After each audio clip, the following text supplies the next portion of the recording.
All right. Everything's going and the floor is yours. Okay, good morning, everyone, and welcome back to the meeting of the Delta Independent Science Board. We're continuing our meeting from yesterday. And I want to remind everyone that we're running these meetings remotely because of COVID. We will still take written and oral comments. For written public comments, send an email to disb@deltacouncil.ca.gov. And for oral comments, either send an email to the same address or use the raise hand function. For oral comments, you'll have 3 minutes to make your oral comments, and then if you have when you're recognized, state your name and affiliation and before you start your public comment. So we'll go ahead and take roll call, and as I call the board members' names again, let us know if you've got any exciting new declarations from between now and yesterday. And Steve Brandt, no new declarations. I'll go just along the line of people I see on my screen. Tanya? Anya Heikela, no new declarations. And Lisa? Lisa Wanger, no new declarations. Jay? Elon, no new declarations. Virginia? Virginia Dale, no new declarations. Tom? Holzer, nothing exciting happened, nothing new. Okay, Bob? Bob Nyman, again, nothing new. And Diane? No new declarations, Diane McKnight. And Joe Fernando again sends his apologies. He's actually overseas working, doing his research in the field. Okay, we'll move on to the chair's report.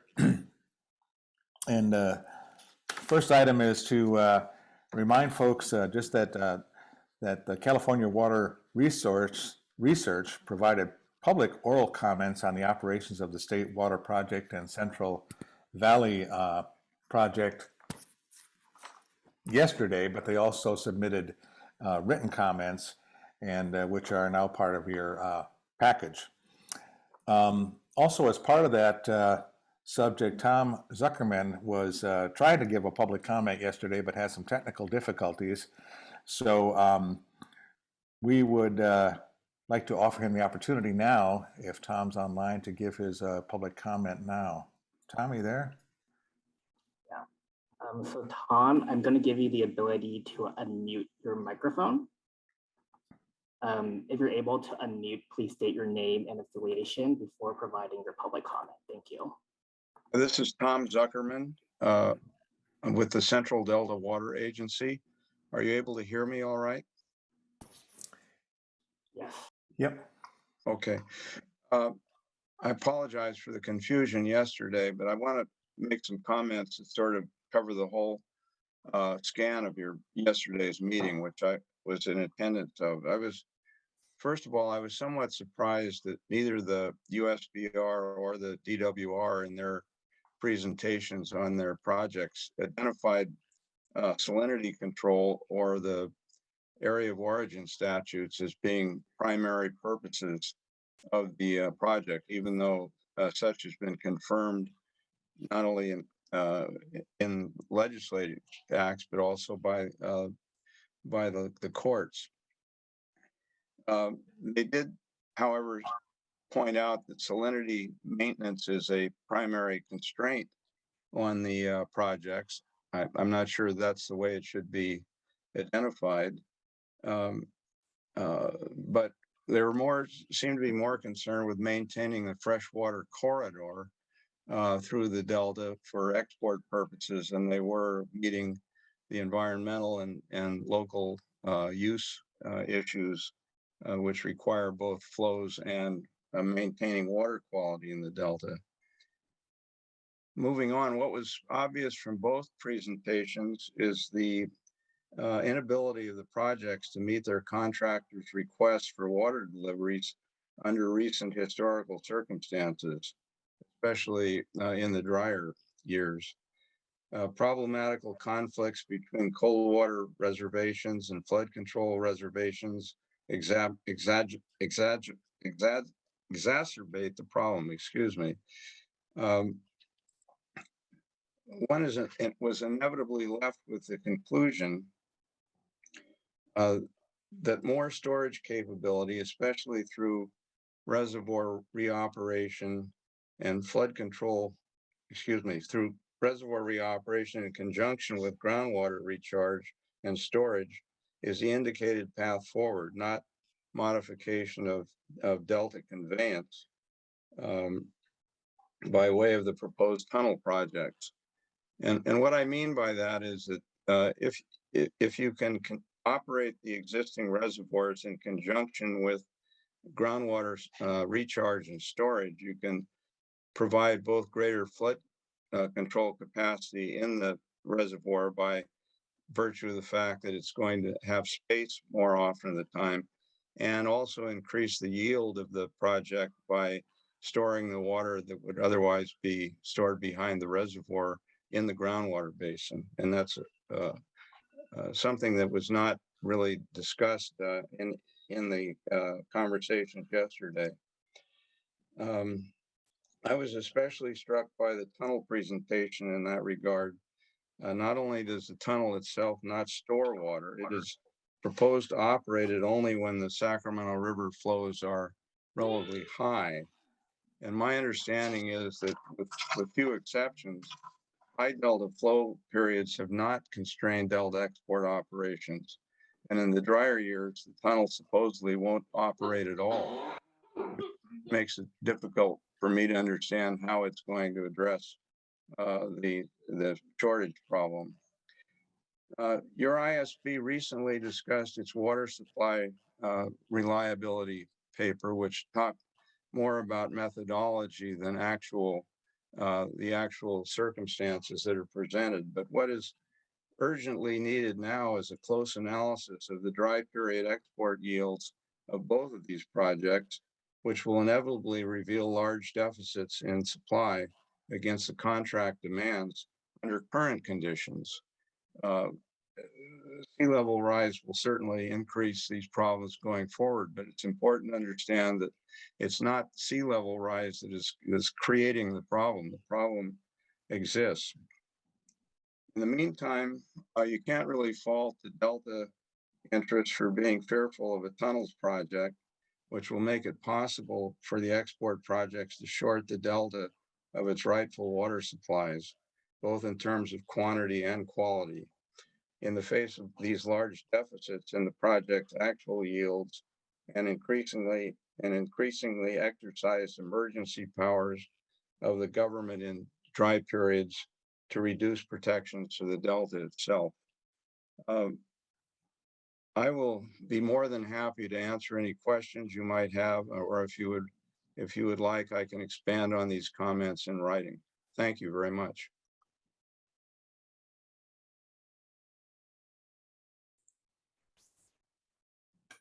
You're on mute. Steve, Yes, go ahead, Tom. I would request that Tom provide those comments in writing. I'll Okay. be happy to do so. Thank you. And while I was muted, I was thanking you profusely, Tom, for your comments. And any board members have any questions? Okay, we look forward to getting those written comments, and if there's any references, Matt, you want to throw into that, that'd be even more valuable, or as valuable. Great. Thank you. Okay, let's move on with my report, and just some information items and updates. We presented a paper at on our non-native species review at the recent Delta Invasive Species Symposium on December 15th.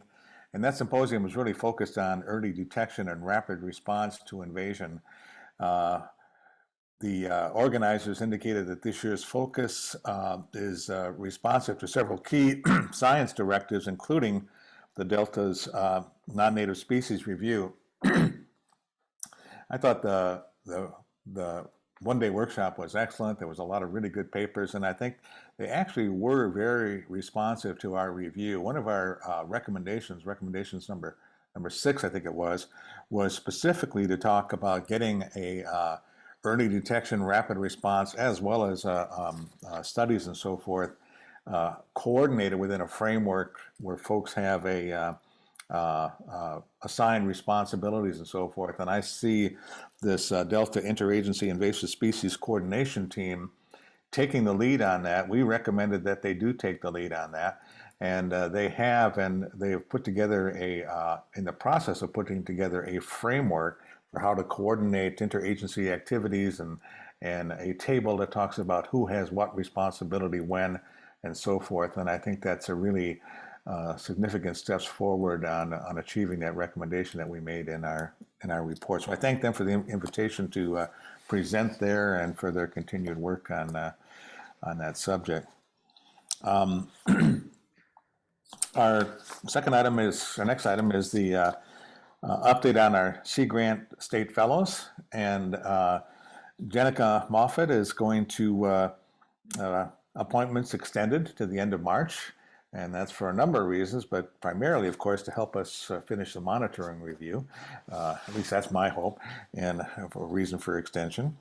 And at that time, before she concludes, she's going to reflect on her fellowship accomplishments and what she learned and so forth at our March face-to-face, quote-unquote, meeting. Our new state fellow has also been selected, Allegra LaFair, and she will start in January 31st of this year. She received her Master's of Advanced Studies in Marine Biodiversity and Conservation from UC San Diego and is interested in stakeholder engagement. Normally what we would do is we would ask the new fellow to give us a short presentation of her background and experience and expectations and for the position, and hopefully we'll be able to do that at our February meeting. So welcome aboard, Allegra. I don't know if you're on or not, but we look forward to meet you and have you join us on our activities. The next update is our postdoctoral scholars. Recall that we are through funding for the science program through the California Sea Grant program. We had advertised for 2 postdoctoral scholars. That search is largely completed. We've, I believe we had 13 applicants. We interviewed 5 of the applicants and also received at least 3 reviews for each of those applicants. We've narrowed we've ranked those 5 applicants, and we have selected the top 2. And hopefully by maybe as early as tomorrow, we might be calling and giving them a verbal offer, and hopefully they'll accept the position. We're kind of looking for starting. It'll depend on the candidates and so forth, but in terms of getting through what we need to do to get these appointed, hopefully get them started in early March. I want to again publicly thank the Sea Grant program. They have been absolutely excellent and to work with. They've been so accommodating and so helpful in this whole process, and they've really made this easy for our search team to go through this search. We think the 2 candidates are excellent, and well, hopefully they'll accept the position, and we'll see what happens as we move forward. Lisa, do you have anything to add on that? No. Okay. The next item is the 2022 Interagency Ecological Program Annual Workshop. That's scheduled for March 22nd to 24th. That had been scheduled for a live in-person meeting. Now they've moved that to a virtual meeting, entirely virtual. We as a board submitted a poster abstract on our monitoring enterprise review. And you are all co-authors on that, and that was submitted, and so we'll have a poster presentation at that meeting. So the key items today are to discuss our review of the Science Action Agenda, the water supply reliability reviews, and future reviews, and talk about where we stand and where we want to go with, and get updates on all of those. The agenda itself, we're going to switch around a little bit. The next item had been scheduled to be the Delta Lead Scientist Report. but we're going to move that till right after lunch due to a scheduling conflict. So Edmond, let me know if I missed anything, and otherwise, any questions?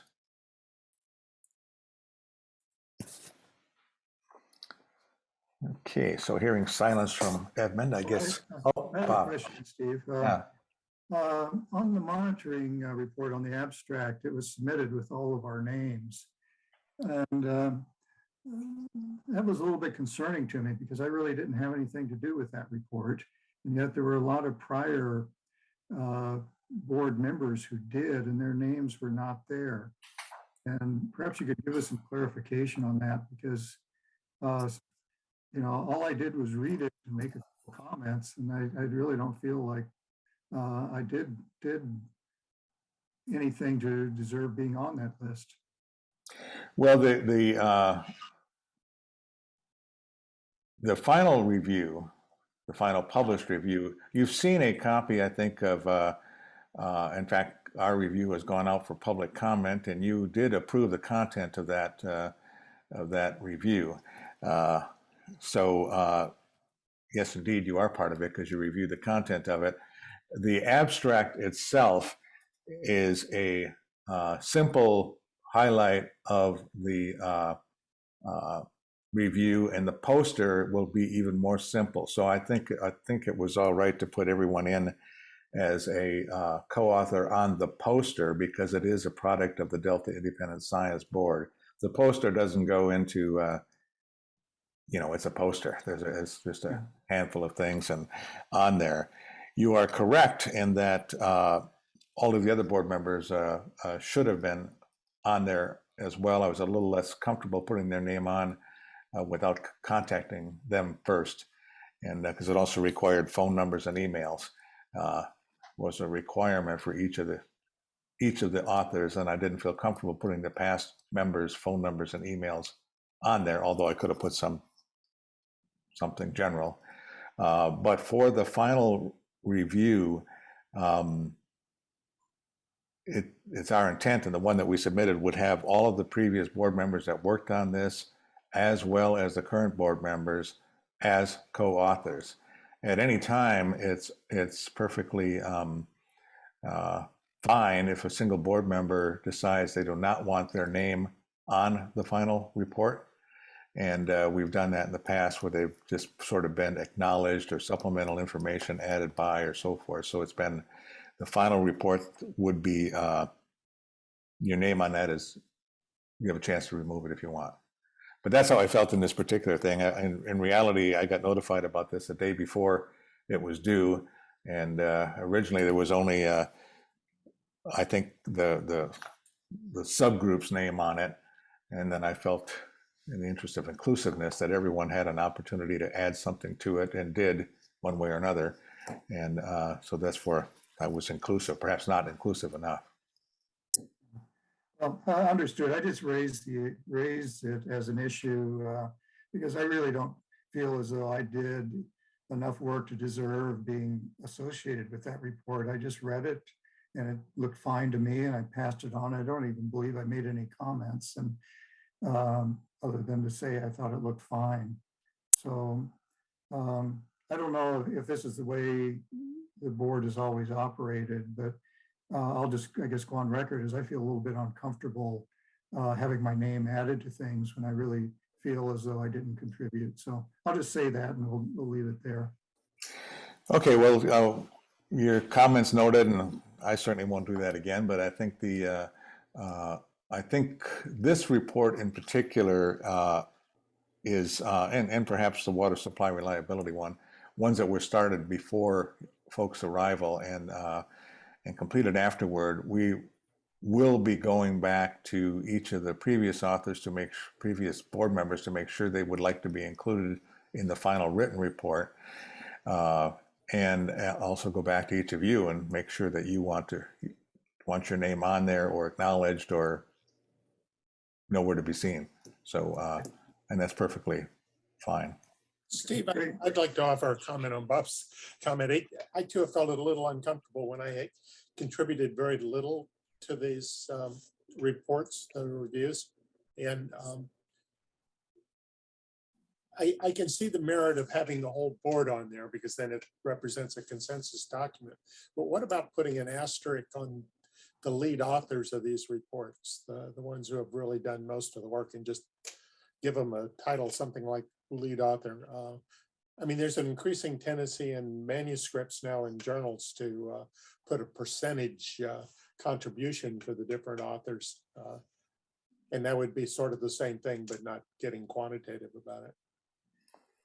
Yeah, I think we've done things like that. I know in the, and maybe Jay can remind me, but I recall, for example, in the rapid response paper, there was each board member were asked whether they wanted to participate in that paper and whether they wanted to, participation means contribution, and to contribute as part of that. And some did and some didn't. And I think that, so that kind of thing in terms of yes and no, and I think, correct, maybe Jay or Edmond we had some people that were not authors, but what were they called, Edmond? Well, I think there are differences for the peer-reviewed journal articles. There's an opportunity to see if you want to be cited or not. I just want to clarify with products of the Delta Independent Science Board. So typically those are cited as Delta Independent Science Board, and what's on the cover page is usually a reflection of like who's on the board, and which is typical of agency reports. So they won't be cited as individual names. So they're typically cited as a Delta Independent Science Board report. So I just want to provide that additional context once it goes through the board approval for content. Diane? I wanted to say that I think Bob undersells or undervalues the fact that he thinks the report is fine. For many people, the fact that Bob Nyman is willing, thinks it's fine is something they want to know. And so, some kind of hierarchy where that would indicate that approval or involvement, I think is significant.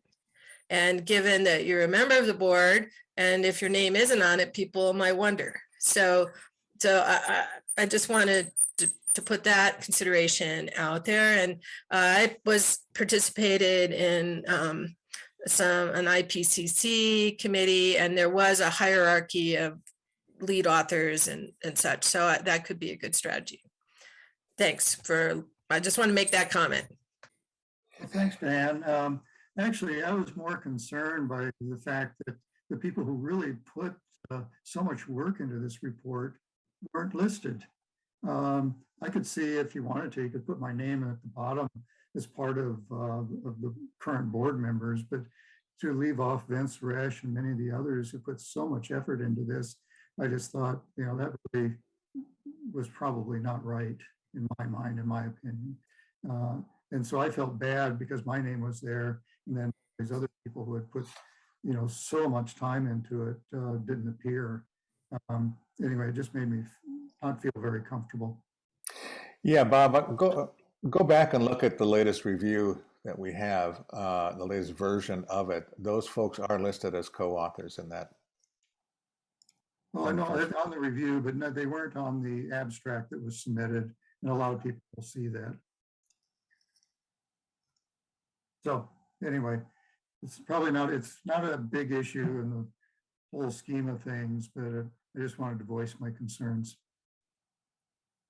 Yeah, I think it's something we could consider in terms of our operating plans, because I do think it's been kind of casual before, but I do think Diane brings up a good point too, is if we look at a review and we approve its content of that review by vote, and everyone votes for it as approving the content, then by definition, that's a board report, and everyone approves of the content, whether you did editing or not, or whether you added anything or not, you approved of its content. And that's what it's different than a peer-reviewed science publication, where there's, as you know, the rules are really laid out in terms of contributions and so forth. But this is a board report. We have the same thing whether you approve a memo to a to DPIC or something like that. It's a board product. And we usually go through those by action items and approvals. And I think my immediate reaction is that if we start going to the state, well, this is a 3-person review and this is a 5-person review, and we start breaking it down like that, it will really diminish the value of those reports, because a report is a full board approved report. Okay. Abstract paper, you're right. I should have included the other guys on that. Yeah. So Well, I'm just glad we had this discussion, and it's out there now, and we can move on. okay, anything else? Any public comments on this, Edmond? Yeah, we have one from Deirdre. Deirdre, you have the ability to unmute your microphone. Please be sure to state your name and affiliation before providing your comment. Thank you. Thank you, Edmond. It's Deirdre Dion with California Water Research. And I just wanted to say, we're looking at asking questions about the Delta Stewardship Council in connection with the lead scientist about the interpretation, the Delta Independent Science Board's operating guidelines state that you report to the Delta Stewardship Council. And as near as I can tell, that was put in the operating guidelines from the very beginning. And it does look like there was an organization chart sent to CalHR in April 2020 when the Delta Stewardship Council started to create employee positions. And it was based on that representation to CalHR that the Delta ISB reported to the Delta Stewardship Council that you were made employees. And it looks like the whole thing was a misunderstanding, which we found very interesting because that was our attorney's interpretation as well, as the Delta Stewardship Council simply doesn't have the authority, and the Delta Independent Science Board is an independent board of the state. And if you were to be made employees, it could probably only be through the governor's office or something like that. So anyway, it was interesting, and we're trying to work to clarify that further, and also to clarify some of the contract language that was in the old contracts that said, indicate that as contractors, you report to somebody on the council, and that the council has to approve your work plan, and that if your council doesn't approve your work plan, then they won't accept any billing. And it's just, it's a governance issue, and we know it's been interpreted in favor of the board. But ongoing, we want to make sure it's really clarified and that it's consistent with the new language that says the board is supposed to exercise to do their duties of scientific review independently of the council. The council is really supposed to be an administering agency and do the, in our viewpoint and the viewpoint of our legal team, which includes several attorneys, the council is supposed to administer your contracts and, help you with staffing and that kind of thing, but it's administrative and not substantive. So I just wanted to let you know we're doing that, and we'll get more of a report to the board when it's done. Thank you. Okay, thanks for that. You do bring up our guidelines, and for the new board members in particular may not be aware that we have these guidelines. We can change those guidelines at any time, and it requires, I'm thinking, Edmond, is it a 2/3 majority vote on changes? That is correct. A 2/3 majority vote on changes, but I encourage you to have a look at that. Maybe sometime down the road we can put that in there. One of the things we have not done is we have not updated those guidelines based on the updated language that's in the in the bill that relates to us, and that certainly is the minimum we ought to do. But if there are questions about board reports or publications or actually any way we operate, if people think they want to, we have a new board, if people want to operate in different ways, I suggest that they have a look at that guidelines and think about changes we want to make. And if there's enough people with enough changes of ideas, we can have a special discussion of those guidelines and see if we want to update them. So have a look at those. Anything else, Edmond? There are no additional public comments. Thank you. Okay, we're going to move item 7, the Delta Lead Scientist Report, to right after lunch, and move on to item 8, which is the Delta Stewardship Council Chair Report. Good morning, everyone. Can you hear me? Welcome, Susan. I'm glad I'm able to be with you this morning. I'll start by highlighting a few items from the Council's December meeting, then I'll preview some items on the agenda for the Council's January meeting. At the Council's December meeting, the Council voted Council Member Virginia Madueño to be our Vice Chair. So please join me in congratulating her. She is an accomplished businesswoman, recently won an award for her business acumen, and she's a former mayor of Riverbank City, California, and accomplishes amazing things, lots of energy, and I'm confident she will be an excellent vice chair for the Delta Stewardship Council. You can take a look at our website to learn more about Virginia. And during the Council's Executive Officer Report in December, the Council heard about the outreach efforts that were completed thus far for the Council's Delta Adapts initiative. Phase 2 of this initiative is to develop a climate adaptation strategy for the Delta region, and Council staff have recently completed initial outreach. They're at the beginnings, and I'm anticipating much more outreach on this effort.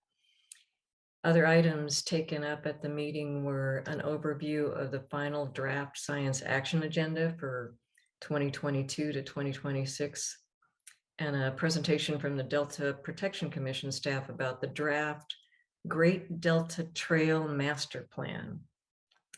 This master plan advances implementation of several recommendations in the Delta Plan Chapter 5, titled Protect and Enhance the Unique Cultural, Recreational, Natural Resource, and Agricultural Values of the California Delta as an Evolving Place.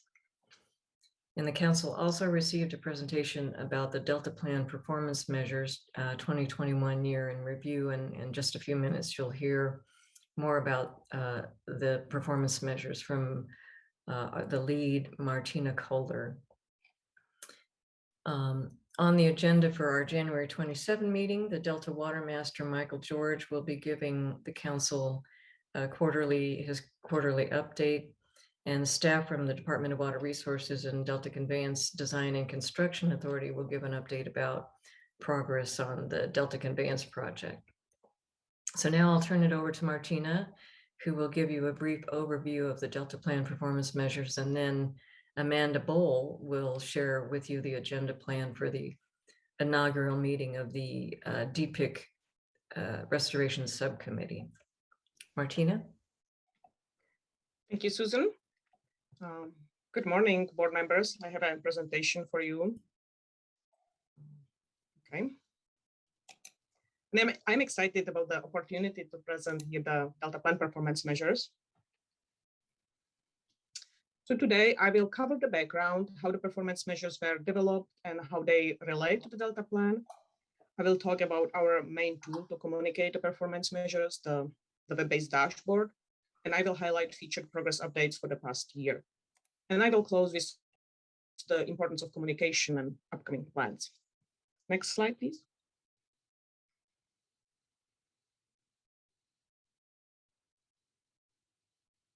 So what are the performance measures and why we use them? The Delta Stewardship Council uses the performance measures to track progress in achieving the objectives of the Delta Plan. The council established the quantitative metric-based performance measures that include baseline conditions before the adoption of the Delta plan, and they include specific measurable targets that are dated. The performance measures are based on monitoring data and science to track where we are between the baselines and the targets in relation to the Delta plan core strategies and measurable objectives. The performance measures are set to evaluate how effectively the implementation of the Delta plan by the council and by the implementing agencies is working. And also they are required by the law. The Delta Reform Act requires adoption of these performance measures. Next slide. The metrics for the performance measures were selected based on the three main criteria. Must be based on available monitoring data and science, must be relevant to Delta management, must be linked to Delta plan objectives and the core strategies, and support the Delta plan adaptive management. Next slide. The development and refinement of the performance measures took about 5 years. Here the timeline lists major steps in the process. The 2013 Delta plan included a set of administrative performance measures that track implementation progress of Delta plan recommendations. After that, the selection criteria for the science-based quantitative metrics were established and the technical development process started. Developing the performance measures included science consultation with the Delta lead scientist and the Delta science program. It included vetting with agencies and stakeholders. Refinements to performance metrics, the baselines and the targets included external science input. Additionally, the Delta ISB prepared 2 letters to the council to comment on the performance measures process. External experts reviewed the more technical performance measures. In the final set, each performance measure is supported by a detailed data sheet that spells in full detail the scientific basis for the performance measure selection, the source data for the metric or multiple metrics, frequency of updates of those data, and the methods for the analysis and evaluation. The current set of the 32 performance measures was finalized and adopted in 2018. So this is what we track now. Next slide. So now transitioning to what the portfolio of the performance measures includes and how the council communicates the performance measures, data, and information. The web-based dashboard is council's key tool to report the data. And I hope you have had already a chance to browse and explore the website. It's housed on the viewperformance.deltacouncil.ca.gov. And the website, it's organized by the 5 Delta plan resource areas, and then there's one section for the administrative performance measures. Next slide. To help us understand how many users view the tool, we track website analytics. 2 main website metrics we use are the number of pages views and the number of users accessing the site. On the graph, it's a sum up for the whole year. Over the last 3 years that the dashboard has been available. On average, there are about 250 users monthly accessing the site and about 1,300 page views each month. The graph shows we have lower page views this year, but more users accessing the site. So this may indicate users went to the dashboard for specific information and spend more time on fewer measures. From my perspective, it is also important to make sure that users understand that there is a team behind the dashboard and the performance measures are being actively tracked and frequently updated. Next slide. Next, I would like to transition to briefly highlight some of the recent performance measure updates. First, to highlight our water supply performance measures based on urban and agriculture water management plans. These plans are submitted to the Department of Water Resources by water suppliers every 5 years. And DWR provides guidelines before these submissions. For the first time, the 2020 Urban Water Management Plan Guidebook included an example methodology for calculating reduced reliance on Delta. And so as a result, urban water suppliers that receive water from the Delta could use this framework for documenting reduced Delta reliance within the water management planning process. And this is important because water suppliers can document expected measurable reductions in reliance on the Delta water and improvements to regional self-reliance. The data are still coming in, and it will take some time to summarize as this is new and still voluntary. Next slide. The environmental conditions were influenced by the continuation of the drought. The freshwater flow into the Delta was lower than usual, and consequently, the salinity intrusion into the Delta was harder to manage. The Delta salinity performance measure tracked exceedances at 4 salinity compliance locations, depicted as red triangles on the map. And this shows that during severe drought conditions, it is challenging to maintain so low salinity in the Delta. Next slide. Invasive species performance measures has multiple metrics. Here I am highlighting the prevention of establishing new invasive populations and the difficulty of doing so. A newly establishing submerged aquatic vegetation species was identified. This is the ribbon weed. It is being currently evaluated for its invasiveness risk and likely will be proposed for a second highest invasiveness rating. The other species on the watch list for newly establishing populations is the nutria. Nutria is actively controlled in the region since 2017 with the goal of eradication. This year's numbers indicate success of the program and are hopeful signs that the nutria numbers are lowering. Next slide. The last performance measure to mention is the harmful algal blooms. The performance measure tracks locations of the HAB's voluntary sightings. These incidents are then confirmed and assigned at public health advisory level. Last year, 2021, HAB's reports have almost doubled compared to the 2 previous years. Next slide. So these were a few performance measure updates to highlight. More can be found on the dashboard, including a schedule of upcoming data updates. Other performance data are still limited to make conclusions as we have only few data points. This is still early in the process to be able to see any robust trends across all the resource sections. Overall, the value it's in continued monitoring across all the performance measures and sharing the annual updates. And as we continue tracking and reporting, the findings will inform the 5-year reviews of the Delta plan and any potential revisions, and be reported at council meetings as well as other agencies. We also have frequent reporting at the Delta Plan Interagency Implementation Committee. We also make effort to present and communicate about the performance measures at conferences, various technical and resource management events and workshops. Promoting understanding of the performance measures and utilizing different venues for communication is an important aspect of implementing performance measures, and it will continue to be the focus of this year as well. One recent example is also a short 5-minute informational video about the performance measures that our council communications team produced. The video will be released in a few weeks via council social media platforms. Next slide. And that's the end. With that, I would like just kind of open it up for any questions. And here is the list of names on the performance measures team. Thank you.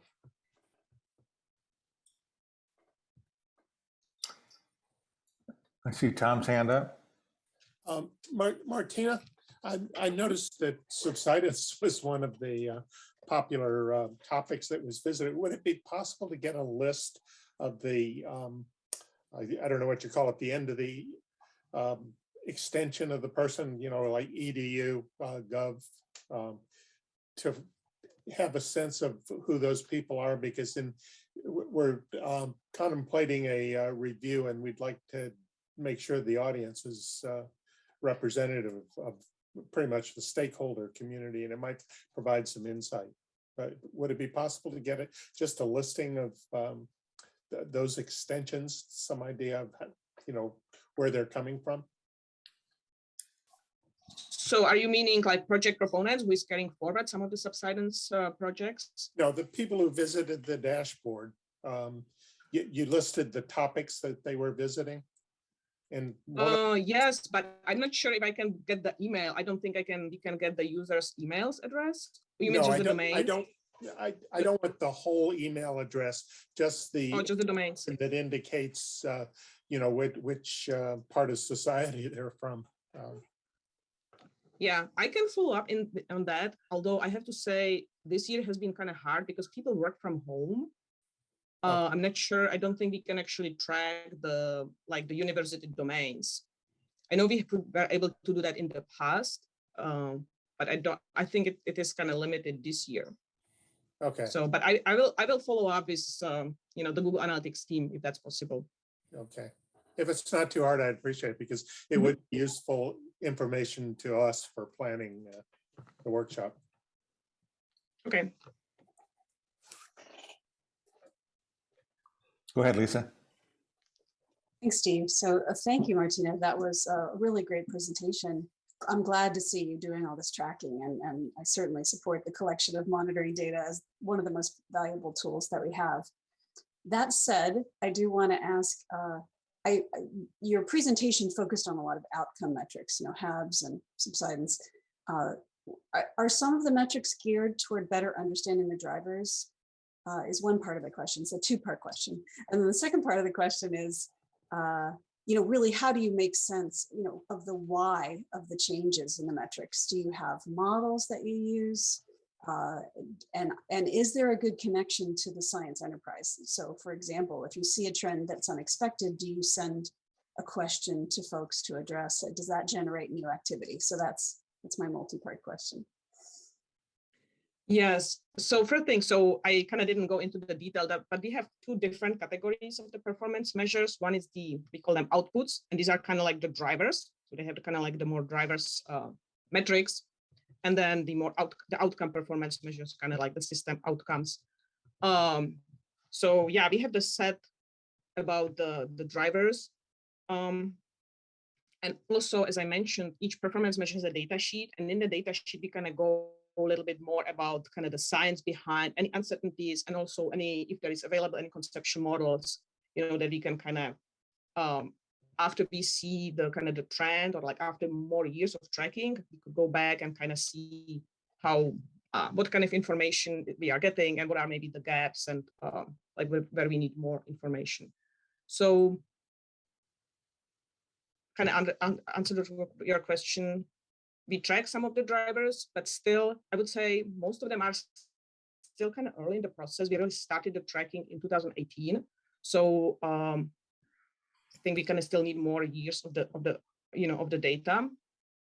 But definitely the connection to the science enterprise, and kind of like, working maybe with the science program, kind of raising up some of the questions that are kind of coming out, some of the unknowns.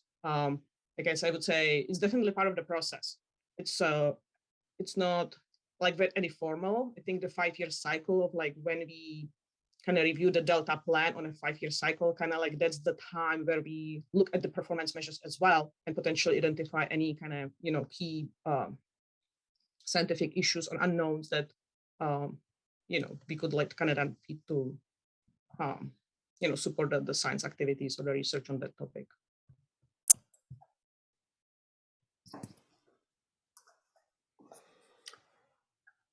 I had thanks, Martina. Also, I really enjoyed your presentation. I'm glad you're doing this, in charge of doing this, and I think that there's performance measure goals as well, and I want to say targets like invasive species, no new invasive species, things like that.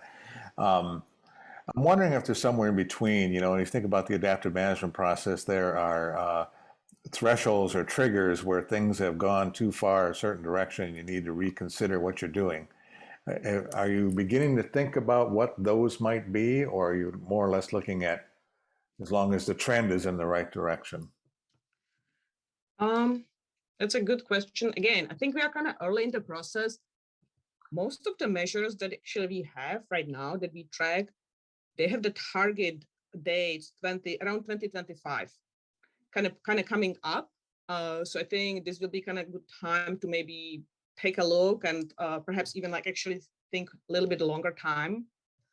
One thing that I would like to maybe kind of mention also, the ecosystem amendment performance measures. We do have, like in the current set that I was talking about, we have ecosystem measures for natural functional flows and the invasive species. But as I hope you're aware, the Delta plan, there is a process for the Delta plan ecosystem chapter amendment right now. And under that process, there will be like a new and revised or additional performance measures specifically for the ecosystem. And those are actually much longer. And I think maybe Steve, you have actually review them or kind of take a look, I think maybe a year ago. Those are kind of much more longer. And I think in those cases, we actually included the kind of like more shorter milestones and kind of thresholds along the longer trajectories, I guess. So I think with this set, maybe when the 5-year review is coming up, I think we will focus on that issue more, like having something more longer term, but as well as kind of like maybe 5-year milestone, kind of like interim targets. Okay, thanks, Martina. Virginia? Oh, thank you. That was a very helpful presentation. And in response to the question that Lisa asked, I thought you said that you use conceptual models to evaluate where you are in the process. And my question is, are those conceptual models like for a subcomponent of the system, like for water supply, for example, or a component of water supply, or for the entire system? No, so we have performance measures for each, we have the conceptual models for each performance measure. Okay. Yeah. And is there any attempt to put those together more than just each? I guess not really. I would probably defer to some bigger effort, maybe the science enterprise effort to tackle that issue. But I mean, this is kind of always kind of ongoing. How do we, like the Delta plan kind of has those 5 resources or these 5 areas that it's, and it kind of defines like what's our objectives, what's our vision objective and all that, but kind of crossing, and there is some crossover, but like looking and developing conceptual models for all these together, that's hard. Absolutely. Thank you. Okay, I got Tanya and Diane yet. Yeah, thank you, Martina. This was a great presentation, and clearly this took a lot of work, and as you mentioned, it's been a 5-year effort just to even get this going. So my question is really about, though, in thinking about the process of performance measures and the development of this effort, is there a kind of a plan in place or a process in place by which you might be updating the indicators that are used over time as new monitoring data comes in or new models are available? And it seems like there might be a tension in updating this system versus keeping what you have so that you can have this longitudinal data and really compare to baseline, and just how are you dealing internally with that kind of tension, if at all? Yeah, no, exactly. I mean, it's exactly like we do, as I said, the performance measures are kind of young, right? Like we just kind of relatively recent. So we do want some stability, and we want some kind of more years of like using them and kind of reporting and looking at them. But you are totally right. I think there's some new monitoring, especially some of the more, modern technology monitoring data available, as well as the whole, kind of like the climate change adaptation planning that, I think will be kind of needed to maybe perhaps add to the mix, add additional metrics. And just from the process-based perspective, again, this is the kind of the 5-year cycle. Like every 5 years, the Delta plan is being kind of reviewed and evaluated. So the performance measures, I think, will be kind of on the same cycle, perhaps kind of preceding a little bit that, so we can actually feed the information into the Delta plan, overall Delta plan review. but that's kind of the vision that every 5 years we will kind of look about, needs for the revisions, I guess, for the current metrics as well as kind of adding in any other items, setting the targets as well. Great, thanks. Okay, Diane. Yes, I agree with the other members of the board. This excellent presentation and really interesting. I was wondering if you are considering, in the context of public outreach, doing something like a 1 or 2 page summary of, in these 5 areas, which metrics are getting better and which ones are getting worse. It seems like that might be possible to do at on a more frequent basis than every 5 years, and might be of interest in terms of all these different non-governmental organizations and public organizations and communicating with the public, and not as well as helpful to some of us who are just new members of the board. Yeah, thank you. I think this is an interesting idea. And as I mentioned, like the communication, like talking about the performance measures is kind of like our focus as well. And we always kind of look for, ideas and how to do it. And, I think we have some general material, the guidebook that I think that are shared with you, as well as the video, but having something specific like, hey, this is what happened last 2 years. I've had kind of like a short summary of that. I think that would be good to develop. So yeah, thanks for the recommendation. You're welcome. I used to work for the U.S. Geological Survey, and this USGS would do these fact sheets. That's what they call them. Well, thanks everyone. Susan, are you going to introduce Amanda? Certainly, yeah. Amanda Bowl will be presenting the initial thinking for the inaugural meeting on the Delta Plan Interagency Implementation Committee Restoration Subcommittee. Amanda? Great. Thanks, Susan, and good morning, everyone.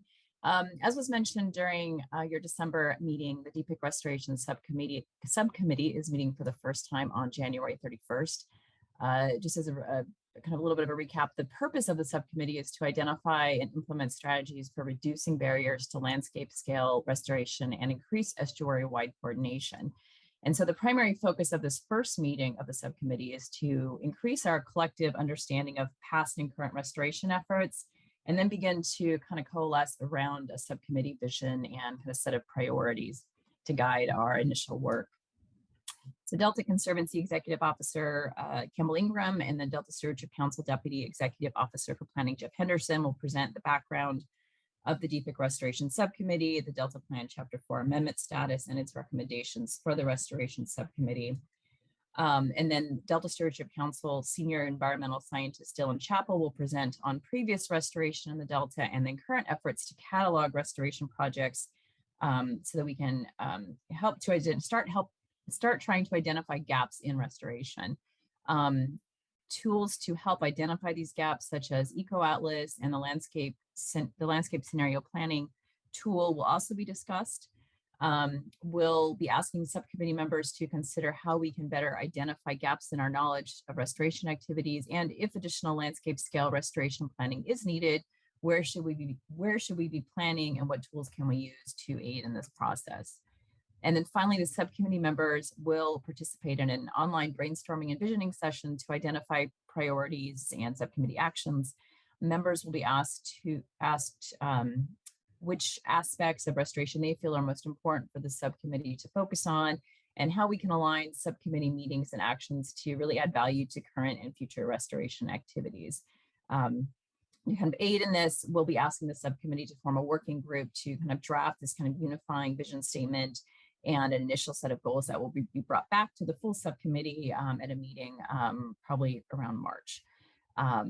So again, this first meeting is January 31st from 1 to 3.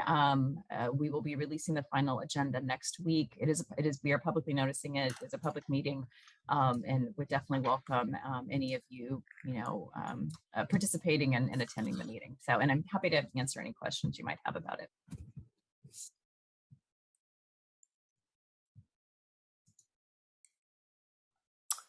Lisa. You can always count on me to have questions. Thank you, Amanda. That sounds like a very exciting opportunity to think large scale, coarse scale. My first thought as an economist is you mentioned looking at past administrations' activities. Are you going to look at whether they tried policies that would create incentives for these sorts of things? And my second question is, are all the members within the agencies, or do you have nonprofits represented, Corps of Engineers, things like that?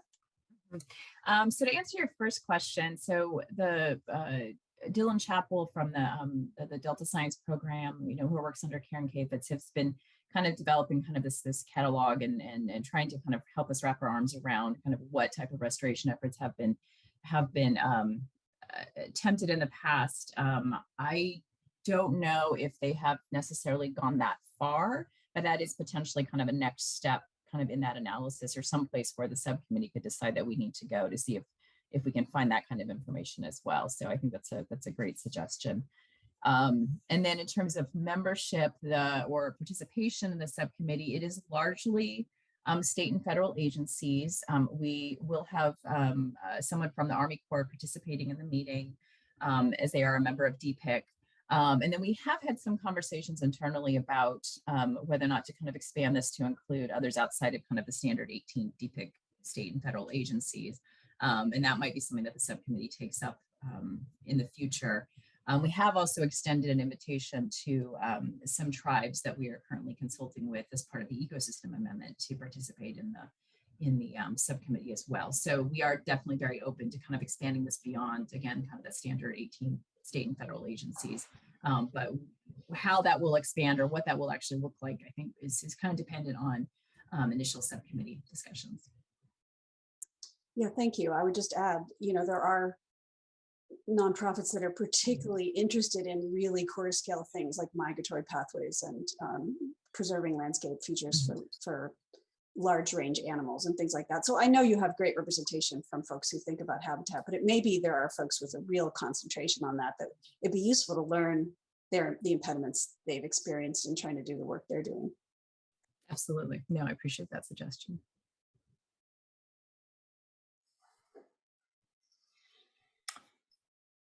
Okay, thanks, Amanda. Susan, have anything else to report? No, that's it for today, unless there are questions on other council items.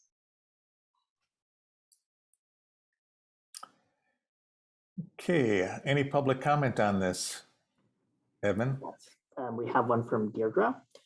Deirdre, you have permission to unmute your microphone. Please state your name and affiliation before providing your comment. Thank you. It's Deirdre Desjardins with California Water Research. And the statute, the Delta Reform Act, has a lot about the Delta Plan required to include measures that promote all the following characteristics of a healthy Delta ecosystem: viable populations of native, resident, and migratory species, functional corridors for migratory species, diverse and biologically appropriate habitats and ecosystem processes, reduce threats and stresses on the Delta ecosystem, conditions conducive to meeting or exceeding the goals in existing species recovery plans, and state and federal goals with respect to doubling salmon populations. Furthermore, the statute states, in carrying out this section, the council shall make use of the best available science. And the council's definition of best available science includes independent peer review. And so I'm very glad you're being given this presentation. I think it's a really excellent presentation. I will say, from the point of view of the NGOs I work with, there was a huge controversy about the measures not including specific population targets for native species. And it was actually litigated, and they won, but then the Delta Stewardship Council appealed it and successfully, the attorneys successfully argued that they didn't have to include population targets for native species. And now the Delta smelt are on the brink of extinction, and the longfoot smelt aren't very far behind. And the winter run Chinook population, the entire year class, was just extirpated last year and might be again this year. So it is kind of there's a lot of good information here, but in terms of an overall conceptual model, are we actually achieving viable populations of native species? You're not connecting the dots. And I think it's partly because the Delta is a wicked problem. And it's honestly policy, if I can be a truth teller, it's easier not to connect those dots. But it's not just climate change. There's very real issues on water management. And I'm going to get the Delta ISB some of the comments I worked with NGOs to make. But I really hope that you can be involved going forward in some kind of critical way, because this is why the ISB was created, honestly. So you can take a critical look as completely independent scientists who aren't subject to the enormous political pressures in California water. Thank you. Okay, thank you, Deidre. Any other comments, questions, Edmond? There are none. Actually, I see Lisa's hand raised up. I assume that's an old hand. It's actually not. Is there time for one more question for Susan? Sure. So Susan, and maybe this isn't the right time or place to discuss this, but a burning question I think we've had is, how does the Delta Adapts plan overlay with the Delta plan and the science action agenda and the science needs assessment? You know, is there a plan to integrate these things? How do you see these things connecting? Well, the Delta Adapts team is doing their best to integrate among Delta plan related activities. So, for example, the Delta Adapts lead, it has been at the outreach meetings and is working with the team that's working on our environmental justice white paper. The team on Delta Adapts is also, some of the team members on the Delta Plan Ecosystem Amendment are the same people. So there's crosswalking between the Delta Adapts initiative and the Ecosystem Amendment.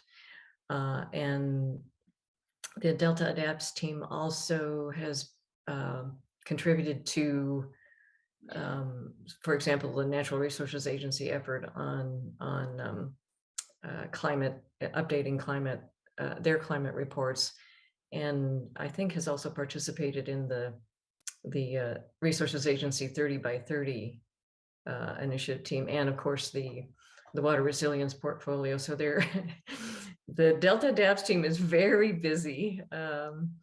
And it's a small team, but they're doing their best to integrate among all the different climate-related activities. And they're also working with Bay Adapts. So there is an effort to integrate with the climate adaptation efforts of the Bay Conservation and Development Commission and others concerned with climate risk in the Bay Area, San Francisco Bay Area.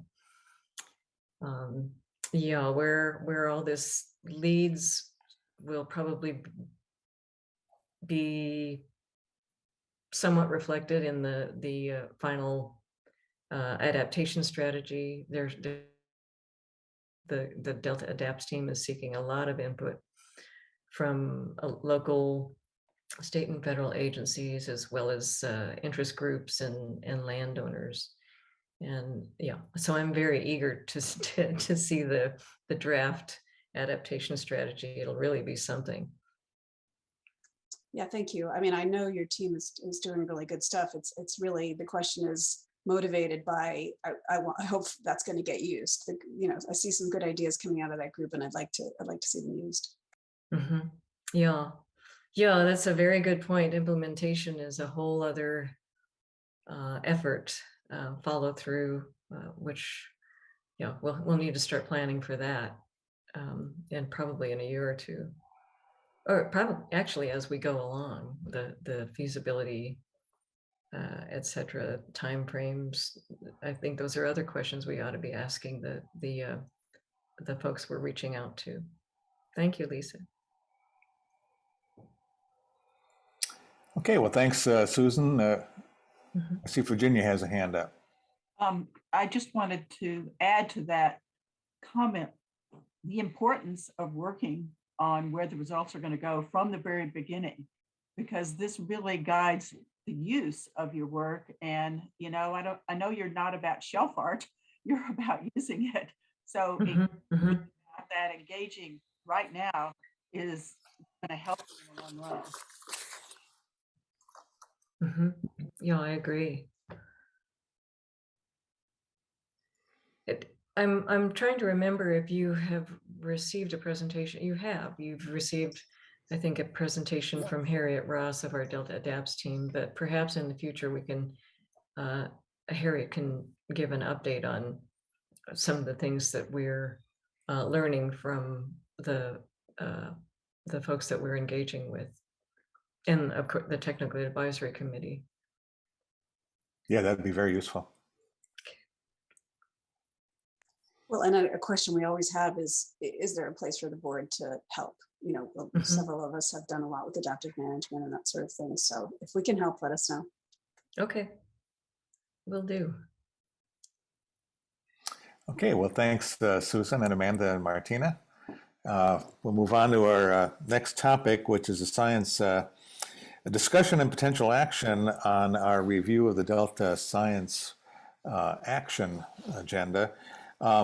Before I turn it over to Lisa, I just wanted to point out, particularly to the newer board members, that this review of the Science Action Agenda we consider as part of the overall legislative mandate of the Delta Independent Science Board to review the science in the Delta. And as part of that, we include the Science Action Agenda as well as the Delta Science Plan. So this is part of our responsibilities. It's we're not doing it as a member of the public. We're doing it as our responsibilities of the Delta Independent Science Board. We've been asked to do this sort of in line and in time with the public comment period, and which sets, but we're not restricted to meet that particular deadline. We meet whatever we need to do to get this done, and hopefully in a time that is valuable or prompt enough so that if there's revisions to be made, they can be done in time, get those comments in time for those revisions. So Lisa's going to lead off our entire discussion on this. Right, for once you get to ask me questions instead of the other way around. So let me just start out by saying we received a lot of really great input from the board members on this SAA review. And I just want to thank you. I've tried to incorporate all your main comments, and then the subcommittee has also met to think through some of the priority comments and how to structure those. But there is one caveat, you know, this production of this review has had a pretty compressed schedule. And so for that reason, you know, what we have for you today to review and what we gave you, you know, in advance of the meeting, but not very far in advance of the meeting, is a bulleted list of our main points. So it doesn't fully flesh out our comments. It doesn't fully flesh out the scope. So I don't want you to overreact to that. It is meant to be more skimmable and quickly understandable so that you can see what the subcommittee has agreed on should be the main points. And the main questions we're asking from you is, you know, many of you provided very substantive comments. Have your major comments been incorporated into this list, which we will then add more detail to? And is there anything you object to? You know, we'd like the whole board to feel comfortable with these recommendations. So if there are any general questions, I'll take them. Otherwise, I'll start sharing my screen and go through the thing point by point. Any comments on process? Or, well, one more process point is because this is our last public meeting before the time frame in which we'd like to finalize the report, our goal today is to get all our comments out about any major changes, with the idea that perhaps the board would feel comfortable enabling some members of the board to finalize it after the public meeting. So but it's very important that you really express your any main concerns, so that we can be sure that's changed and is available for public comment at this time too. Okay, so with all that, I will now share the draft. Is everyone seeing that okay? Do I need to make the font bigger or anything? I'm not hearing any objections, so you're gonna have to speak up if there's anything wrong. Okay, first, let me just draw your attention to this left-hand side table of contents, which is probably a little harder to see on some screens. We've organized this into 3 main sections. So first is sort of the introduction of the primary questions that guided our review.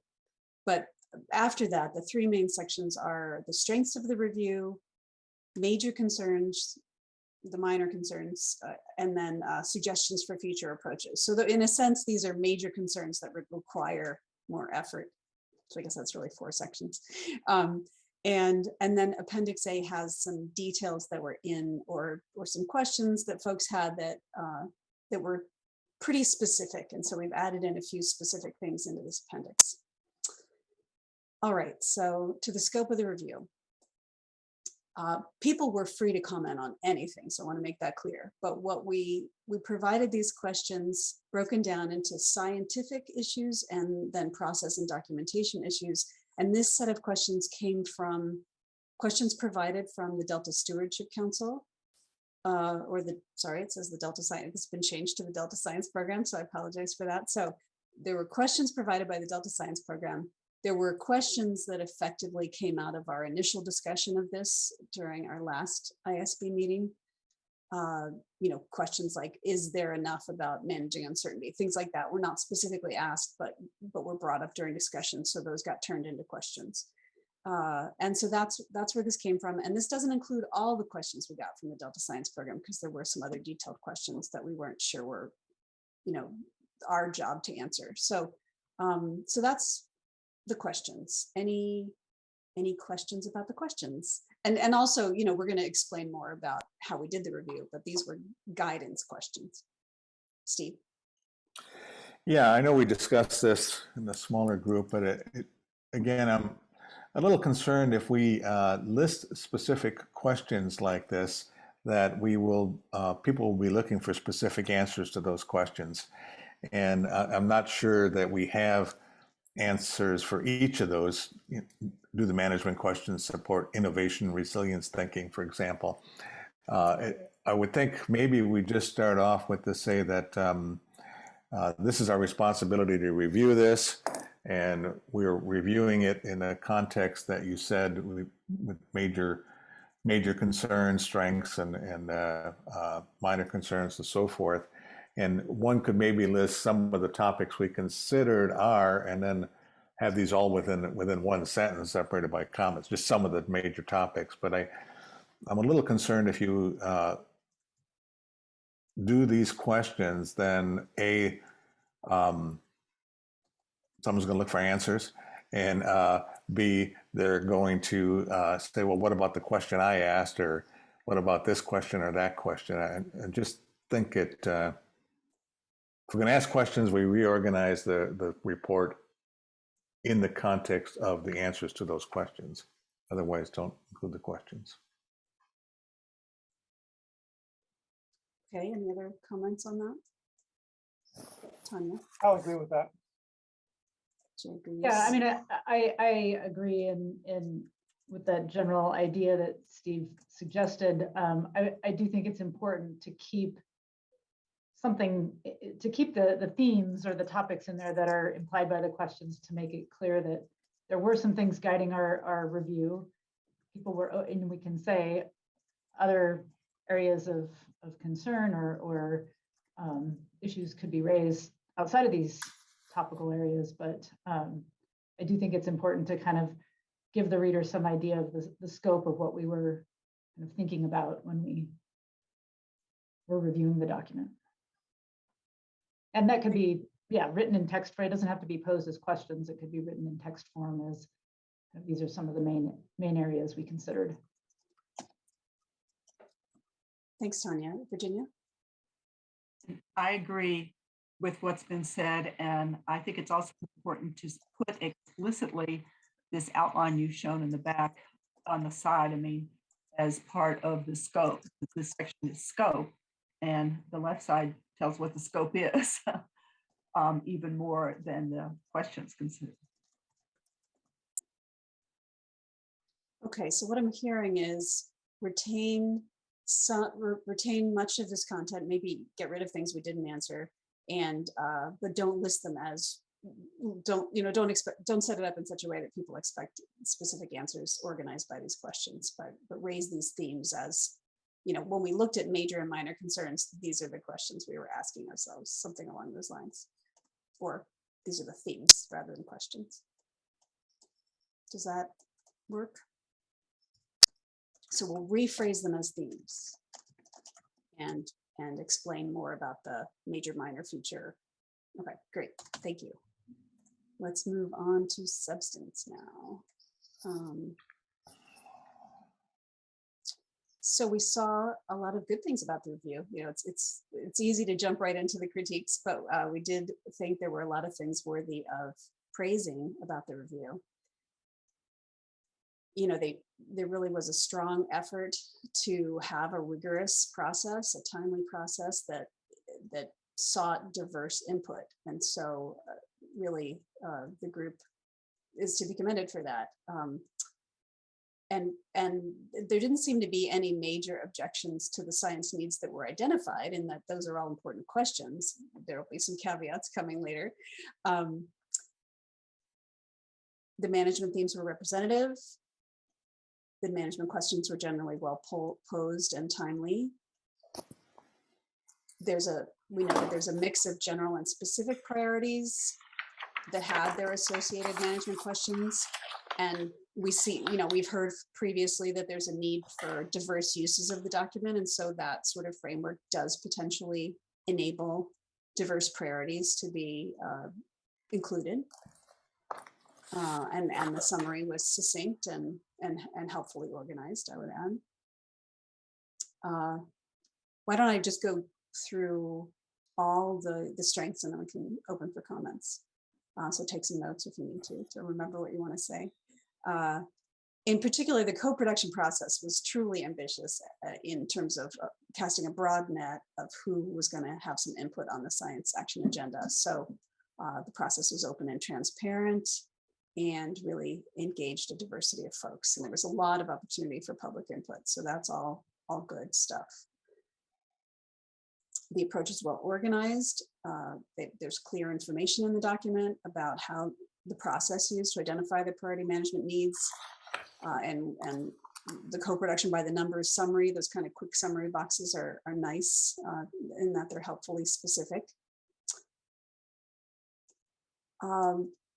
So there's several mentions of the Delta Science Tracker. So we understand this has been going on for some time. We like the general idea of the science tracker, but we still are curious about what is really meant. So it is responsive to prior science action agenda. So that all sounds good, but there were some concerns that there wasn't a lot of detail. Sorry, I'm getting ahead of myself here, but we do like that idea. We like the inclusion of that idea. Multiple process elements were responsive to prior Delta ISB recommendations, and we can detail those in the longer version of this. And the appendices were thorough for the most part. They explain the process and screening criteria for the management questions, and added clear articulation of the science actions, and also provided everything that was raised by the public apparently, or not just the public, but everyone who had input. All right, now let's open up for comments. So again, we have this divided into kind of science issues and process and documentation issues. So please identify which thing you're commenting on. Steve. Yeah, and down in the process, there's 3 items there that I want to question. One is the the Delta Science Tracker. I think the Delta Science Tracker is really only mentioned that in the future they might use that tool as a tool to measure progress. And I think that's great, but as far as highlighting it as it's not part of the process yet. And I think that it's, I think it's mentioned 3 or 4 times, but they haven't used it. And so I'm not sure it's should be highlighted as the strength of the review. I think when we come down, we talk about the future, we might put it down there and say, the suggestion that they might use the science tracker in the future is one we would support.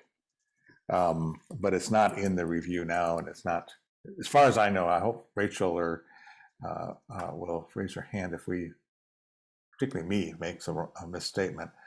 So that's one. The second one is, I'll go through these quickly, that is, if you scan down a little bit, the next, multiple process elements were responsive to the prior Delta ISB recommendations. I don't know, I feel that's kind of strong, and in terms of multiple, maybe multiple is 2, but maybe in the report we say more specifically, we identify what those are. We'd say that the process, this and this were changed by the process, reflecting the recommendations made in our last review. And I would be more specific about that rather than the general.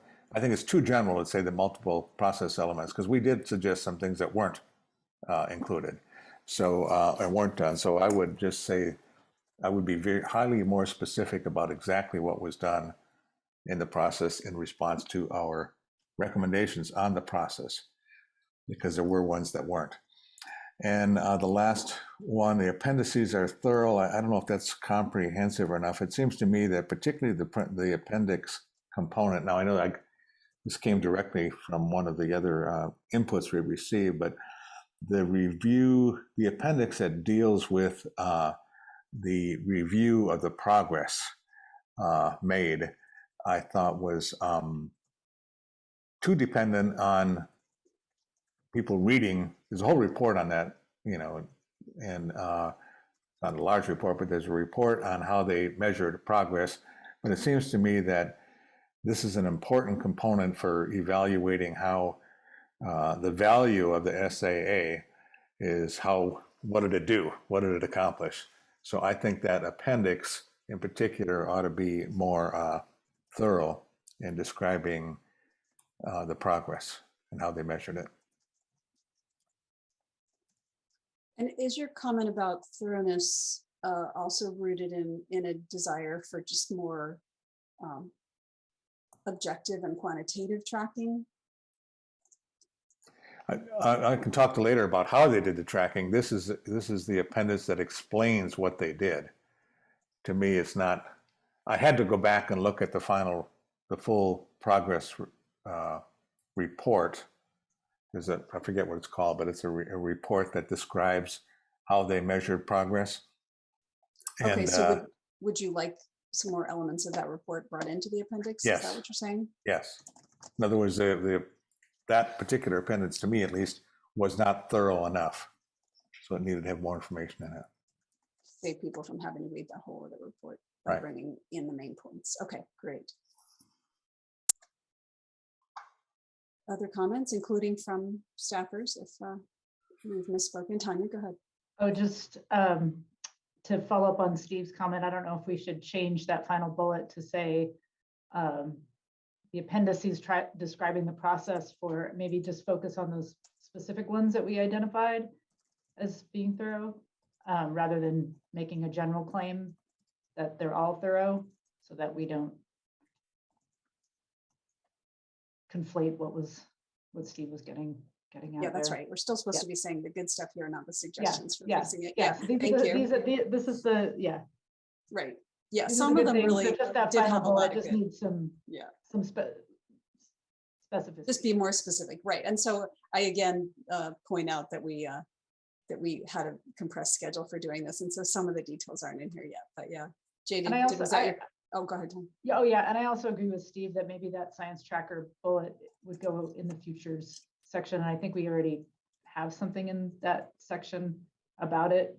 So it might make more sense to just discuss that later. Thank you. Other comments about, or did we miss anything that people liked about this that didn't get included? Steve? Sorry about this. I've read this thing way too many times. The weight of our review is heavy in a sense that, people, I think that this is a science advisory science advisory board review of this thing. So when we make statements, I think we want to be very clear exactly what we're saying and take it out as if it were to be posted as a headline in a newspaper, if we say that this is, everything is admirable and great, and is that what we really mean? Or if we say, there's some serious problems. I just think we need to be very careful about our wording so that if statements were taken out as headlines, that we are it's a scientifically valid statement. Got it. Be specific. I think that is the intent, time permitting. So yeah, I agree with you completely. Other comments? Okay. All right, hearing none, time to get into our major concerns. Okay, so I think I'll just do the science questions and save the process questions because there's a lot more content here in the major concerns. So there were quite a few comments about not really having enough context about the goals and applications of the management needs and the science action priorities. So, there's just a general statement here about, they're not clear from the report. And people felt that limited the ability to understand whether these really were the priorities, since we didn't, have a full picture of what the potential urgent needs might be. So we did note that the preface had some goals, and it's possible that some simple reorganization might help articulate those goals a little more clearly to explain what drove the selection of the management needs. So that was one suggestion. And then we recommend just explaining the purpose of the SAA in the context of those other reports, the Delta Plan, and all the things that make up the Delta Science Strategy, as shown in the diagram on page 10. That content is eventually covered in the report, but it would just be nice to introduce some of those concepts earlier on when people are trying to make sense of the needs. If not all the research topics raised by stakeholders fit with, oh yeah, and then I guess this is really probably should have deserved its own bullet. What was left out, so we did get the long appendix about the specific questions that weren't necessarily represented exactly, but what got left out and why in the context of, is it represented in other plans might be helpful. And we'll write this out a little more clearly when the final report comes in, but those were some pretty common and major comments by a lot of folks. So this is kind of, and the next bullet's related, just are these priorities in the sense, are some higher priority than others? Another comment was, it seems in the introduction that the SAA is being established as things you can get done in the next 4 years. And we discussed this a little bit at our last meeting, but the results are things that would probably take a long time to realize. So it seems that our suggestion is really articulating more directly that the priorities identified in the SAA may include both short and long-term goals. So just, if that's the intent, make that clear from the beginning, and perhaps separate out the things that can be addressed in a 3 to 5 year time frame versus things that are longer term goals, decadal goals, just so we can see that interaction. And it would be good if those longer term goals could be made clear about how they feed into long-term goals, long-term science goals. There was a question about whether this was supposed to drive funding. So what is the relationship between this and funding? And, it was noted that the research needs are pretty broad and huge, and they would well exceed the available budget. So that's all related to this idea of what's really being proposed here. Is it something that gets done quick, soon, or just setting out goals for the long term? Let's see, this is talking about specific urgent needs. There's quite a lot of content in here. So why don't I just pause here and see if anyone has any comments about this?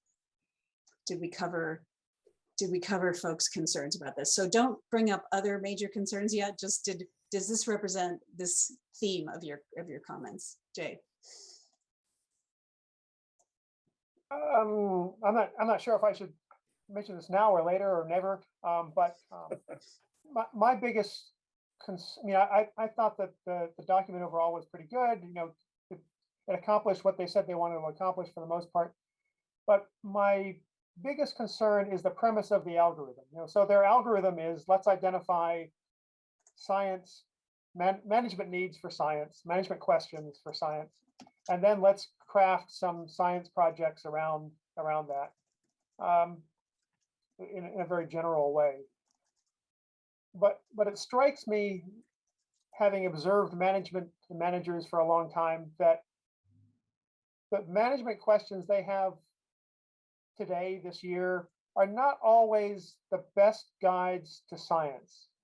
That they're important. We want to make sure we address most management questions, but the development of a science program, both in the short term and in the long term, really needs to have some more strategic thinking. And so my worry is that this algorithm that they have is fairly myopic.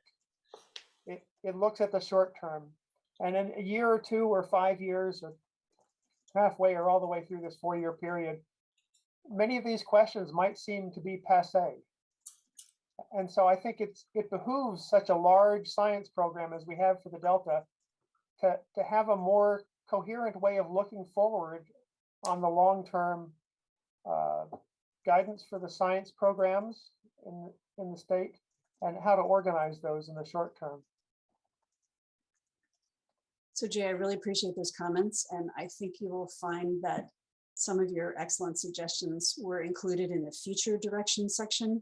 So I would actually, rather than trying to, we could, so what I'm hearing is we could be a little broader in terms of what our concerns are here, but I would like to table that until we get to the future directions, because I think that's where we made some more specific suggestions. I guess to succinctly state my point, I'm worried that we need to be helping managers ask better questions, not just answering their questions.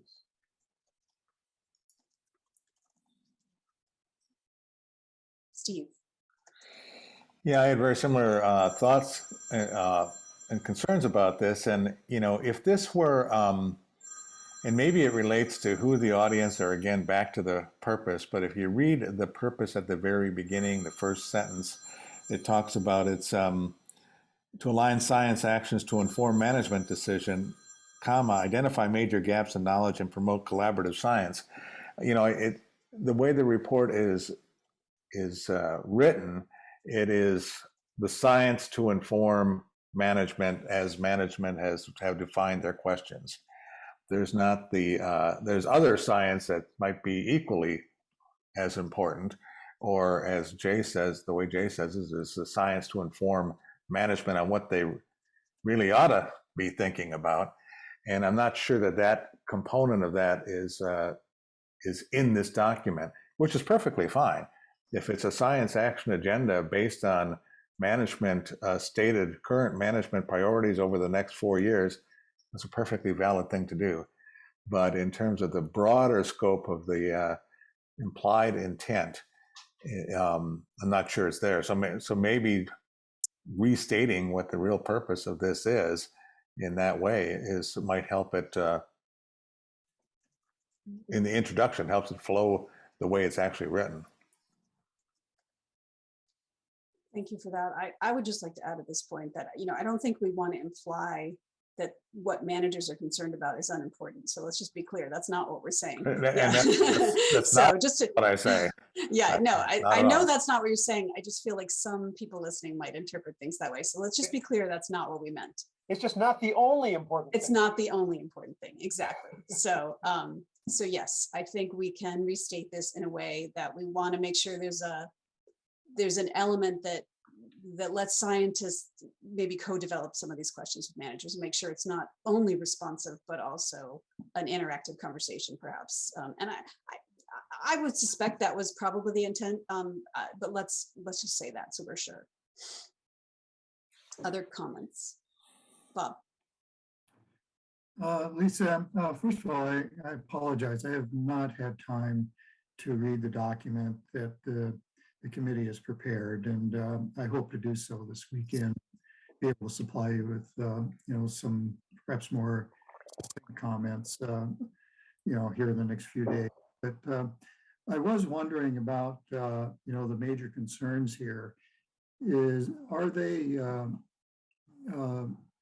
I would say listed by those that are most important first. I may be talking out of line here since I haven't read the document. But our most important concerns up front, right at the top of this section, or are they kind of just scattered without priority, within this section?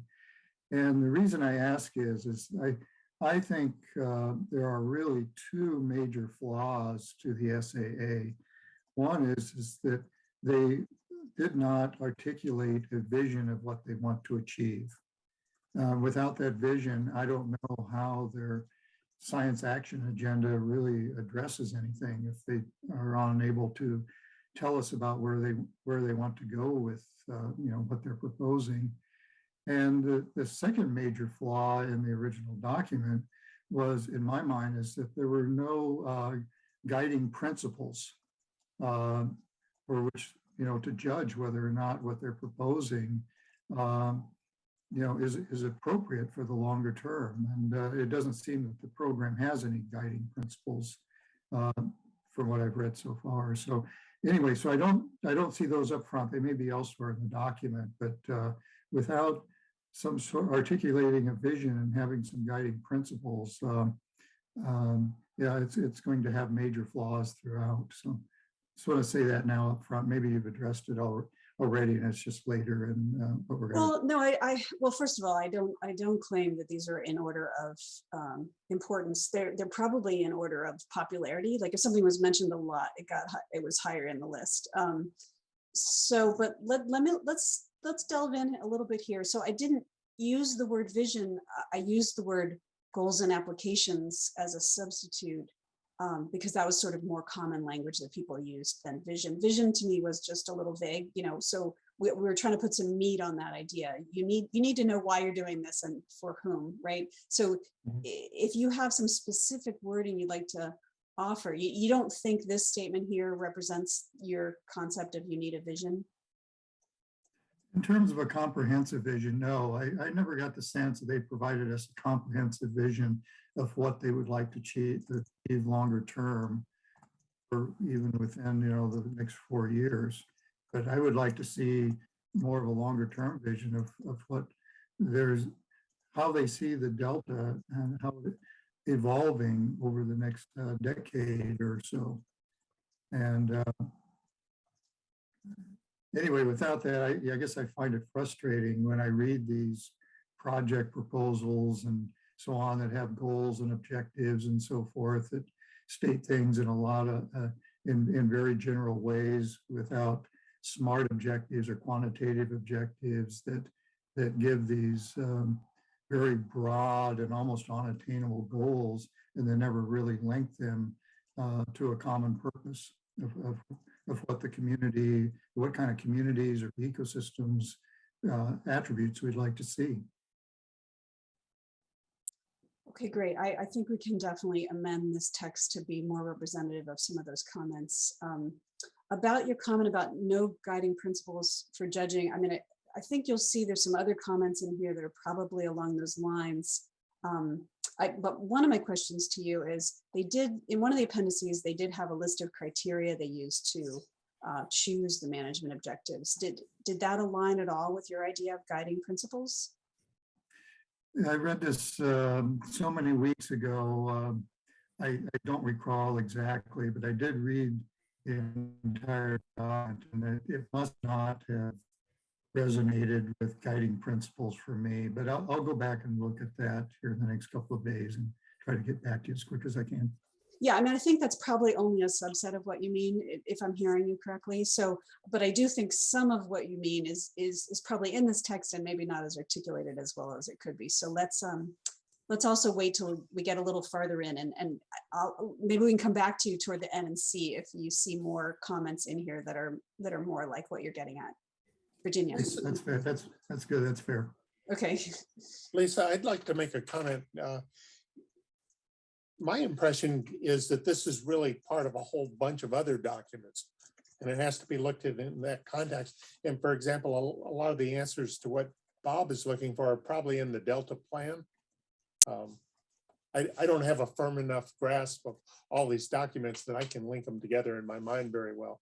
But I think when you're looking for the broad goals, that they are there, but they're not in this particular document. So we have to be a little careful. Yeah, and that's what this sub-bullet here was trying to get at, is that, yeah, some of our questions could probably have been explained if they had couched the SAA better in these other documents. So, and as Steve said, it comes out eventually, but it's hard to, it comes a little late after, for us. So that's all we're saying. Virginia, sorry, you got cut off. Go ahead. Oh, well, that's fine, because I think Tom's comment was useful to remind us that there are other approaches and other reports, and I'm not fully cognizant of what all they say. But I know that Bob has previously used the words desired future conditions that I also appreciate, and I know the Nature Conservancy uses that, and other people do. And maybe I'm kind of asking, maybe that's more appropriate than saying the vision, because I do think it's goals and applications. But if one of these documents could talk about something like a vision for the Delta in some future time frame, and that's what a desired future condition is. Where are they going, via all these documents in 20 or 40 or 100 years? I've never seen that articulated, and it may not be appropriate in the SAA, but it should be appropriate somewhere within all this work that's going on. Yeah, this long-term future issue is something that's bothered me, because being a geologist, I tend to take a longer time frame, and when I look at the planning for the Delta, most of it is shorter term kind of issues. Yet we know, 50 years out, 100 years out, we're beginning to get an idea of what a lot of the drivers are going to be, and there's not explicit discussion or planning for it. And these 4-year documents are just way too short a time frame for some really catastrophic aspects of the future that are coming. Yeah, thank you. As opposed to trying to figure out how to work that in right now, I would also like to come back to that at the end after we see some of the other comments that are in here, because I think we may have partially addressed some of what you're saying, Tom, and but yeah, I have written down your point to try to think about that. Steve.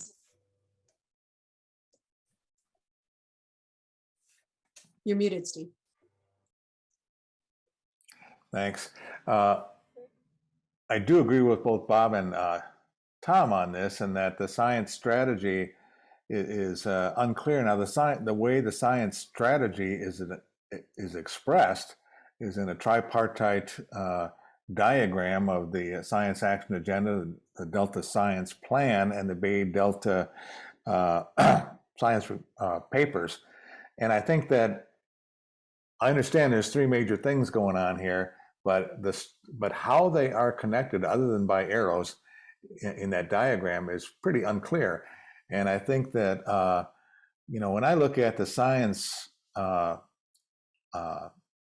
plan, which we also reviewed, the Delta Science Plan, there are specific activities that are almost identical to some of the things in the Science Action Agenda.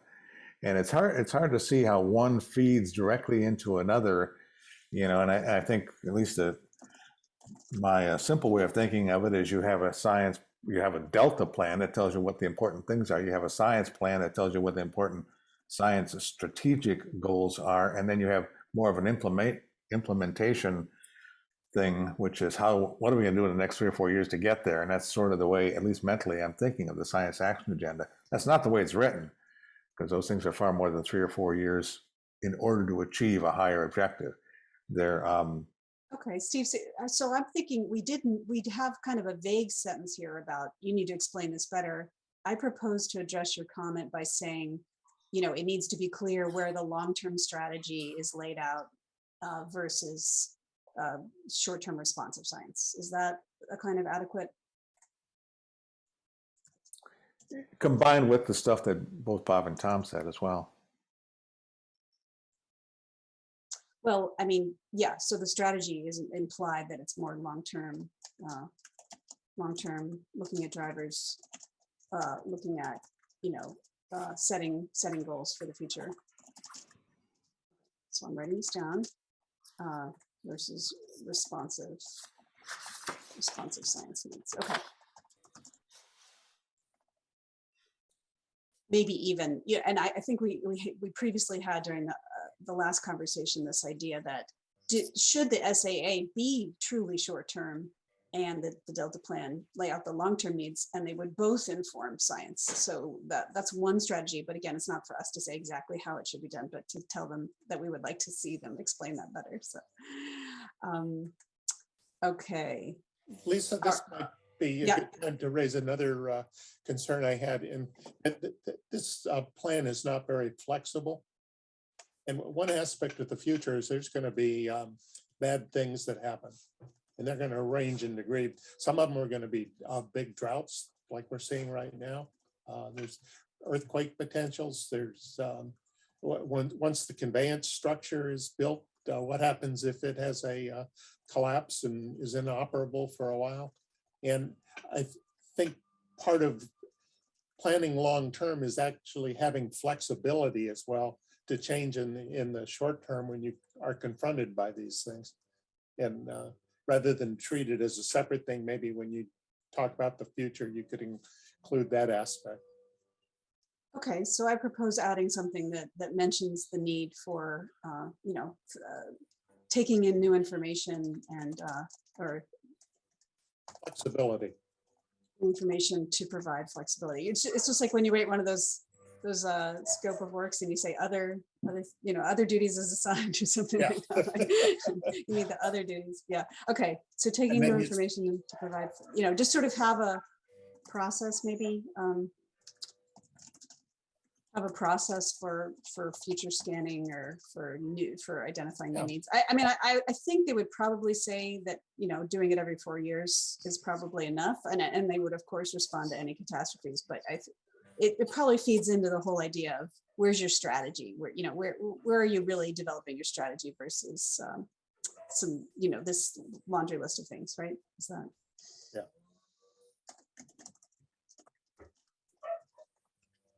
Okay, I think it would be beneficial if we would get a little farther down, and you can see some of the other major comments before we keep saying what's missing here. So this perhaps will overlap with some of the points you just made, Tom, that some urgent science needs appear to be missing or just didn't really receive sufficient emphasis. Given the role of the SAA in the science enterprise, we just think a larger component of the SAA could be used to set specific science actions that require immediate attention. So maybe this is the opposite of what you're just saying, but at least some folks thought there should be achievable things in a short time frame. And this harkens back to an earlier comment. And again, we don't know exactly how this was scoped, what the goals were, but there were a few things that we were surprised not to see, such as an emphasis on water supply, the role of drought and crises, how are those being dealt with? So this is very similar to what Tom was just saying. Science synthesis and analysis was identified as a major gap.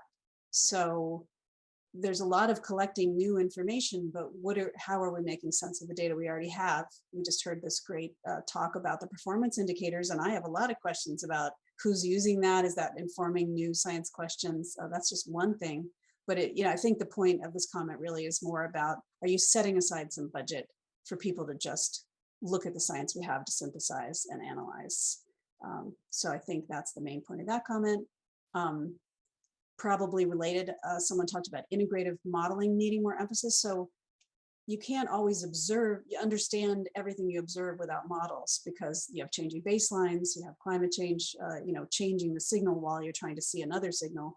So there was a recommendation to think more broadly about integrative modeling, and an example is how it's used in the Louisiana coastal assessment. This is another estuary program with similar goals, and they really are more explicit about their use of monitoring and modeling in combination, and also integrating social science. So, and the comment specifically thought this could help improve the time it takes to use science. So if you're doing that kind of integrated modeling with management relevance in mind, as they do in the Gulf, then maybe science gets integrated more quickly and more directly. And then let's see, the other critical science need we thought was missing was managing under uncertainty. Just, we're not, no matter how much data we collect, we're not going to be able to accurately predict the future. So is there enough investment in the tools and data that would help manage unavoidable uncertainties and really help decision-making under uncertainty? So those are the urgent science needs. So if I could, and again, this doesn't represent everything everyone recommended yet, but just in terms of missing science needs, could we focus on whether this captures anything folks thought of about urgent science needs? I thought these were pretty good suggestions. I don't think we have to go fishing around for a lot more. We've already given them a lot to work on, but if something's missing that folks have thought of, I really want to include it, of course, just in terms of an urgent science need that's missing. Steve. Yeah, I don't know if this is urgent or not, but it seems that I know there's been talk about connecting this to the science needs assessment and some of the issues identified there. And I think that the science needs assessment, which you'll hear about later today, had a series of science priorities identified in that process. Now, that specifically was designed to be a more strategic look and long-term needs assessment. With the science action agenda being more the 4-year time frame. But as I read the science action agenda, it's far more than 4 years. So if it's interpreted as a strategic longer term kind of thing, then there's a lot of things that came out in the science needs assessment that there's some things in the science needs assessment that are not here. Maybe just recognizing that, or I know there was some examples of the science needs assessment brought up in the science action agenda, but there wasn't really a rigorous, more rigorous connection to that. And maybe that's an opportunity here for them to add a section that would get at some of the stuff Bob's talking about, and make some general statements. The science is a continual process, and when you attack a problem, you can only do a certain much, but it's an evolving, continuous, strategic process, and that we're kind of looking at the left-hand side of the equation, but everything is going to bleed into the right hand. And the science needs assessment was starting with the right, bleeding into the left. But make a point about that and discuss some of the things that were identified in the science needs assessment, confirm or reaffirm some of the stuff recognized here, and some other things that are more general. The ecosystem forecasting is the one that comes up, which came up as a specific recommendation. And that is kind of in here in a little, I think, in one of the things, but it's an overarching, more strategic science need from which some of the actions in this paper could be done under. Anyway. Okay, thanks, Steve. I know that I kind of skipped over one sentence that was probably more important than I realized when I skipped over it. I think we're all saying the same thing already, that we just don't see a good framework for identifying the priorities. And so one suggestion was to really be more explicit about adapting an adaptive management framework, which we moved to the future comments. But I think what you're saying, Steve, and what we could add here is that for this document, at a minimum, it would be useful to bring up the specific science needs assessment that it's responsive to. Does that address it in more of a short-term way, Steve? Yeah, I think so. The adaptive management framework is also an important way to look at that. I'm looking at our last review. I thought we mentioned that in our last review, but I'm not sure. Okay, let's keep going. I think folks are going to find there's a lot of more substantive things in here that represent their comments. So, but if you think of take notes. If later on in the conversation you think of an urgent science need that's missing, feel free to bring it up at the end if we have time. How are we doing on time? How much time do we have left? We still have an hour. Okay, good. Well, actually half an hour, but we're going to have less. We're going to go faster in the afternoon, so take as much time as we need. Okay. So now we're getting into some more specifics. The word modeling was used to encompass all types of data analysis, and it just seemed like it would be more useful to use more precise terms like forecasting, prediction, and specific analyses to differentiate, particularly between when you're analyzing past events versus making predictions, and that's related to that ecological forecasting comment. Social science, they did a pretty good job integrating social science and not siloing it, but it did feel that there were opportunities missed in terms of integrating social science. That really the point here, I'm not going to read every example here, but the questions weren't exactly phrased the way all social scientists might phrase them, that there was sort of, in contrast to a lot of the biophysical science questions, which really opened the door to a lot of diverse and innovative thinking. A lot of these were more prescriptive and narrow. And some were good. There were really good ones, and then there were ones that seemed strangely narrow. And so we just think that perhaps some of those questions could be improved, and we'll provide some examples. And then there were also some missed opportunities for social science integration in a few places. Does anybody want to add anything to that? So we went ahead and gave them very specific questions so that they would understand what we meant by that, about room for improvement. Okay, so that's okay. And now, but again, I'm going to keep going unless someone raises their hand. But if you think of something later, we can always come back to it. Okay, and on the process and documentation, so now we're still under major concerns. There's also some minor concerns that we're getting to and future recommendations. So it's probably not worthwhile to add a lot of stuff here until you see what comes later. But we thought, at least for now, it would be important to separate out continuing recommendations from new recommendations. So there's comments later about really tracking how the last SAA was used and what progress has really been made.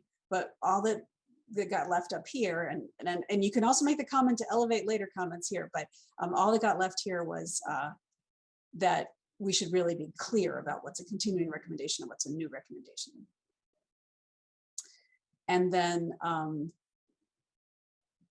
the process by which the progress summary was used was not clear to folks either. How did the level of progress across the different actions affect whether or not it got included in this new SAA? So, and that probably speaks to, this need of, has the science priority changed? That's probably what Jay brought up, and Tom. Has the science priority changed because of things we learned, or is it that we made a good amount of progress and we need to keep going? That's the kind of thing that we were looking for. So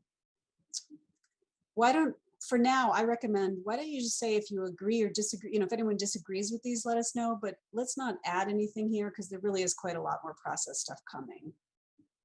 And I want folks to see that before we start having a broader conversation.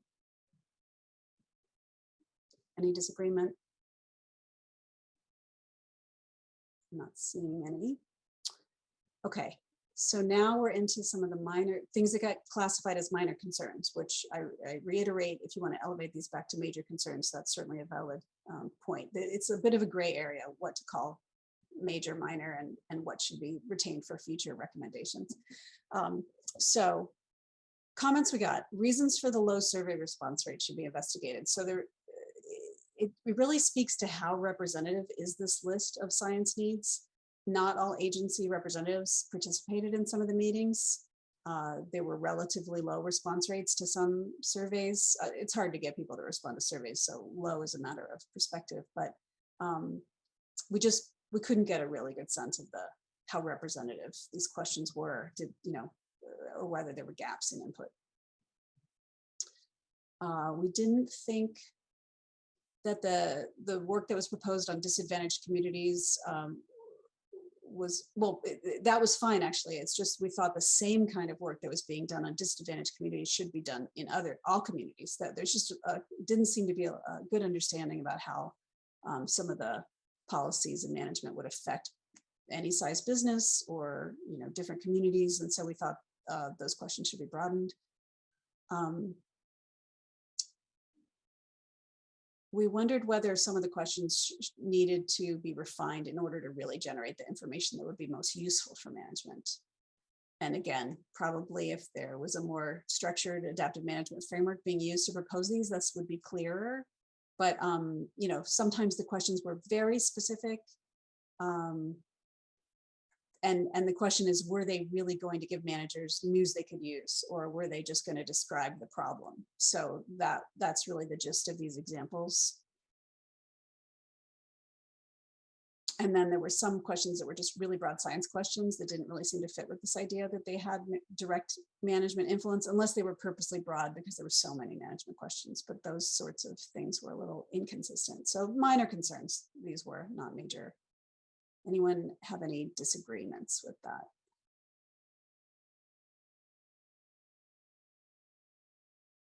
Okay, and then minor concerns about the process. Here's that Delta Science Tracker again. We wanted more details, but I think maybe the earlier conversation suggests that either it needs to be less referred to or it needs more details. Is that really what we're saying at this point? Yeah. And then the executive summary did not really do a good job of clarifying the integration of the social science in that, but the body does. So I thought that that's just a minor concern there. Okay. All right. Now there's a bunch of meaty stuff in the future approaches, and then I think we can circle back and see if we missed anything. So now we get into some of our earlier comments where we just didn't feel there was a sufficiently systematic process to identify science priorities. And our go-to is really an adaptive management framework. Now, probably we need to define that a little more clearly because adaptive management means different things to different folks, I've discovered. I think what we mean is, having goals, having science that is intended to meet those goals, and metrics of success when appropriate. So a more structured approach could avoid concerns about whether the recommendations really are representative of urgent needs and whether they've really taken on incorporated things that agencies, scientists, and stakeholders all consider major priorities. So that's how we've worded it. I should probably give you all a second to look at that and see if, Virginia, go ahead. So I think it's important, as you said, to define adaptive management because it does mean different things. And there are some good published definitions, but I think part of the definition includes goals that are defined, across the community, which includes the scientists, the managers, and the stakeholders, needs to be said. And the last part of adaptive management is revisiting the goals and approaches as you obtain data. That's really where the adaptive part comes in. And for the SAA, I think something about the holistic nature of the adaptive management approach needs to be considered. By that, I mean not just looking at an indicator or a project or a small issue in the adaptive management approach, but as much as possible, the whole basin and how feedbacks occur among these issues, not just climate change by itself, but how's climate change affecting water availability and HABs and some of these other issues. So I think that word holistic needs to be included, and all the parts of adaptive management need to be included here. And to me, that will help address some of the concerns that Bob and Tom have raised, because ideally adaptive management occurs over the long time and allows for revisiting of goals and approaches. Right. Thank you for clarifying about the feedbacks. Right. That's really important. And including social effects too. So I think we want to be very clear about that. And I would argue, let's have a little thought about the word holistic, because I think that's one of those words that maybe we can define specifically so that it's clear what we mean, because that's also open to a lot of interpretation. So I think what you're really getting at here is that we need a more systems thinking approach. How is you pull one string, how does that affect the rest of the system? And then as we learn more, are we building on that knowledge and things like that? So other comments here?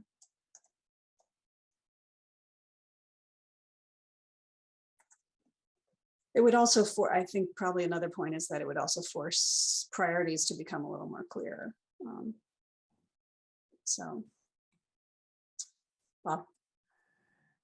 Lisa, just a question about your second bullet on this page. You say quantitative indicators, SMART or KPI. By indicators, do you mean objectives or things that you might just measure quantitatively in the field? I guess I've always associated SMART objective or SMART with being used for objectives, things that you measure as you go along, you're tracking towards some goal. Anyway, it's just a question. I wasn't sure how the word indicator was being used here. Well, I think we should clarify that. So let's be sure we define what we mean by SMART and indicator. Really, that this bullet is based on your comments, Bob. So we're trying to represent what you said. So let me just finish explaining the bullet, and then let Tanya get in here. So several people made the comment that they wish there was more specific progress tracking. So and the idea of using SMART indicators came up, or KPI, which means key performance indicators. That would help, the whole what gets measured gets managed concept, that would be important to have. But, as a social scientist, or, not just me, but other people note that, not everything's amenable to that kind of quantitative tracking. So there's also a caveat here about, we don't want to force people to use metrics that are only weakly aligned with the research goals. So that's really what that says. There's probably more we could say here. Tanya, did you have some comments here? Yeah, I mean, I was, I think, on the same page with you, what you were just saying there, Lisa. At least with many social science indicators, when we're thinking about, these various science actions that are being proposed in this document, a lot of them we may not have quantitative indicators for initially. So, I would almost propose saying measurable indicators or measurable, I don't know, objective seems a different, I guess Bob, used the term objectives, but I think it's indicators of those objectives or of those science actions that we're looking for. And I don't know if we should be proposing necessarily the exact tool, whether it's SMART or KPI. At this point, I think it's really more, pushing it back to the Delta Science program to think about what would be appropriate, or to those scientists who are actually implementing those actions to think about the right kind of metric approach. But somewhere in the document, though, we could start thinking about how do you prioritize measurement and progress tracking. And I don't know if we need to get super specific there.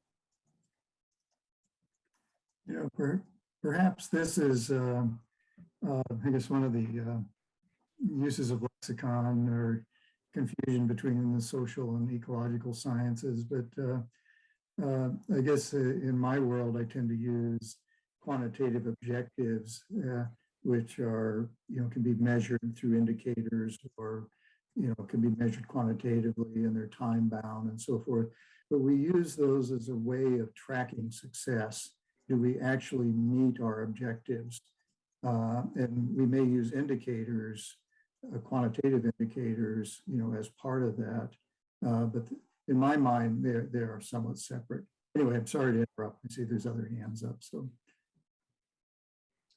Well, that's helpfully clarifying, Bob. Yeah, let's hear some more comments. I might come back to you, Virginia. I'm unmuted. I have to check that. So several things. Having indicators is part of the adaptive management process. So I think we need to make that clear when we bring up indicators. And I also prefer the term measurable.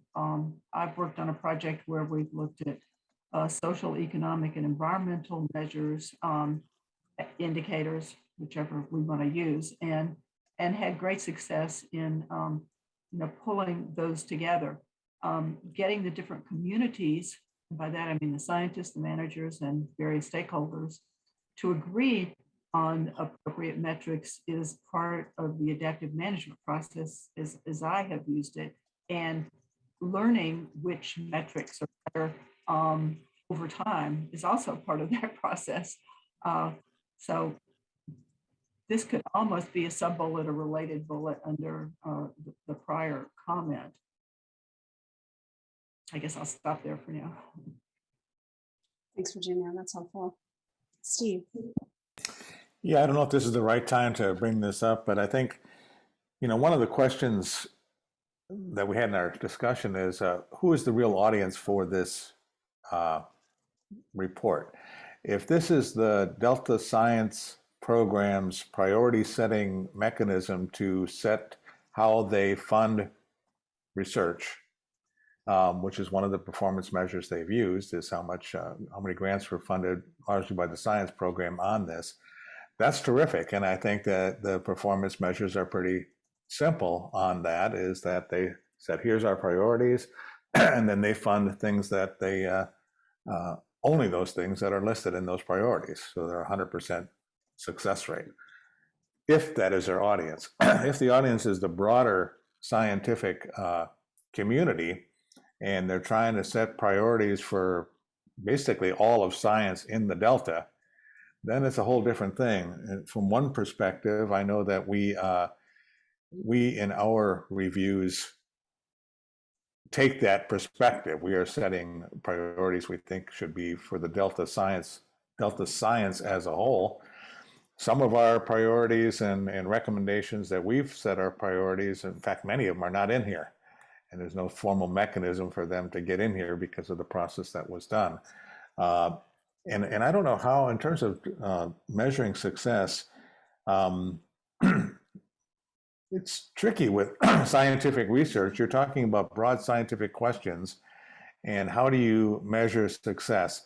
If you had not written this at all, and then and never produced it, but hid it behind a closet somewhere, and then came out 4 years later and said, okay, how many projects were done that fell under these categories? You'd probably get pretty good success, because people are thinking about these issues and they're very general. And so did the report itself trigger anything new? And I mean, that's sort of, or frankly, if you looked at the last 4 years, were any of the scientific actions actually fully accomplished? Was this question raised and answered in the 4-year time frame? That would be a measure of success. So I don't know. Steve, have you ever heard a scientist say this science question has been fully addressed?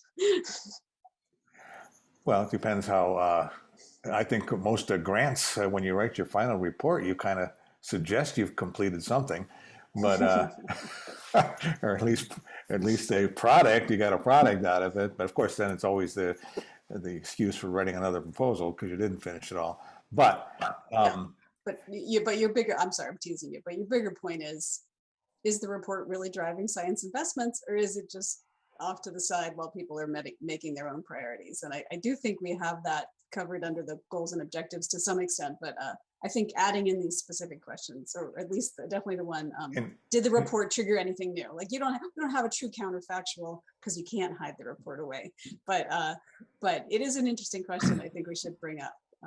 But I'm not sure how that relates back to this particular bullet, because I think this bullet was more about, are you setting your priorities based on your goals, not is the SAA performing as it's supposed to? So you're kind of raising a different question. Is the SAA helping? And so I think we can raise that question too, but I'm not sure it's directly related to this bullet. Well, tracking progress. Tracking progress of the SAA. Okay, so we can add that in too. And it's certain, I'm sure they're related, of course, so if you're making good, helpful suggestions, then people are more likely to use it.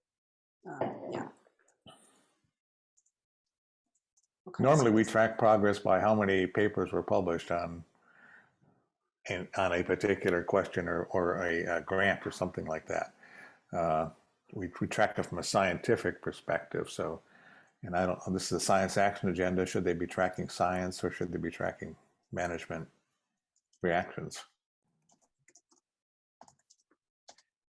Okay, so we can make that another action item. Bob, go ahead. Well, Lisa and all, this is where I think having guiding principles along with quantitative objectives or indicators is vital in a report like this. And having guiding principles, and I'm just going to give you an ecological one off the top of my head, is that it might be one guiding principle might be no net loss of native biodiversity. And if you go 5 years or 10 years into the future and you have no net loss of native biodiversity, then you've been successful. That's one measure of being successful. If you don't have those guiding principles or those quantitative, you have no basis on which to say whether you're successful or not, because you simply don't know. I see this as really one of the fundamental aspects of this report that really does need to be fixed. When I have a science action agenda, it does have to have guiding principles in it, and it needs either quantitative objectives or quantitative indicators, something that will help tell us whether opponents, they will know whether or not they're on track for being successful in terms of the criteria that they have set for themselves at some future date. So, well, let me just ask you about that, Bob. So is that kind of goal a science question or is that a policy question? Because I'm just not sure they have the capacity to set those things. It could be both. It really could be both. As scientists, you can set your own guiding principles as well as your own quantitative objectives. The policy folks may or may not agree with that. And we've run into that in the past where we have set our science goals and later on had the policy people come down very hard on us for suggesting such a thing because it got out into the public. But from a science perspective, we were able to judge whether or not we were successful or not. And it gives us a quantitative measure to tell us how close we got or how close we didn't get it in many cases. So at least for us as a group of scientists, we kind of know where we stand. And to me, that makes me feel confident when I go out and talk about things. If I say we're being successful, I can usually tell you at least where we are along the trajectory. So the bottom line is it could be both, and it can get you in trouble. Yeah, well, I mean, I think a key distinction here is these are government employees, not academic scientists. So they really may have some constraints, but let's hear from Tanya. Now, I was just gonna, I think, reiterate what you said, Lisa. I do have some concern about recommending that management or policy goals be the guiding principles for the science action agenda. A lot of those are value statements, they're political statements, they're debatable, they can get you in trouble, as you said, Bob. And I think it could be very challenging to come up with those types of principles for this type of document. But that said, I think we can push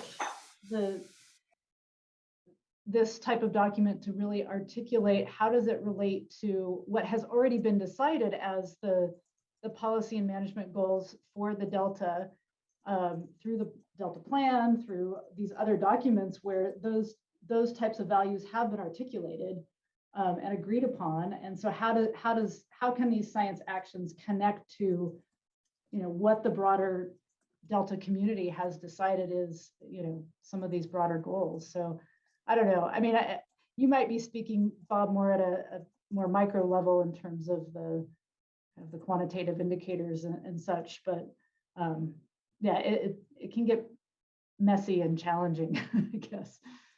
So.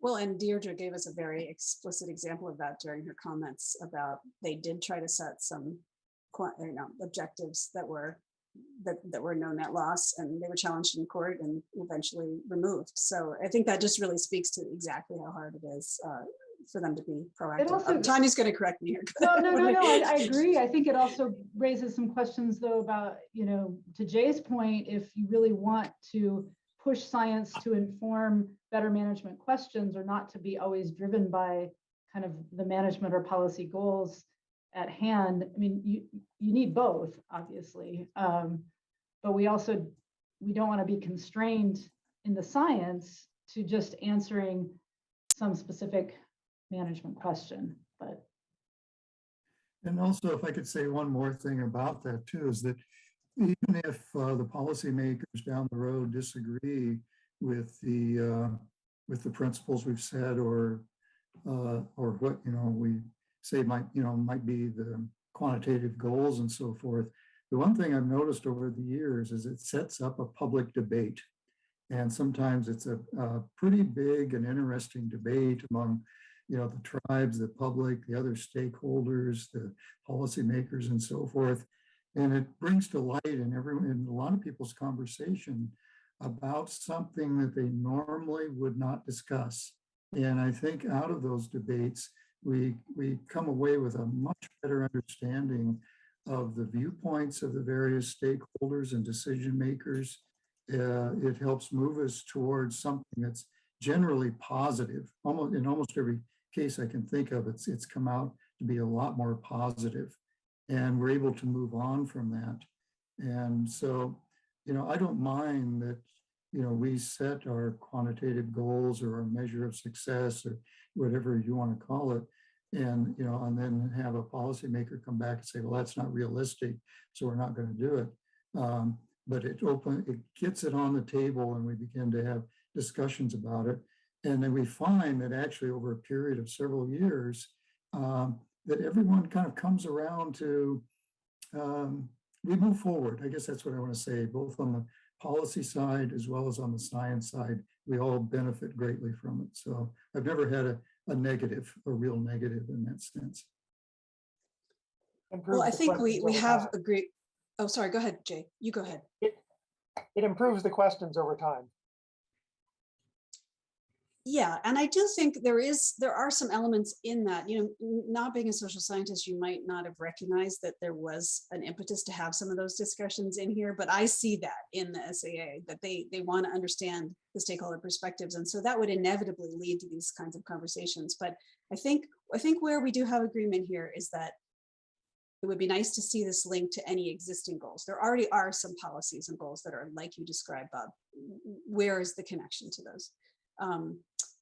but I do think there are some constraints on asking government employees to go outside their lane. So I don't think we can absolutely ask them to be like us, academic scientists, and do certain things. But why don't we go ahead and emphasize the need for, or double down on some of our points that we've made about the need to have these conversations and set up a framework to set objectives more clearly. And I think that really will encompass a lot of our concerns here.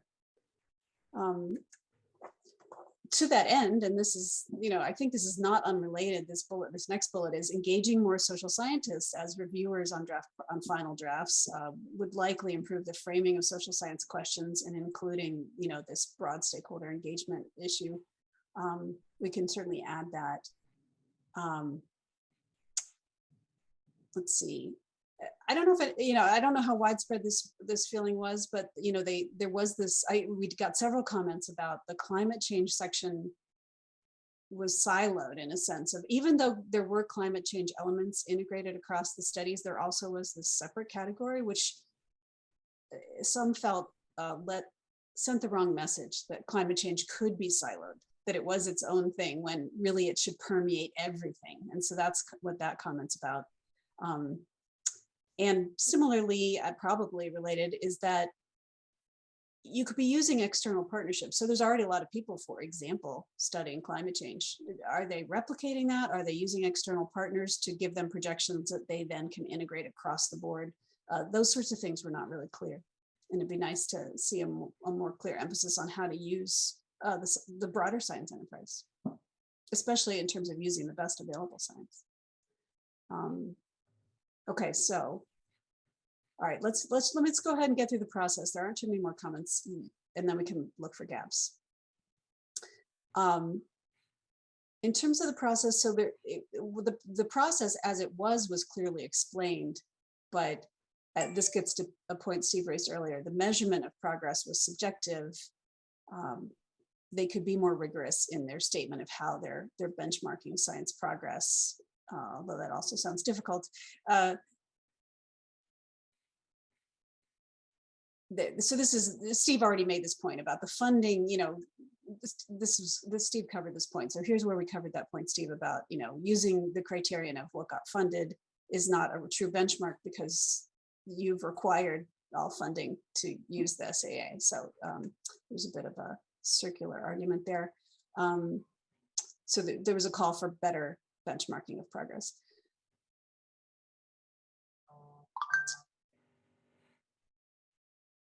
The method to reduce so there were a lot of very specific, very interesting questions in that appendix of what they heard from the stakeholder community. And they were aggregated into very broad topics in a lot of cases. And even though they did have laid out criteria of how they did that, it wasn't, I guess there's sort of two comments embedded in this bullet. Is that really the right thing to do? Was one set of comments, and another set of comments is, could you just be clearer about how you did that? Because some people thought these general categories just encompassed a lot of science and they were not doable in 4 years. And so that's really speaking to some of the points we made earlier.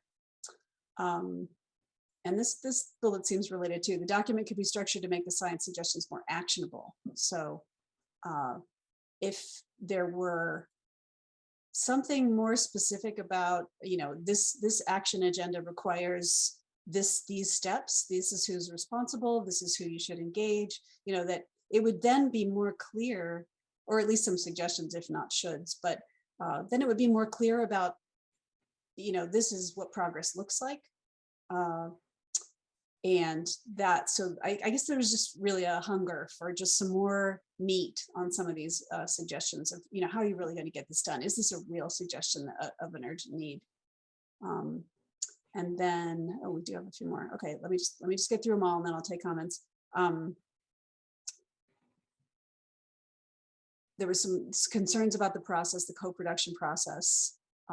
It's clear that COVID-19 changed the process from last time, but we have some suggestions about making the small groups discussions more effective, because that's having that public interaction and more time for presentations and breakout groups probably would have resulted in a better process. So the question is, if you're going to keep doing it online, is there a way to improve that?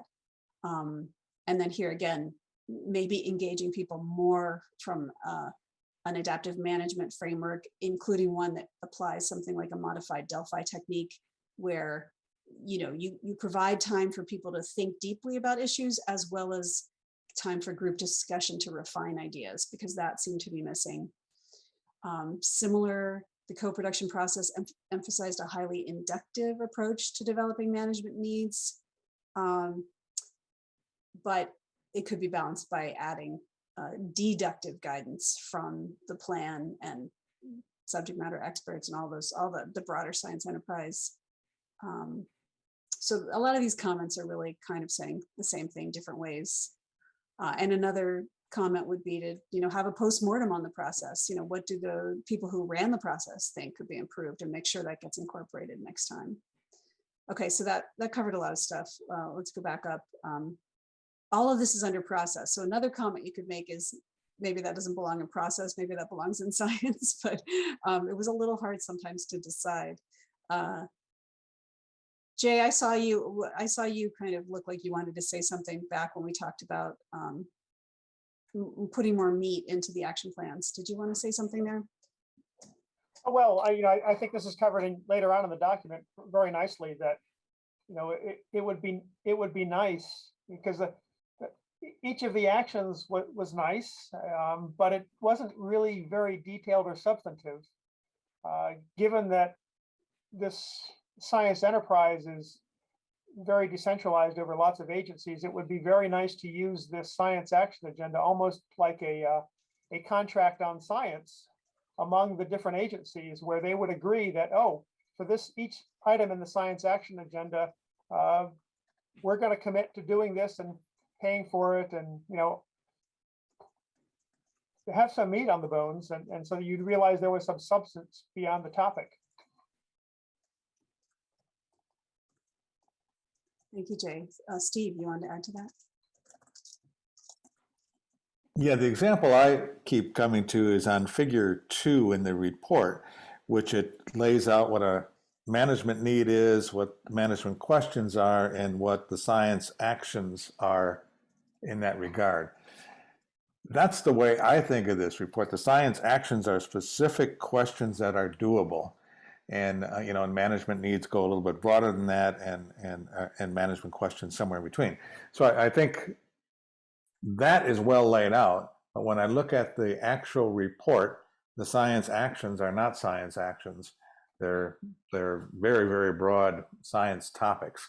And I think that somewhere that disconnect between that figure and what the level of detail and robustness. Now maybe that could be resolved by, as Jay suggested, is to take one of those, one or two of those, put a little box diagram and say, this is what we really mean, how one would address something along these lines. So while I have the floor, I want to do a time check. What's your thought? We're scheduled for a break at 11. We can just continue until we're done. We could take a little break and come back to this. We could talk about where we want to go. What's your thoughts, Lisa? Yeah, I was cognizant of that. I think it would be nice if we got out made sure we didn't have any burning comments about these bullets, and then we take a little break and everyone can actually have a few minutes to think to themselves about whether they think anything's missing here, or okay, they want to reorganize anything. And of course, you all have a copy of this if you want to quickly look at it during the break. But why don't we just cover any concerns about these bullets and then take the break, and then just do a final wrap up where I will also lay out the changes that we've agreed to. Yeah, I wanted to comment on the co-laboratory, and it sort of gets back to what Steve was talking about, the science needs and the science action agenda overlapping. On page 10, I think it is. Oh, no, there it is. I think this is a really important aspect of science government in the Delta. And we've just started to discuss it. And for it to show up in the science action agenda in a very limited way, I don't think is actually very helpful at this point.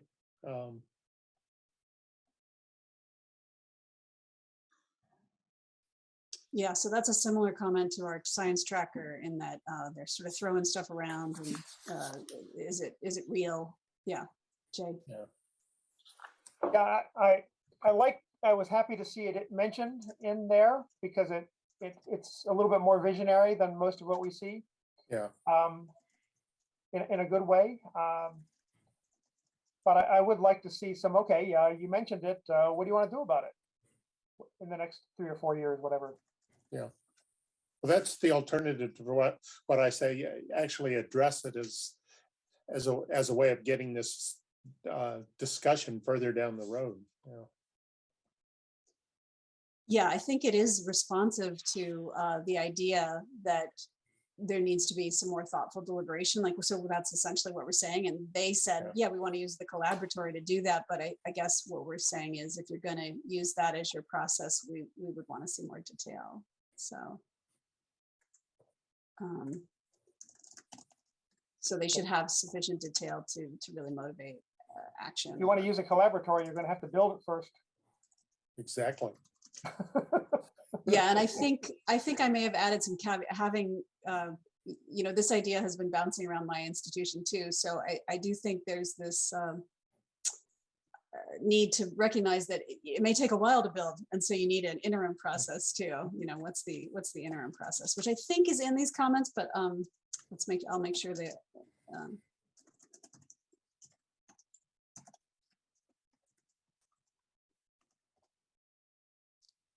Okay, any other burning comments? And we're in the appendix right now in case anyone's wondering.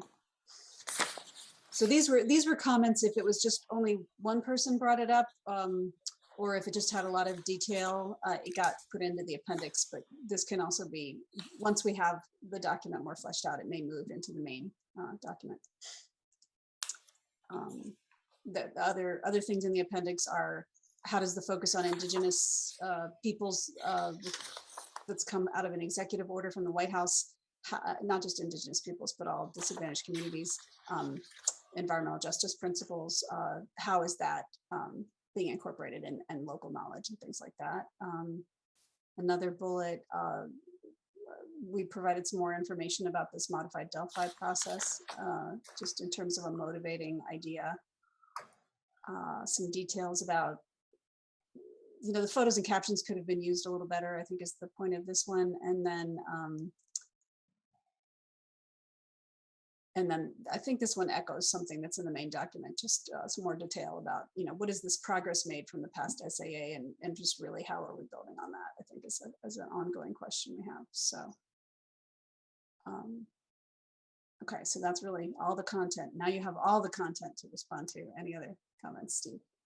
Yeah, it was probably my most major comment. And on page 25, they have a figure that's in where the figure caption is environmental scientists collect water samples on a certain research vessel. I'm pretty sure that's the benthic samples that they're collecting. It's not any water sampling that I've ever used. And so someone needs to look at that caption or they'll lose all their credibility, or I might, unless it is a water sampling. Okay, we'll stick that in the appendix for sure.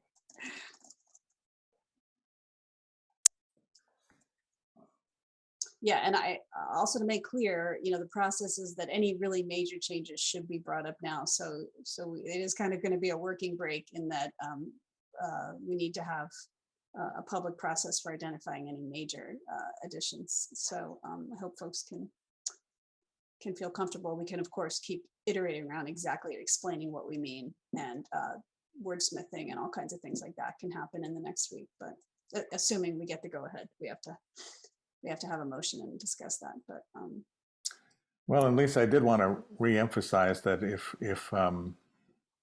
people feel they need more time, I think that is something that we should seriously consider.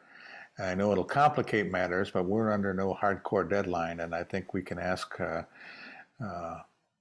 Rachel and Henry to give us another week or so. If we were to want to rediscuss the content, we would have to schedule another meeting to do so, and I think it needs 10 days advance notice or something. But anyway, that's just just to let people know there's some breathing area if they need it. If not, we can go ahead. Yeah, Virginia. I was, as people were talking, I was going through the SAA, and I don't know if this is a major or minor comment. It's kind of minor, but it has major implications. And that's on page 11 of the SAA, their definitions of management needs, management questions, and science actions. And at the bottom of science actions, they list adaptive management. And to me, adaptive management is much broader than a science question. To me, that's where management needs and questions come together with science needs and questions. And so it's kind of totally different than the way it's presented in the SAA, in this box at least. I'm gonna have to go back and look at that. Okay, so we can talk about, we certainly already have content in the report about adaptive management, so we can mention that, you know, again, this may be a different definition of adaptive management. So some people really use it to track a particular project's progress, and it's very narrow. And so it could be that could be the type of adaptive management they meant there. But we need to clarify those definitions, which we've already said. So that's in the purview of changes we've already identified. We can also say they should define what they mean.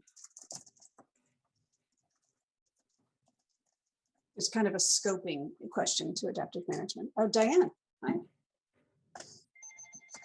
Hi.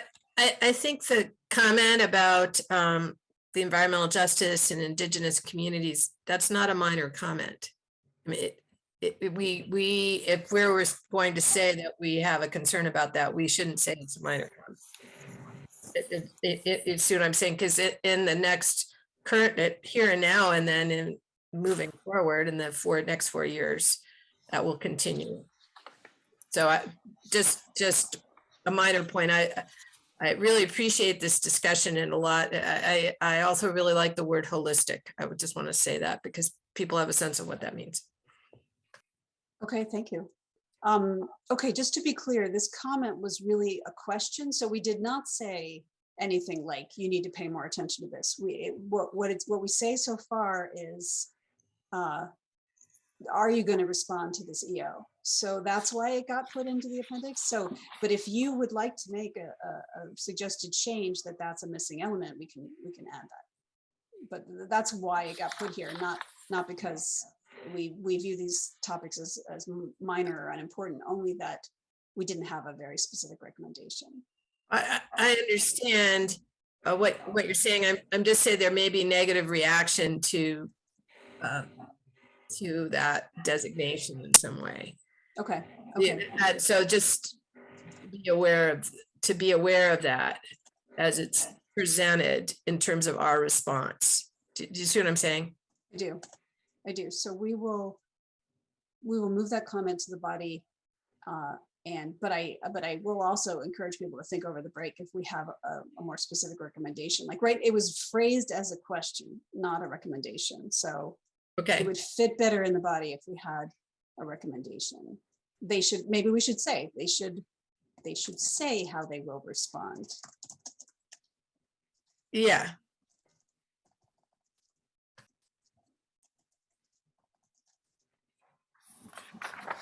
I think that's a fair statement. I did not see a lot about.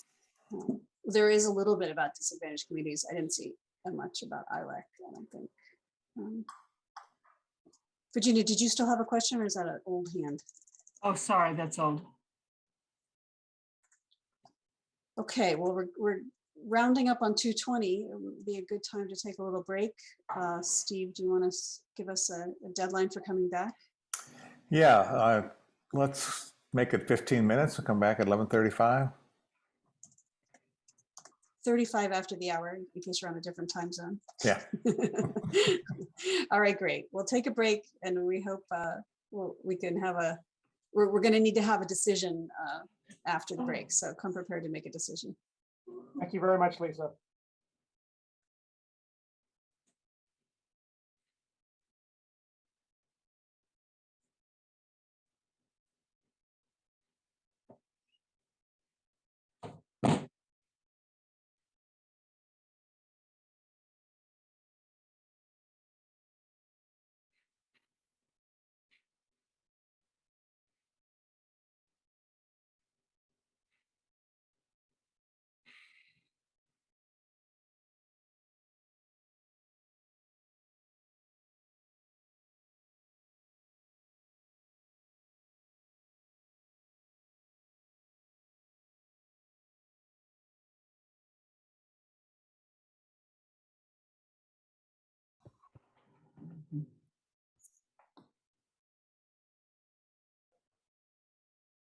Okay, Chair, the floor is yours. Okay, thanks. Welcome back, everyone. And while Lisa's compiling her notes, I'll just talk about the process a little bit. In general, what we would do is if you're all comfortable with the current content of the our review, it's the content that you receive plus the changes that we've talked about that Lisa is compiling.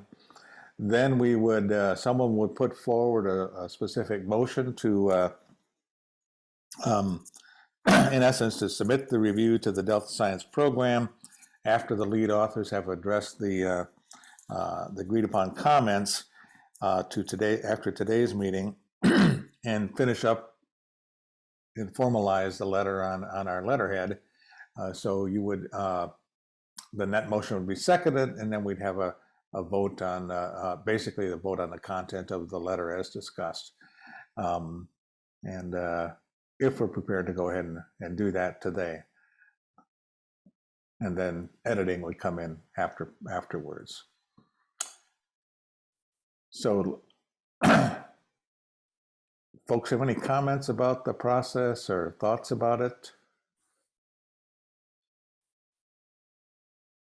Do we feel comfortable going ahead at this stage? Nod your heads if you agree. I'm seeing most nods heads. That's not an official vote, so don't arrest me. Lisa, do you want to then take the charge, and then when you're ready, I will ask for a motion. Okay, I'm going to do my best to summarize the changes that we've agreed to. Minor details can of course be fixed later, and these aren't as well organized as I would like, but I will do my best. So starting with the scope, we agreed that we would rephrase the questions as themes and explain the scope more in terms of how we structured the analysis. I added also that we should explain how we ordered the recommendations, since that question came up. Under strengths of review, under process comments, we decided to move the Delta Science Tracker comment out of the strengths and move it to the future actions, clarifying that it should either be well used or not used. Or at least not depended on. It's not, to solve problems until we have more details about if it's a true thing. A worked out process is what I mean by that. Okay, I'm so articulate right now when I'm reading my notes. Okay, also under process, be more specific. So again, we're under the strengths, we're gonna be more specific about the good things we said, in particular, what was responsive to the SNA and which appendices were thorough. But more generally, we will add more specificity. Under major concerns, we want to stress the need for strategic thinking as complementary to identifying current management needs. And I took a lot of notes about that, but that's how I summarized that. And another insightful way to put it was how Jay put it: we need to be helping managers ask good questions. So that will be described more, although I think it fits with our current comments, but we're just going to make sure that's clear. We recommend stating the goals more clearly. We recommend connecting to the Delta plan to explain the guiding principles for the science goals. So you won't hear everything that was discussed today because some things really are already in the bullets, and I think we just gained some details we wanted to add, but they're not new suggestions. So just keep that in mind. In addition to the linking to the SNA, I think a more overarching comment was address how the science action agenda deals with long-term needs, which again, we have that basically in there, but Tom brought up the example of geologic timescales. There are these future threats that maybe there are low probability events in any given year, but they're not really being incorporated in these short time frame things, like catastrophic effects of earthquakes was the example. Also stated that the plan is not very flexible to adapt to new needs. And did I say this already? I have highlighted again, more rigorous connection to the science needs agenda. So we already have some language around, we just want more explanation about how priorities were developed. Okay, so that's all the major concern stuff we have. Minor comment, the author should define what they mean by adaptive management on page 11, or possibly reconsider that as nested under science action. Under future, we need, in our comments, we need to define adaptive management better so that when we make that recommendation, it's clear what kind we're talking about. We need to state the need, and that definition will include stating the need for a more holistic picture that guides adaptive management. We're going to link the comment about indicators back to the adaptive management framework. We're going to clarify what we mean about using measurable indicators. We're going to replace quantitative indicators with measurable indicators as our general overarching statement. We're going to avoid proposing an exact tool of what they should use, but encourage the DSP to think about what would be appropriate. And in terms of setting quantitative goals, quantitative objectives is the word used. The SAA could be better linked to any quantitative goals that are out there already in policy. There certainly are numerous options out there. So we'd like to see that. We're going to comment that getting stakeholders to agree on objectives and metrics is part of adaptive management, and having those structured conversations with stakeholders about science priorities is an opportunity to promote public debate and gain knowledge. That's how I phrased that, but we can work on that. There was a desire to track progress of the SAA differently. I think we have some comments about that already. But that was to Steve's comment. We probably need a better process for tracking progress of the SAA than just the funding, which is in there pretty much. And then, yeah, okay, those are repeated. We're going to add that the SAA is an opportunity to coordinate across agencies. So under that bullet, I'm sorry, I'm in future actions now. Did I say that already? I think I'm in future actions. Under that comment where we said this just could be, there could be more meat on the bones, is how Jay put it. Under that bullet, that there's a missed opportunity here to use this to coordinate across agencies, because the science enterprise is so decentralized. It would be a good start if there would start to be some division of effort or responsibility for some of these science needs. So we didn't actually say, so we're gonna build up that comment about the collaboratory and make sure it's clear that because that's not really developed yet, there should be an interim process for doing the things of the collaboratory before that's built.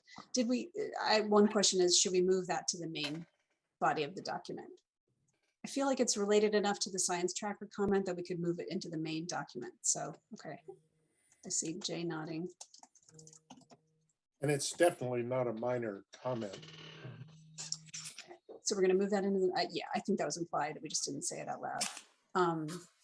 And then Diane similarly suggests that we move the comment about Indigenous communities to the main document, and we will turn that into a recommendation that they respond to the executive order on Indigenous rights, to say how they will respond. And we will add to the appendix to fix the figure on page 25 that it's really benthic sampling. Hopefully that's correct. or suggest that. We will suggest that so they can confirm that that's really about benthic sampling. Okay, does anyone see anything that I missed? I know that none of you took as good notes, so Edmond would probably be the only one who could tell me if I missed something. He'll be back. Okay, I'm going to then, I think I'm allowed to do this, put forward a motion that we agree with the content of the review as amended in today's discussion, and that we would submit it to the Delta Science Program after the lead authors address the agreed upon comments and submit it. Second. Okay, is any other discussion on that? Any public comments on this before we vote? Yes, we have one from Deirdre. So Deirdre, I'm in the process of giving you permission to unmute.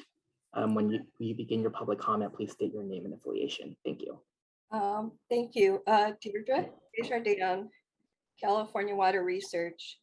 And I just wanted to say how profoundly grateful I am for your review of the science action agenda and science needs assessment as senior scientists. And this, I honestly, listening to your discussion, I felt that every minute of the 7 months I spent working to restore funding for the Delta Independent Science Board was worth it.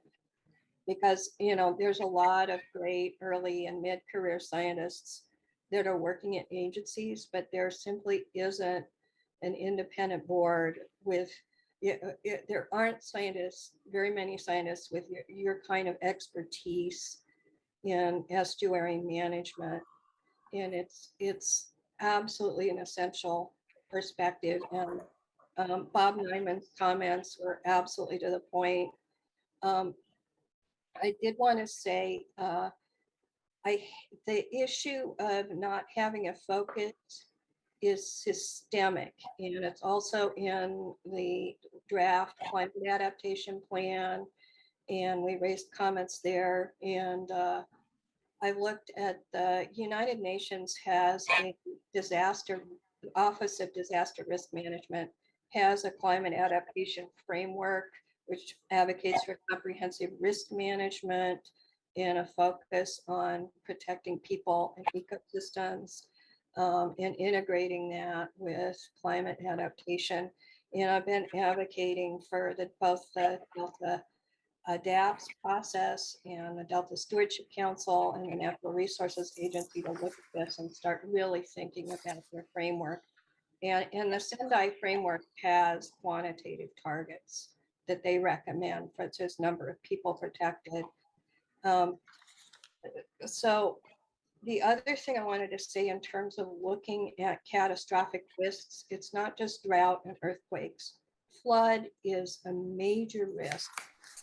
And Daniel Swain is one of the best climate scientists in California, did a study in 2018 which estimated that there's a 3 to 4 times greater risk of event like the Great Flood of 1862 over the next 40 years. And he estimated the chance is about 50-50 that we'll see such an event. And if we do, I'm not sure, but the estimate is that every levee in the Delta would be overtopped, according to the maps I've seen.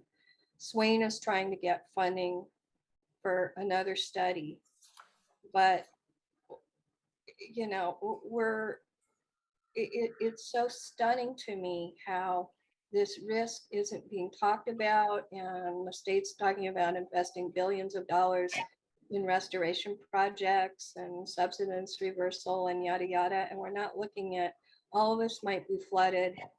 We don't even have the evacuation plans for the Delta. So it's absolutely the lens of catastrophic impacts. You know, drought has had catastrophic impacts on the ecosystem. There's catastrophic impacts on small towns in the San Joaquin Valley. And I'm running out of time, but I just, your lens is so important goals. And I'm going to send you the correspondence in the comments with the Secretary of Cali, PA, and Natural Resources. Also comments on the draft climate adaptation plan, where I did mention the Delta Independent Science Board how important peer review is, independent peer review. So thank you. Okay, thanks again, Deidre, for your continued support for us. Let me, I think we're ready for a roll call vote, and you can vote yes, no, or you can abstain. And I will just go in order as I see you on the screen. Virginia? Yes, I support the resolution. Steve Brandt, yes. Diane? Yes, I support the resolution. Lisa? Yes, I support the resolution. Jay? Aye. Tanya? Yes. Bob? Yes, I'd like to support the resolution, but do so with a caveat. Is that admissible under the process? Depends on the caveat, I guess. Okay, well, hopefully it's not too onerous. I really like what Lisa and even the other members of the writing team have done, and the revisions and what we talked about today. That's all been great. But I have to apologize. I apologized earlier. I have not had an opportunity to read this and think about it somewhat independently. And I will be out underneath my existing obligations largely tomorrow afternoon. So I could look at this over the weekend and and send in some, if I want, if I feel like they're needed, send in some written comments, certainly by Monday. So I would vote yes, but I would like to have the opportunity to read and then think about this a little bit more and see if there isn't something missing, and then respond to you no later than Monday, if that's acceptable. So I don't know if I take that as a yes or a no or a abstain at this stage. Tom?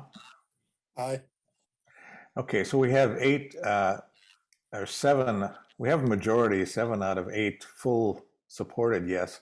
In terms of moving forward, the writing team, I think over the next 2 weeks, I don't know how strictly we need to make that 21st deadline. I think it's okay for maybe give people a few days if they have the interest to help editing comments. Individual editing comments are always acceptable, I think, but we'd put a limit on it of a few days. And Bob, you can certainly go through and add edits in that. My concern is if you add something that is what we'd qualify as content, significant content addition, then we would have to go back and call another vote to include something like that, because we've just voted to accept the content. So, and you could leave that, I suppose we could leave that up to the authors to decide whether it raises to the level of a significant comment or not. Any other thoughts on how we would handle that? Yeah, I'm not an expert here, but it sounds like a contingent yes. So Bob says yes unless he thinks of something major over the weekend, and then it's essentially no. So Yeah, that's I don't know what. Maybe it's best I abstain, and I'll just send you some comments over the weekend. That you have a vote of 7-1 or 7-0-1, and you can move forward. And you can take my comments or not. I will just write them down and send them to you, Steve, and to you, Lisa. Okay. Yeah, and our writing team is at least 3. There's 4 of us, right? I'm looking at Lisa. Virginia, Tanya, you and me. Right, and I presume if you would, if there was something so bright and shiny, significant that we all thought, hey, how could we possibly have not seen this? We always have the option to bring it back to the full board. So. Yeah, and so we'll play that by ear. Yeah. Jay? I just want to note that we have given the science program a tremendous amount of input with this, and I think it's very thoughtful and very useful. This product is largely finished. I imagine from their perspective, they're not going to be going back and restarting this process, I'm sure. So I think, Bob, if you have something that's different, I would just send them a note and let them add that to the file of what they're going to look at next time. I don't think we should take ourselves entirely too seriously about this. This train has largely left the station before we even reviewed it. Our comments are mostly going to be useful in making some wordsmithing and some probably important modifications, but not architecturally major. Well, and to inform the next round. Yeah, I think that's really the value of this. And it's been a wonderful discussion. I think it's been very useful for the board to have this discussion. Yeah, I appreciate that, Jay, and I agree with you. I think the train has left the station, which I think is truly regrettable.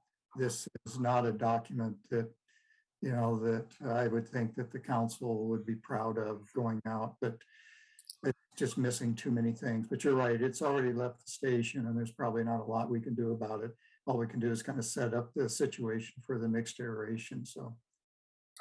And there's nothing to say that individual members of the board can become a member of the public and submit a comment, you know, independent of the board. The board will have its agreed upon content, but individuals can also do that. We also doubt this is the last time we'll talk about science priorities and how a process for doing that. So there'll be, if you think of something brilliant, we could definitely, I'm sure it'll get into a later product too. Any other discussion on this?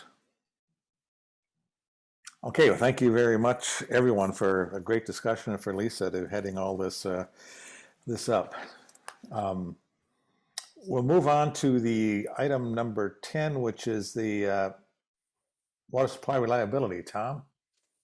Okay, this won't be too long since you haven't read the document. It's kind of hard for you to talk about it, or the revised document. You read the earlier one. The status basically is that Jay and I think would agree we're in the home stretch, and we're hoping that for the February meeting we'll have a content review. And we've addressed all the. I'll just give you a brief sort of a summary of what you'll be getting. We've addressed all the comments, of which there were quite a few, and we've actually tried to clarify the document for the non-water expert by rewriting a lot of the beginning, and Jay wrote a real nice box on how water supply reliability estimation fits into adaptive management, which is one of the charges for the board to review. And we've added other boxes like that to address some of the more conceptual comments that we got. And we've also reorganized the beginning of the report so that it really gets to the major recommendations and the issues behind it, focusing a little bit more on science and major technical issues. And then it gets into the review of the methodology down into the details, so that the reader doesn't have to go through the whole report to get the substantive recommendations that we're doing. So hopefully it'll be a little clearer to say a technical manager who wanted to get into the document. And so that'll be the big test for those of you who don't have much background in water, to see if you can get our message out of it. I think a lot of people have struggled with the document if they didn't have that technical background. The water resource people have looked at it, generally love it, and we get rave reviews from them, so that that audience seems to have been satisfied with the original document. But hopefully we've improved the document to make it a little more readable, and with a little bit of luck, we'll have it to you at the next meeting or before the next meeting, so you can read it and approve it for content. So, Jay and Diane, do you want to add anything? I'm slowing things down a bit. I was going to work on it to transfer what I've got on my hard copy to the Google Doc the day of the fire here.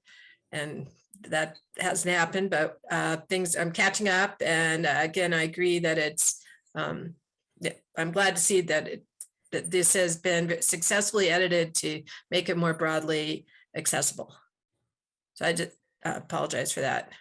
Well, no problem. What Diane's referring to is we asked her to focus on the diagram that illustrates the conceptual model to hopefully make that a little more understandable to the non-water resource person.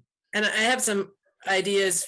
I marked up copy, and I need to remember how to put it back in the document using the University of California system and all that, but I'll figure it out. And Edmond will help me if I can't figure it out. Yeah. Whether we've been successful about writing a more readable document is a hypothesis that you all will be testing. Yeah. We tried. Okay, thanks. Any public comment on this, Edmond?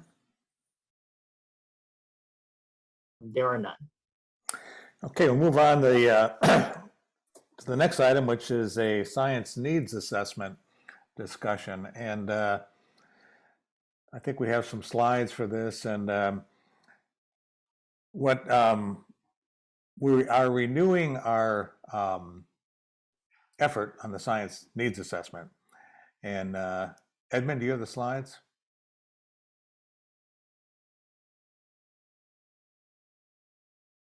Yeah, hold on really. Oh, actually, I just want to apologize. I think I just saw a raised hand. So I just want to clarify it was for water supply and not for science needs. Can we get that clarification really quick, Steve? Okay, is there, who's the raised hand?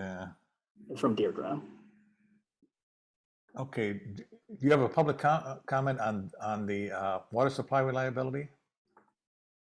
Yeah, Deirdre, your microphone is on. Yeah, I do have a public comment on the water supply reliability. I submitted some information that the board might want to look at. And I so much appreciate the effort of Jay and Tom and the board members who are working on the water supply reliability estimation report.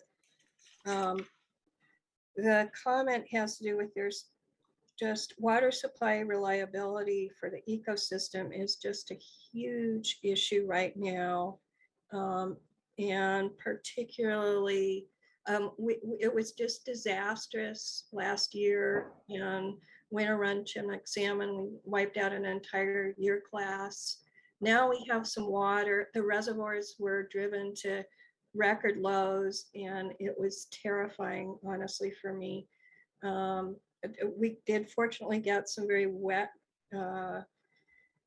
precipitation, and Jay had an amazing, insightful blog where he just did some really simple linear regressions, and I really recommend the board read it. And it showed, there is a better chance of a wet year given how wet it's been, but it's not perfect. And Daniel Swain had some forecasts, and unfortunately it looks like the near-term forecasts are that it's going to be dry.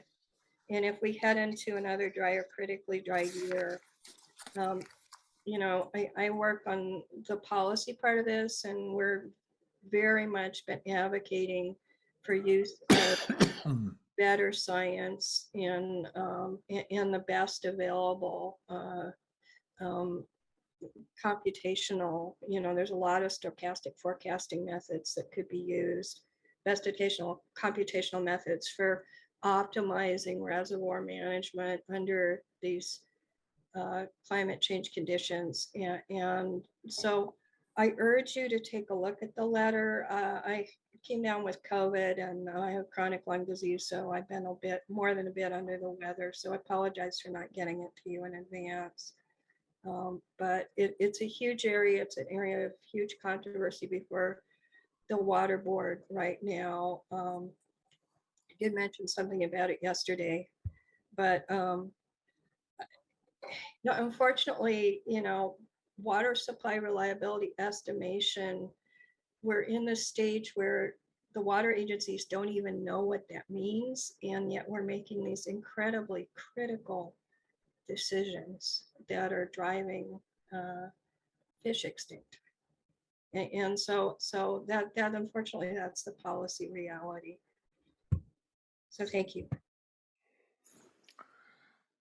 Okay, thanks for that, and take some rest. Take some time off from this board meeting and get some relaxation. Get better. Okay, we're moving on to the science needs assessment now, and basically, I'll give a short presentation and to bring everyone back to the same level of understanding of this, hopefully. And what we're generally doing is this effort has been on hiatus for a while, since at least May or June, and we're thinking of and I've met with the DPIC folks, Amanda, thinking of renewing this effort. And what we're looking at is two things. One is direction from the board on where we want to go with this and how far we want to go, or do we want to go anywhere? And then secondly, who amongst you would like to help us out? So far, it's Jay and I and Tom have also been the three main people looking at this. So I'll give a brief background and on the process. The next slide.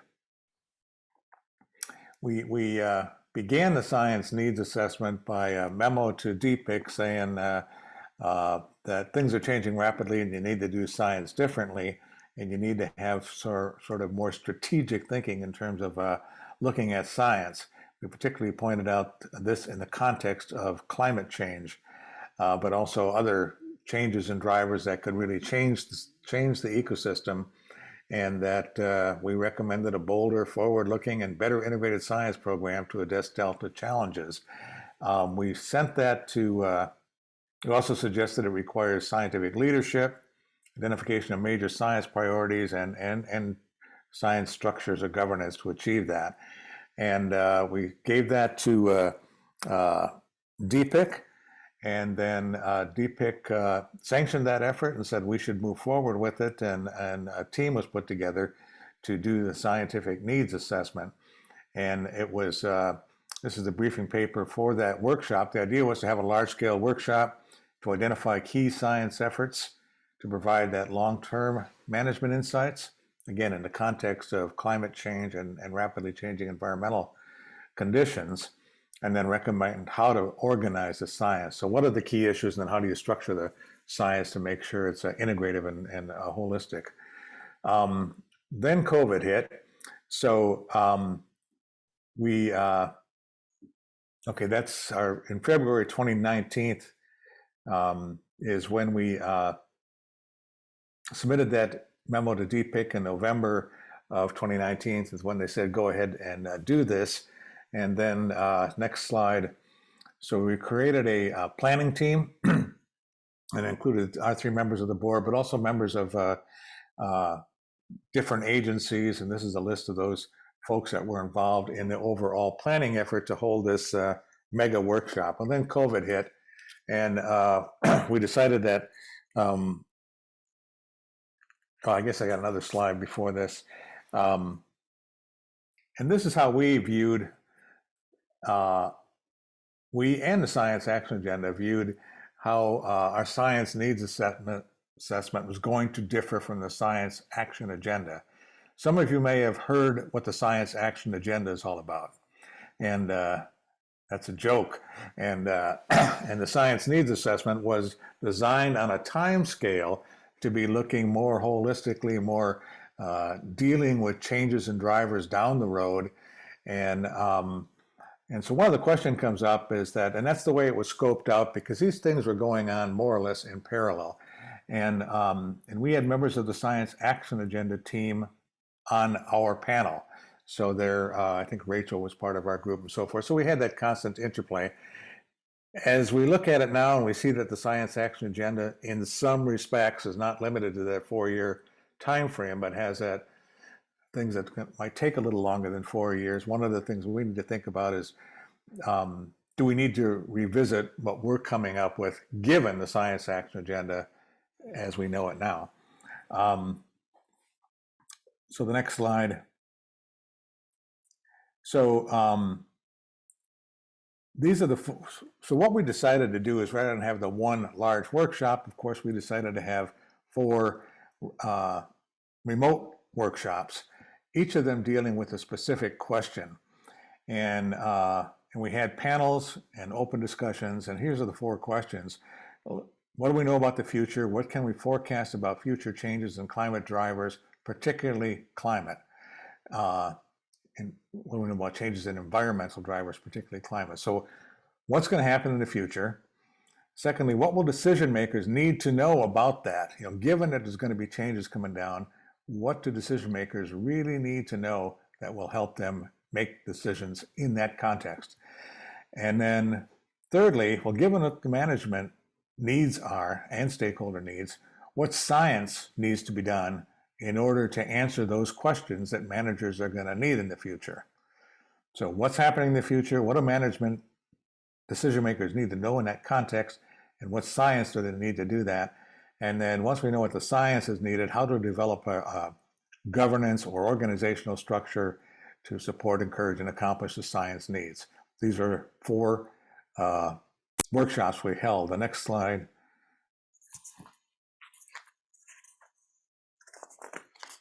Just shows you when they were held, and we had the workshops in April, June, July, and September of 2020, and then we still went ahead and had a 2-day workshop that used the results of those 4 half-day panel sessions, and to discuss what do we need to know to support future decisions, and secondarily, how do we structure the science in order to get that science done.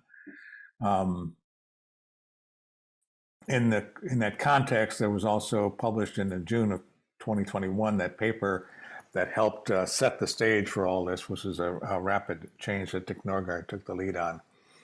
We had really good participation in our workshops. We had at least 80 people in most of the workshops, and in our actual workshop, we had 160 people over 2 days. So it was a fairly well-attended workshops and panels. I don't know if people are just stuck at home and had nothing to do, or they actually had some interest in this, but I was pleasantly surprised by this large number of participants.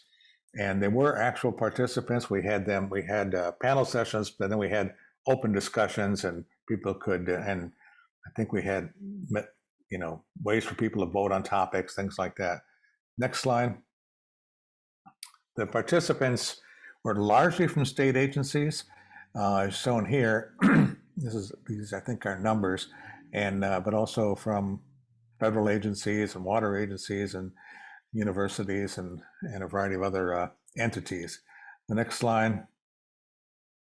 I'll walk through these really quickly, and maybe the thing to think about is some of the key points folks made in terms of science needs.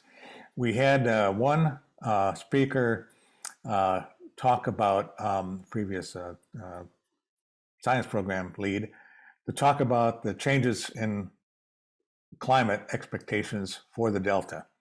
And also pointed out there are a lot of other drivers that are also changing. And then one of the questions that came up was, what is the range of timeframes in terms of dealing with uncertainty? When you think about climate change, you're talking 5 years down the road, 10 years, 100 years, what's the most relevant thing to be thinking about, or the breadth of things to be thinking about? And it was also pointed out that there are also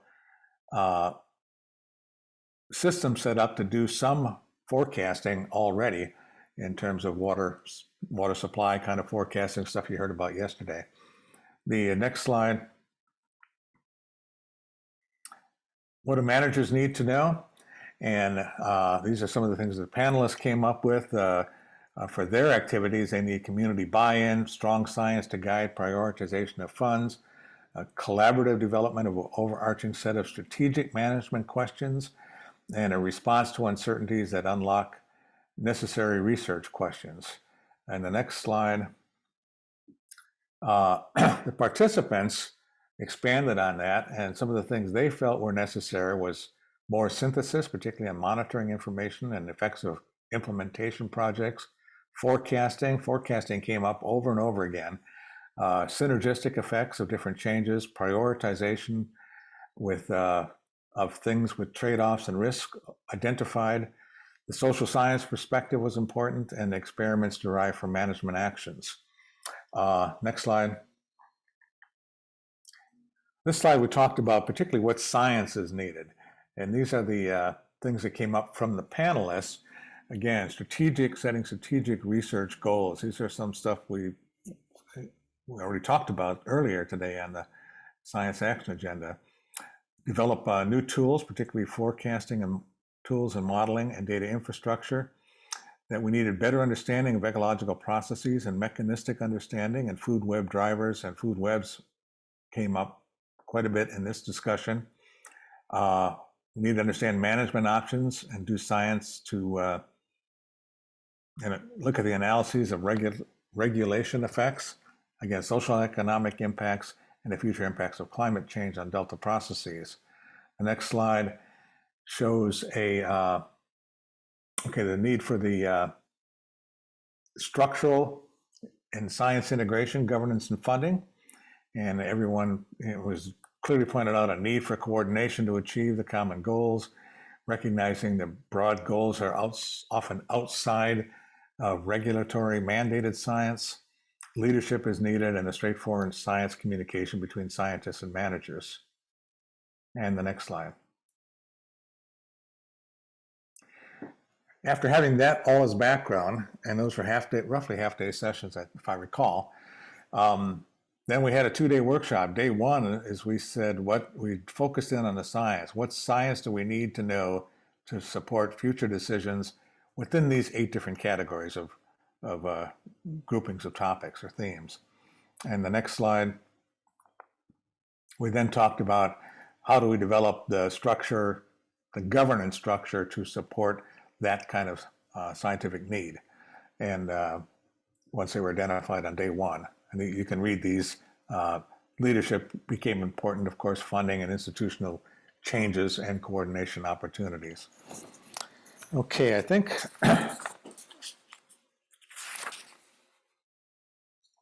the next slide. And some of the key ideas that came out of the workshop discussions was, again, this is where that creating a collaboratory came up, and some of our plenary speakers. Again, increasing coordination. We incremental versus transformational change. We need to develop a transformational vision.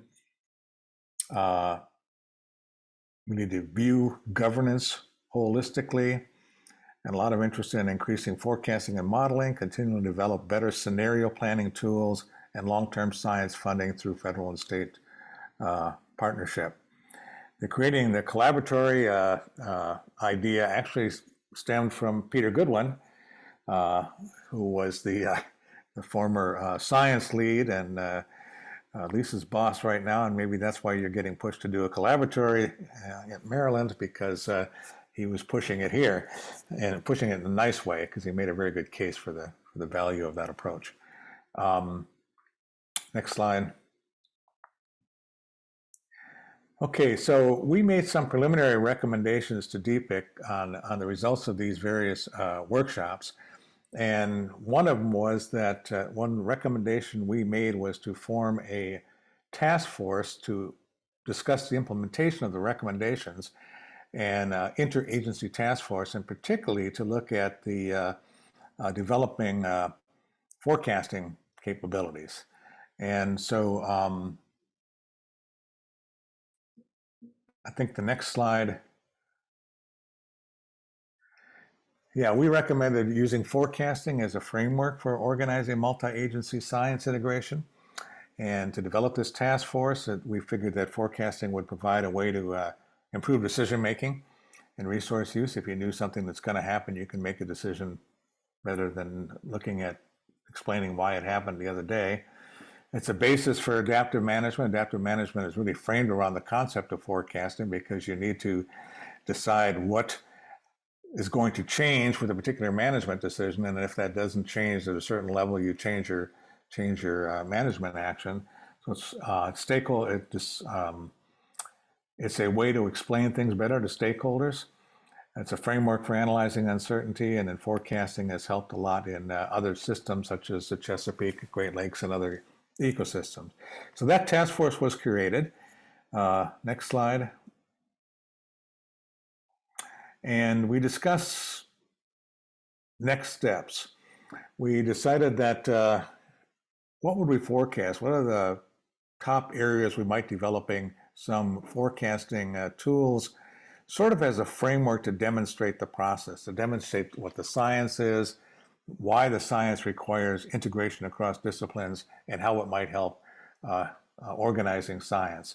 We picked 3 topics: of water operations management for environment and water supply, harmful algal blooms and invasive species, invasive aquatic plants, and the Delta salinity and water quality as areas where we were going to develop sort of one-pagers describing kind of the state of the science, what would really be needed in order to do this, and then put that back forward to DPIC as recommended actions.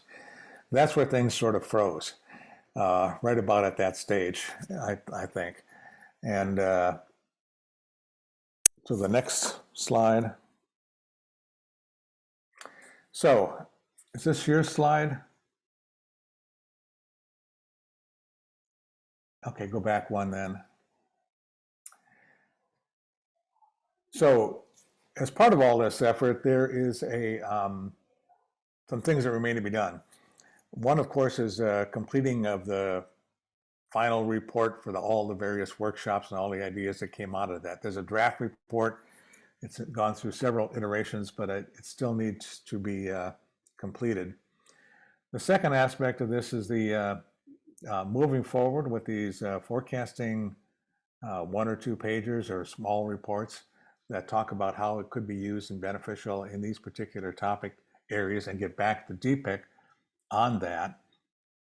And then also we need to think about what's changed since the science needs assessment went on hiatus, particularly in terms of the Delta Adapts is one, and also the Science Action Agenda. So, Jay? You're on mute, Jay. So we have this substantially underway enterprise on the science needs assessment. It originally began with a science board reaction to the Delta Science Plan being insufficiently strategic. And I think we've sort of seen that also borne out in the Science Action Agenda, which is perfectly fine for a Science Action Agenda. We've had a lot of really interesting discussions, a lot of interesting ideas, concerns have come up. And we have an almost entire, a largely new board that the original intent was to try to have all this report done under the old board, which was 10 years into all of this stuff. And so now we're not in that situation. We're in the situation we're in now, and we have to decide what to do to move this forward, or to tidy it up and put it away and come back to it when the board might feel it's ready for it. So here's sort of 3 different ways we can look at it. One is to have us draft a report summarizing the activities that went on and the ideas, really more of a description of the ideas that and concerns that came up during our substantial process, and then put a cover letter on that and send it to DPIC and saying, we're done for now. A second, little more ambitious version of this might be to take that same kind of report, soup it up a bit, add some recommendations, some general or specific recommendations that the board might meet the approval of the board, or might meet the approval of the committee that was working on this effort. And then put a cover letter on that and send it to DPIC. And then the third, if we have a lot of people on the board that are really enthusiastic about this enterprise and want to see it through and see this as a big lever, which it is potentially, but it's also potentially a big quagmire, to really do those reports and then have some follow through as future phases. I don't think we need to commit to any of these right now, but I do feel at least a personal obligation to see some product come out of all the effort that went into, so many people put into this effort over the last couple of years before we get the new board, really. So at this point, I think we're looking for a sense of what you all feel you'd like to do.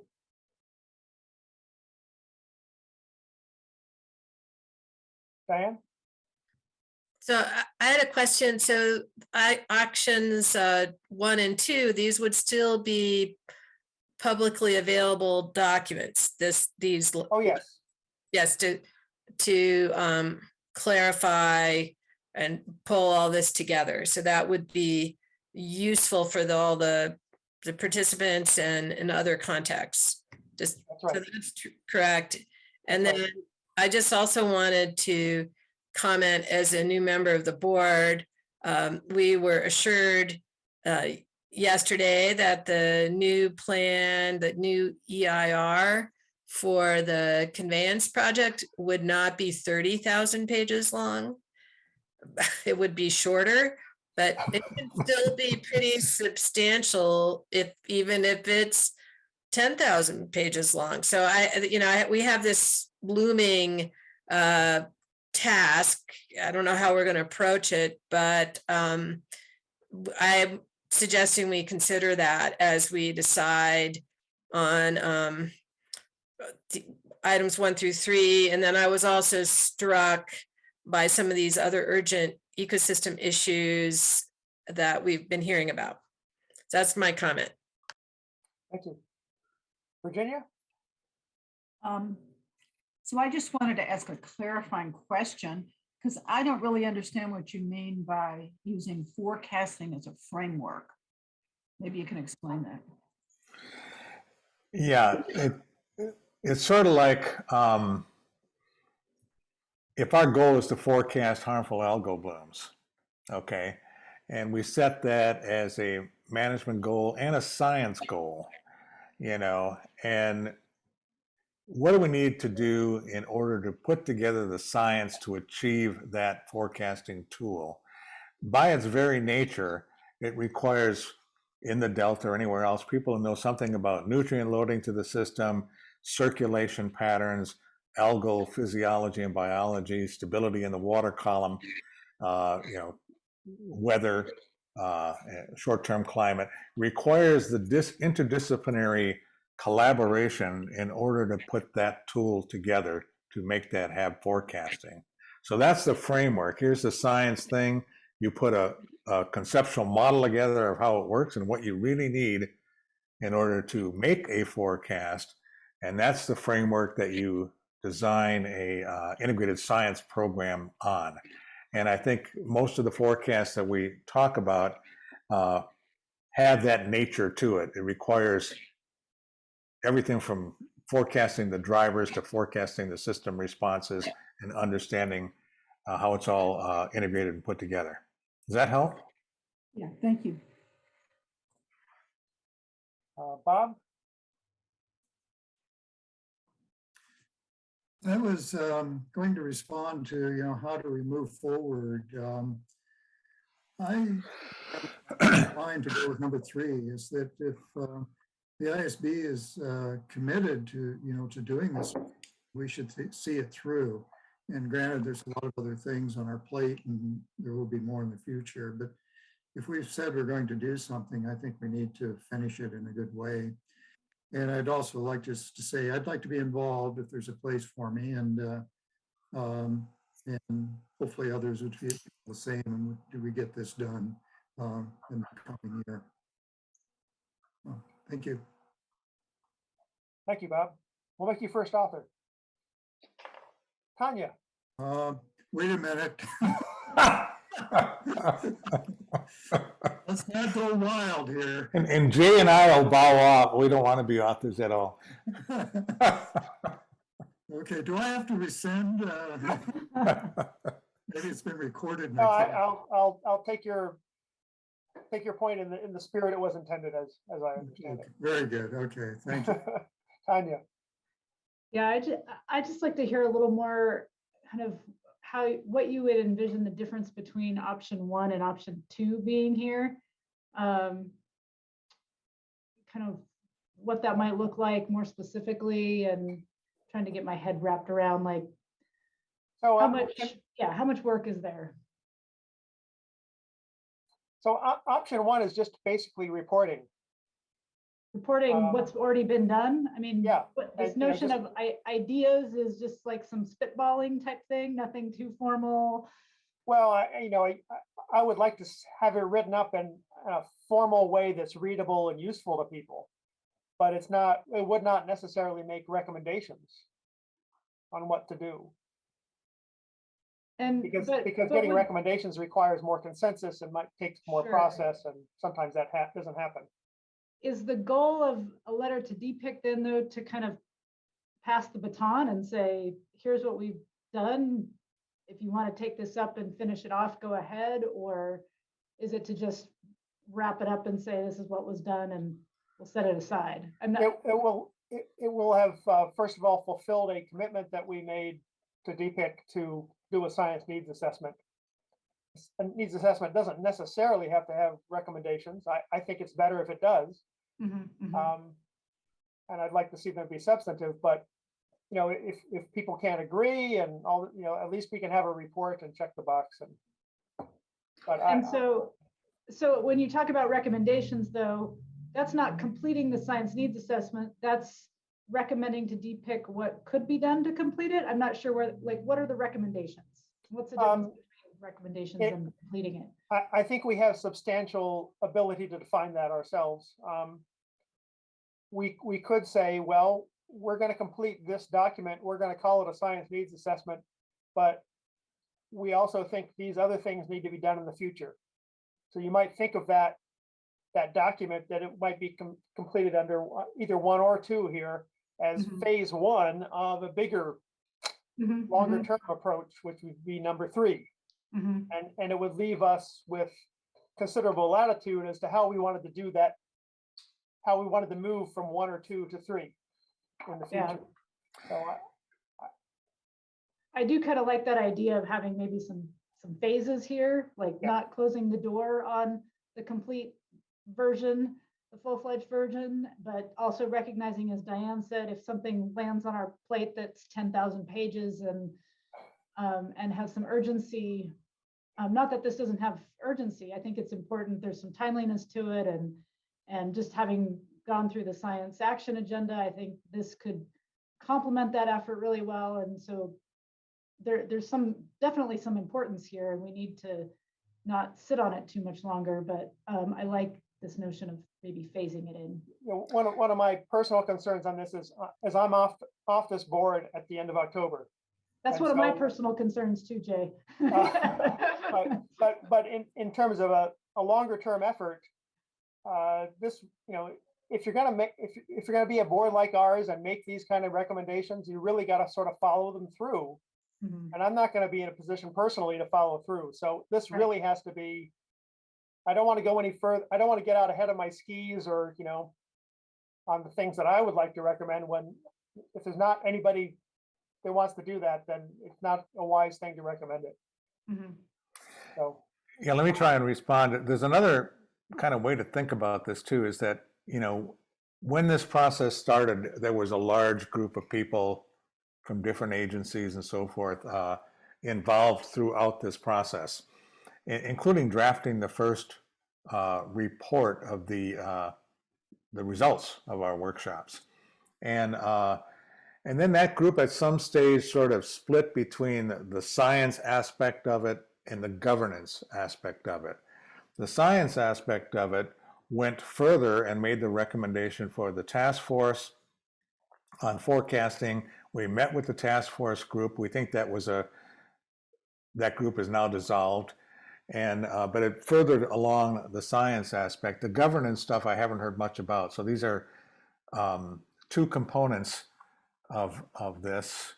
Am I still on? Yes. Okay, my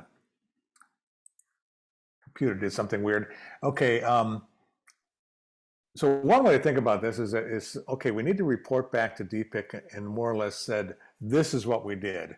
And that's what we, the larger we, the panel and everything did. And that might be 1 and 3.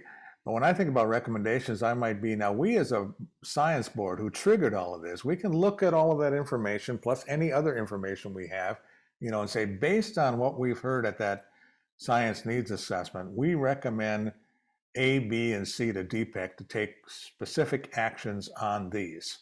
You know, as we did to create the task force, we could make a specific recommendation.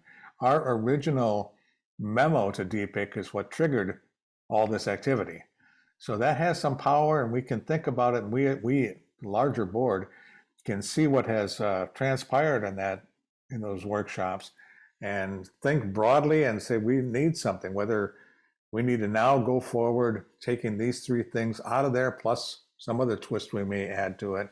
So it's an opportunity to use that as a stepping stone to go back in a forceful way to DPIC and make some very, I won't say dramatic or forceful recommendations. That's another way we could craft number 2. Lisa? Yeah, I think these were all really good comments, and I support a lot of what's already been said. But I am having this moment of looking for the work smarter, not harder option. So kind of building on what Steve just said, you know, so we have some hurdles, right? Most of the people who were at these workshops are no longer on the board. You know, this is a big ask for us to dig deeply into all those conversations to try to synthesize them as new board members. But and the ground has shifted. You know, new reports have come out, new thinking, new problems. So one idea that just comes to mind, and you know, this might need to be vetted, or you know, this will definitely need to be vetted. But I wonder if you've considered an option of, you know, maybe the most useful thing to do is make some really pointed suggestions that are not in the purview of anything else. So rather than try to be comprehensive about everything you've done, be selective about, here's where we really have something different from anything else that's been produced, and just try to focus on and focus on actionable recommendations, because I think there isn't a big appetite for general recommendations. I like that idea. Yeah. That could be very good. I do think we probably still have to have maybe it's a separate document, which is a reporting of what happened at these workshops and the like, and some of the ideas. And then our recommendations might be a very short document that is a companion to that. Tom? Yeah, I agree with Lisa's point. And I think number 2, if it was written with specific recommendations, we could make the point we want to. The other thing is I just went back and looked at the charge of the Delta Independent Science Board, and getting involved in implementation is a little bit of a reach in terms of what the board is constitutionally mandated to do, so that I would be more comfortable making very specific recommendations and let the agencies figure out how they're going to implement it. Yeah, but I do think we need to make recommendations that are pointed enough so that agencies will pay attention to them. Agreed. Yeah.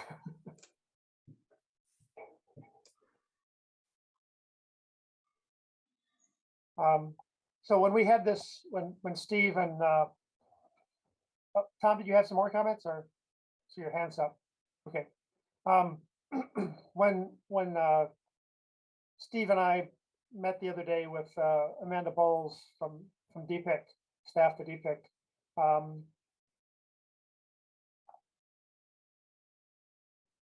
I wanted to have a list of a range of options for us to consider, and number 1 was essentially, if we didn't want to deal with this, then I would just write up a report and run it by you all, and it would either be produced under the authority of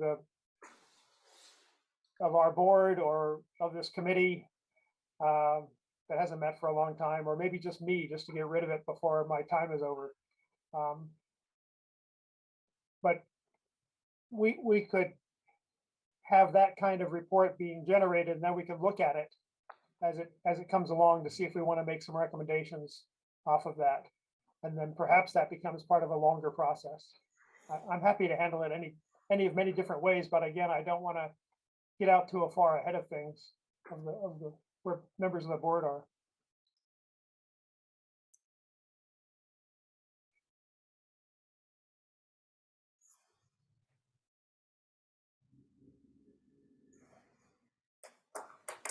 Steve, do you see that Diane has her hand up? Oh, No, I Diane, didn't. Thanks, sorry. Dan.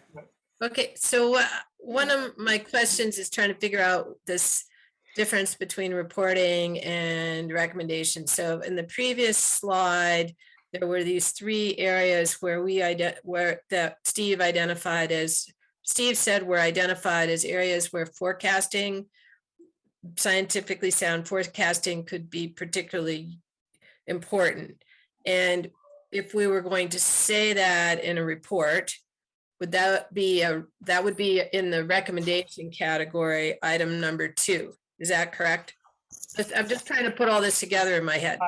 Well, I mean, as a potential author, I could spin that a couple of different ways, right?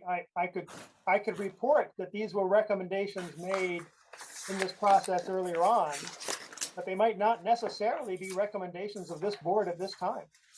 So if the board wanted, if we as the new board concurred and wanted to say we recommend that these three areas be one where science to support forecasting was being pursued, that would be category number 2. Yeah, that would move us from 1 to 2, I think. And that might be something that we're pretty close to being willing to recommend. We might. Okay, thanks for clarifying this. I don't know, that's why. Yeah, okay. Those of you that know me know I'm always a little optimistic about what can be accomplished. It's called the planning fallacy. We all do it, Jay. Only unproductive people don't have it.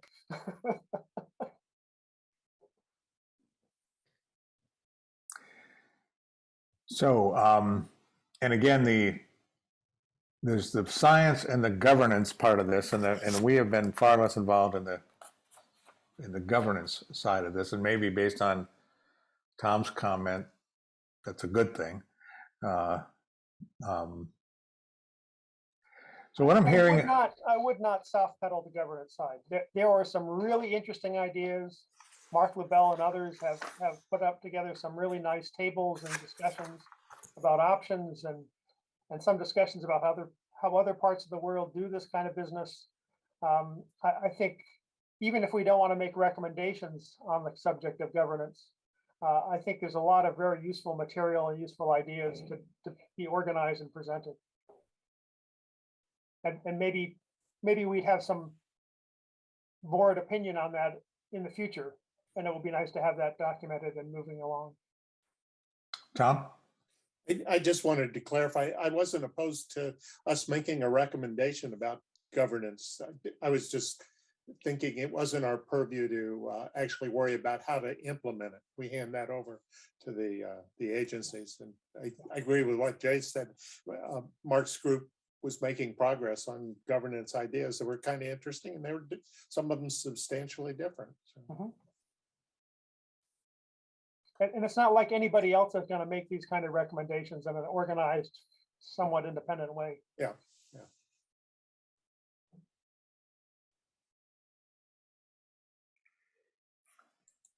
So I'm hearing some interest in us as a board continuing on this effort. I haven't heard anybody saying, well, we weren't on the board when this was decided, so we don't really want to mess with this very much. So maybe what what we should do is maybe Bob has volunteered to be part of trying to make sense of this. If there's one or two more we can have, I guess Steve, you're already on this, so that's three of us. If we can have one more, or Virginia, then okay. So maybe the four of us can put together a little something to sort of propose to the board about how we might want to pursue this. Sounds like a good idea. But yeah, I don't have time to work on this until the water supply reliability report is done, but that should hopefully not be too long.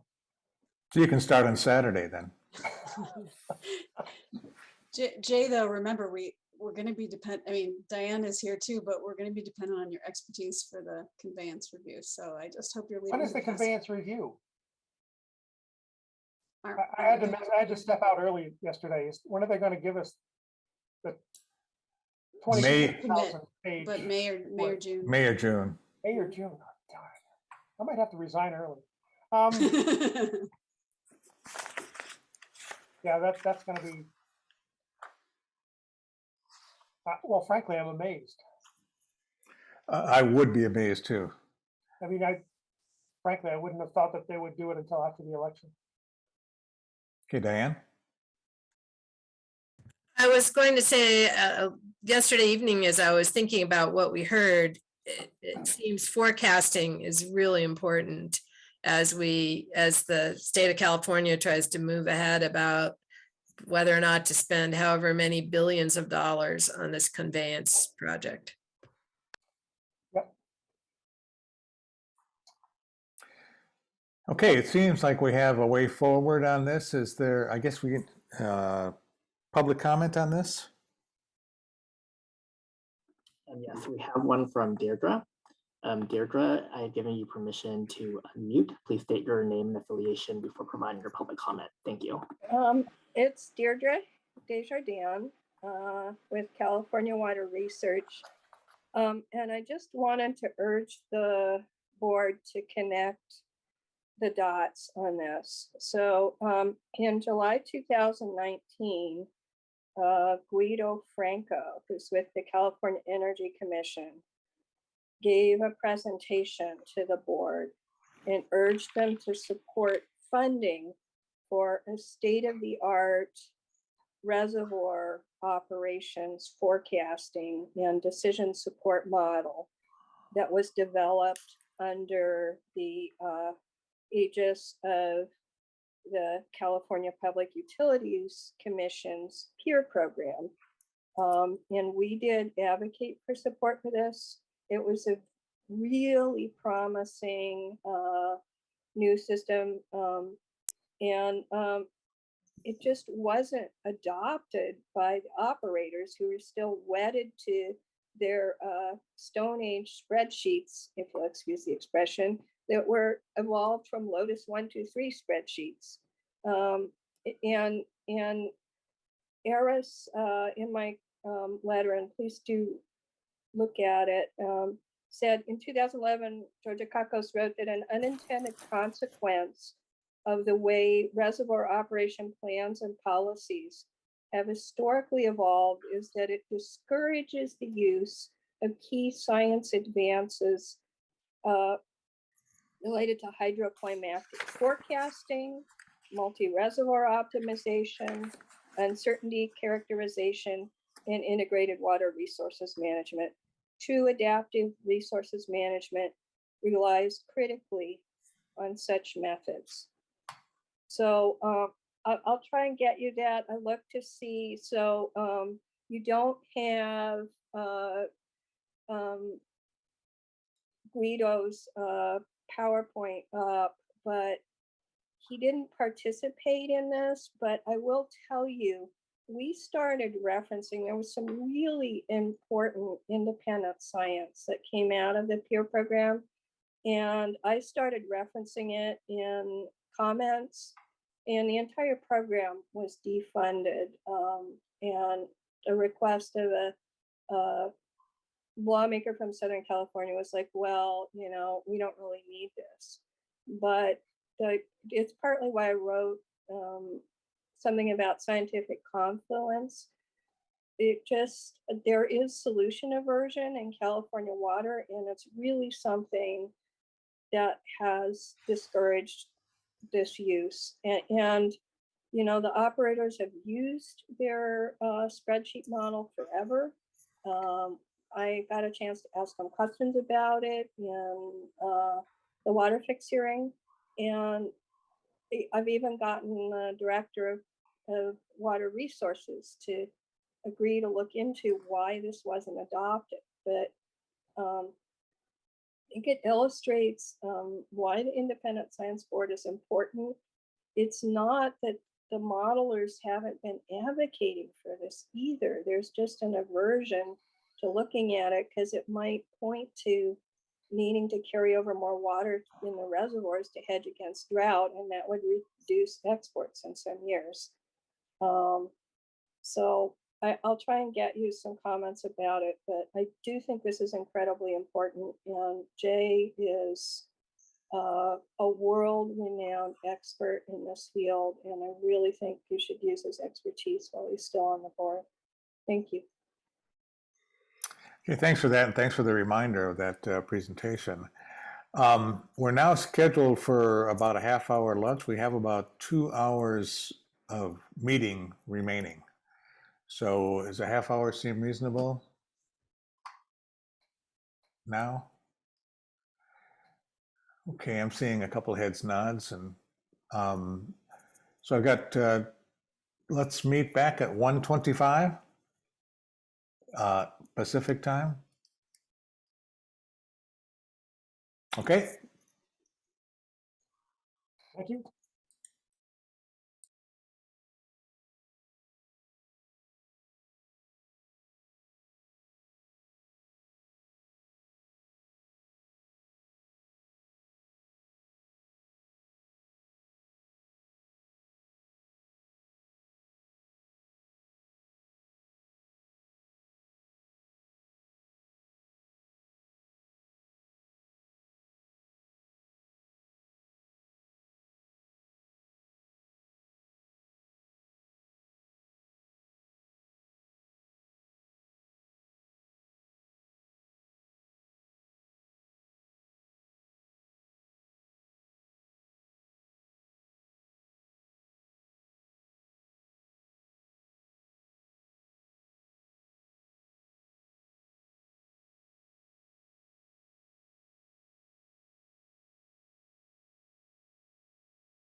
Okay, Chair, the floor is yours.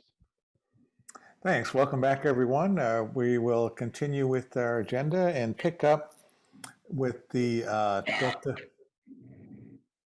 Ask everyone to mute themselves. Pick up with the Delta Lead Scientist report. Laurel? Sure, and thanks to all of you for your flexibility and rescheduling me today. I had a fun qualifying exam at Berkeley talking about wetland erosion in the Bay Delta. But the first thing I wanted to bring up at this in this report is a status update on the Delta ISB member recruitment.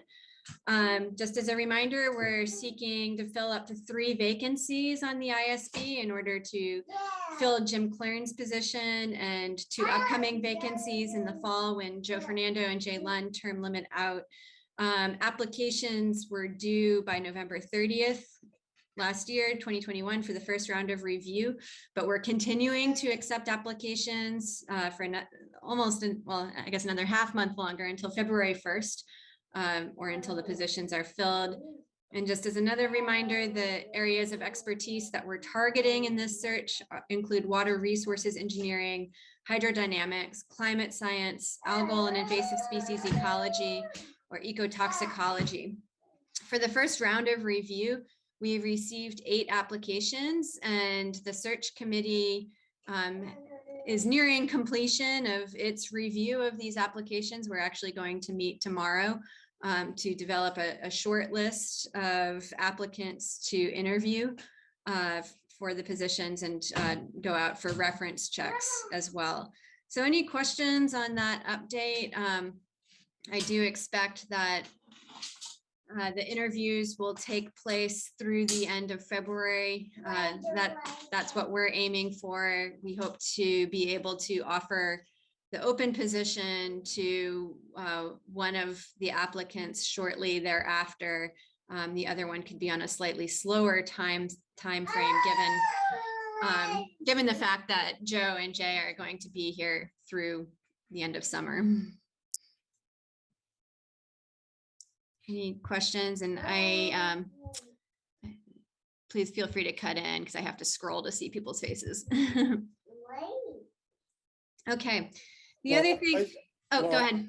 I just wanted to ask, are you pleased with the applicants that you're looking at? Yes, yeah, 8 applicants doesn't sound like a lot, but on whole, the applicant pool is quite strong and is fairly diverse too in terms of the areas of expertise covered.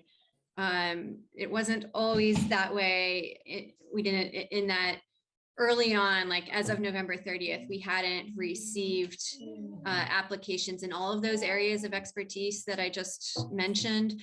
But the committee touched base with some of you on the ISB and some past ISB members and reached out specifically to additional potential applicants in those areas and got a few additional applications in that way. So I'm pretty happy with the spread and the strength of this candidate pool. I think we are going to be faced with some tough decisions too. Good. Yeah. Other questions? So the other thing I wanted to circle back to was the harmful algal blooms workshop, which I spoke about at your meeting last month. Just as a reminder, the Delta Science program is targeting November, although the date is still to be determined, for a workshop on harmful algal blooms, where the intended outcome of this workshop is informing a 5-year approach to monitoring, management, and mitigation of HABs. I had opened up a discussion last time on how the Delta ISB might want to collaborate on this workshop, and I followed up from that meeting with a more focused discussion, including Steve Brandt, Diane McKnight, and Trisha Lee, who is working to plan the workshop on from the Delta Science program. And it was a great discussion. Diane and Steve both had some really excellent points for the planning committee to consider. They also agreed that one of them is going to join the planning committee. And we just, someone wants to sit on my lap. We just discussed opportunities for individual members of the ISB to help gather information for the planning committee, particularly on how other systems like the Great Lakes approach monitoring and mitigation. So Steve and Diane both agreed to serve as liaisons for conveying that information to the planning committee. So that's something that I could be in continued communication about. Any questions on that? And by the way, my son is looking at the Delta Science Plan as we're speaking. He loves to look at this document. I thought that was one of our new board applicants. He's already getting the resume going.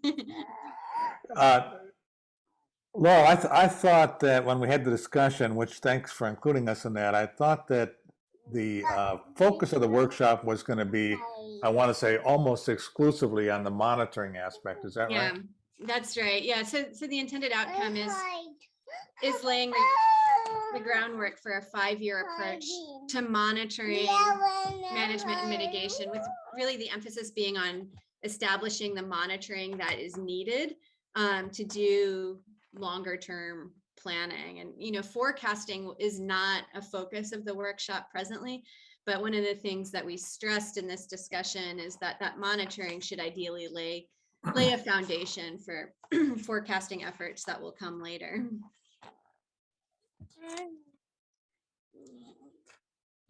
Any other questions?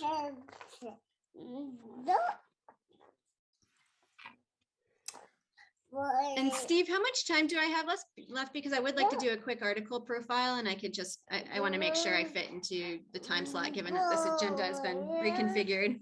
Yeah, like 5 minutes. I could definitely do that in 5 minutes. Let me just go ahead here and share my screen.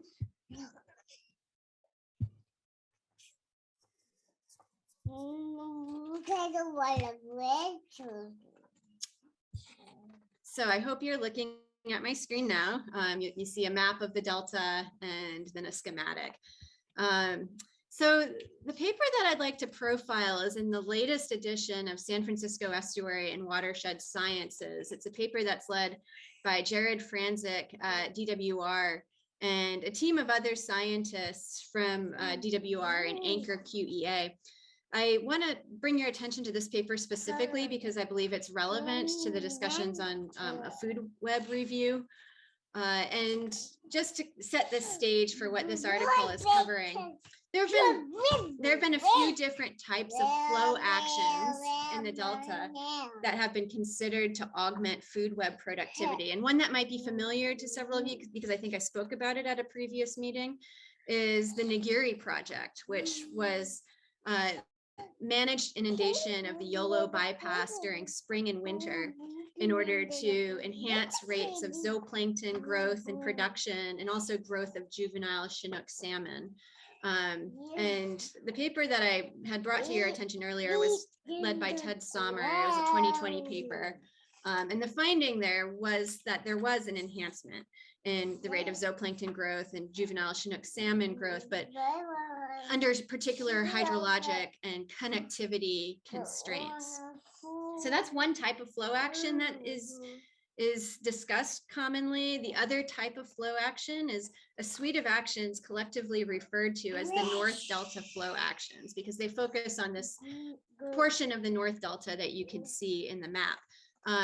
Specifically the Cache Slough complex, and if you could see my cursor, it's this region kind of in the lower part of the map. This region retains some of the more complex tidal channels that were characteristic of the historic Delta. And as you can see, it's also connected to the Yolo bypass, which has higher plankton densities than much of the rest of the Delta. So we do know that this area generates phytoplankton that contributes to downstream food webs during the wet winter and spring. But this is a role that really this area does not fulfill during dry summers, because during the summertime, upstream diversions induce a negative or an upstream flow through the region that directs food resources away from that downstream habitat. Now, this is an area, I should say, this is an area that's particularly valued as habitat for the Delta smelt. This work and the North Delta, the suite of North Delta flow actions were really motivated by observations that in 2011 and 2012, when there was more agricultural drainage that caused the flow to actually move downstream in August rather than upstream, there was, so the observation is that during this moderate Yolo bypass flow pulse, there were phytoplankton blooms in the lower Sacramento River. And these were the first blooms that were observed in over 2 decades. And so the thinking was that managed flow actions to increase downstream flows through this region in the summer might become part of our collective strategy for enhancing the resilience of Delta smelt. And in fact, managed flow actions have been officially considered as a strategy for compliance with the Delta smelt biological opinion, and it's part of several Delta smelt resiliency strategies by the Natural Resources Agency. These pulses took place in 2016, 2018, 2019, and 2020. And so the paper actually only covers the 2016 flow action. The team that came together for this flow action included DWR, U.S. Bureau of Reclamation, CDFW, NIMS, Fish and Wildlife Service, USGS, Resources Agency, and several local universities. And this really was a big partnership because they needed to partner with diverters to generate a summer flow pulse, which ended up lasting for 2 weeks in July of 2016. It also required coordination with the US Bureau of Reclamation, because in order to get that agricultural drain water to go through the Yolo bypass instead of the Sacramento River, the water level of the Sacramento River needed to be raised, which was accomplished through modified operations of the Keswick Dam. So that's what happened. The monitoring that took place was mainly focused on zooplankton, phytoplankton, and nutrients, which before the flow pulse were high within the cache slough complex, low downstream. There was no explicit flow monitoring that was done, but flow changes were modeled. And the biggest findings were that the action, and that flow arrow should point down. I had modified this figure and forgot to change that. But the biggest findings were that the flow action was successful in generating a large volume of downstream flow through the target region. And that flow did stimulate a bloom of beneficial species of phytoplankton downstream. But there was some uncertainty on causal pathways and whether that flow action by itself was sufficient to stimulate this phytoplankton bloom. And the reason is that the species involved in the bloom had been prevalent in the delta prior to the flow action. So there was abundant seed material. Oops, that was my son. There was abundant seed material available in the sediments. So indeed, when a similar flow action was undertaken in 2018, which is not reported on in this paper, a bloom did not result, which is likely due to the different pre-flow conditions and the lack of a prior bloom. Sorry, Kai, you can't touch my computer. The flow action also generated higher numbers of zooplankton in the cache slough complex during the flow pulse, but there was little evidence that those zooplankton were exported downstream. So all in all, the flow action generated promising results for how we might for how we might intervene to enhance delta smelt resiliency, but also left a number of unresolved questions. So I'm going to go ahead and stop my share because I'm not really sure what happened with my computer during that, but happy to address any questions you all might have and encourage you to check out the paper. Thanks, Laurel. Any questions on any topic? Did they track any juvenile salmon? You said that was part of the goals. Delta smelt. And sorry. Yeah, they were mostly focused on food web support for Delta smelt, but it's difficult to monitor how particular actions impact smelt because they're so hard to catch and so low in population. Okay, thanks. Any public comments on this, Edmond? Yes, we have one from Deirdre Desjardins. Deirdre, I've given you permission to unmute. Please state your name and affiliation before providing your comment. Thank you. Deirdre Desjardins with California Water Research. And I just wanted to make a comment about solution aversion with respect to flows and phytoplankton production, the Delta. So there was some research that what happened is the 1995 Water Quality Control Plan update made a major shift, and they ended pumping restrictions in the summer to protect striped bass and changed to allowing projects to export 35% of the Delta inflow in spring and 65% in the summer, fall, and through, I think it's early January. And the result was predictable. They hold all the flow back in spring, in winter and spring, and then they release it in the summer when they can pump a lot. And that's, in fact, they're talking about relaxing the current outflow conditions to do that this year. And the problem is it turns the natural hydrograph on its head. So instead of having lower flows in the summer and higher flows in the spring when the fish would naturally migrate, you have high flows in the summer and low flows in the spring, which are really important, spawning and rearing and migration times for juvenile salmonids and, also for the pelagic species, Delta smelt, longfin smelt, threadfin shad, and striped bass, and American shad.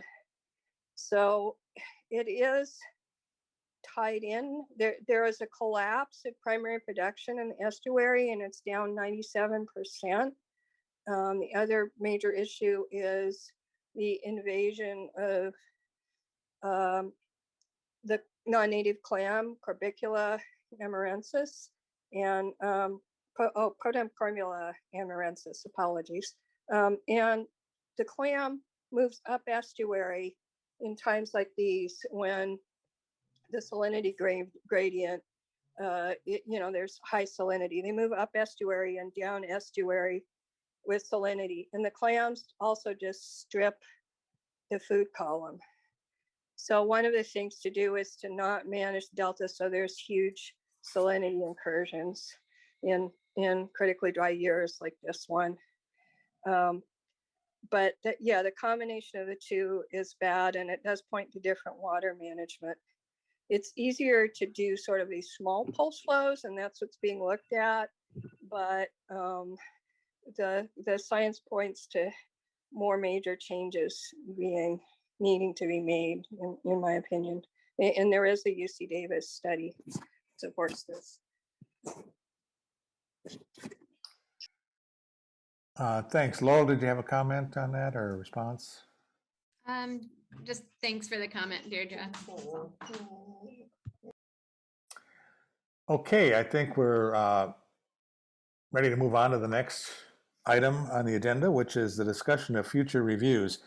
I want to point out that we actually have two agenda items on this topic. This one we're going to talk about is future reviews that we've already quasi-identified as possibilities.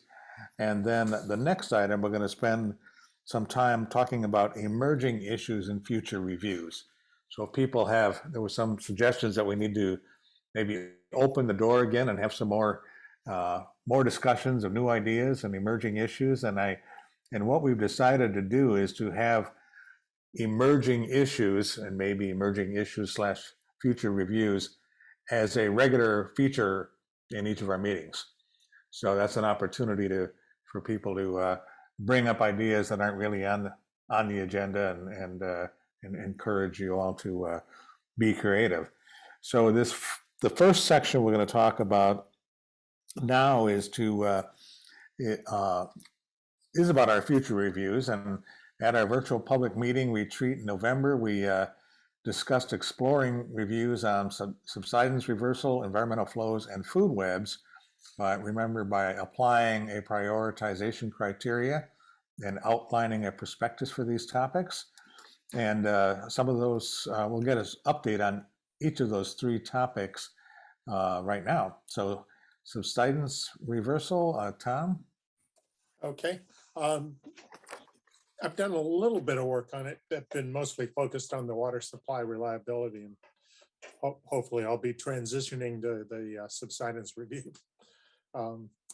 Let's see, Lisa and I had worked on a rough draft. It's sort of a scoping document in terms of the topics that we've talked about considering. I still need to bring the whole working group together that we have to start fine tuning that document. And let's see, Chelsea did a literature search, so we get some idea what's going on globally with organic soil subsidence. There are countries that have big problems with it and have big programs, the Dutch being probably the most famous. And we'd like to have a little bit of foreign representation. And then there's some domestic issues like Florida. So identifying people who are working on the problem in other areas will be part of what we're doing. And let's see, we've talked to Campbell Ingram Lauren had a conversation with him. He's with the Delta Conservancy, and he's all on board. One thing I'd like to do is see that we have some stakeholders involved in the planning, because it's not just a research issue. It's an incentive issue for farmers to actually change their farming pattern accordingly. So that's where it stands, and hopefully in February we'll be starting our march and to the workshop. Any questions?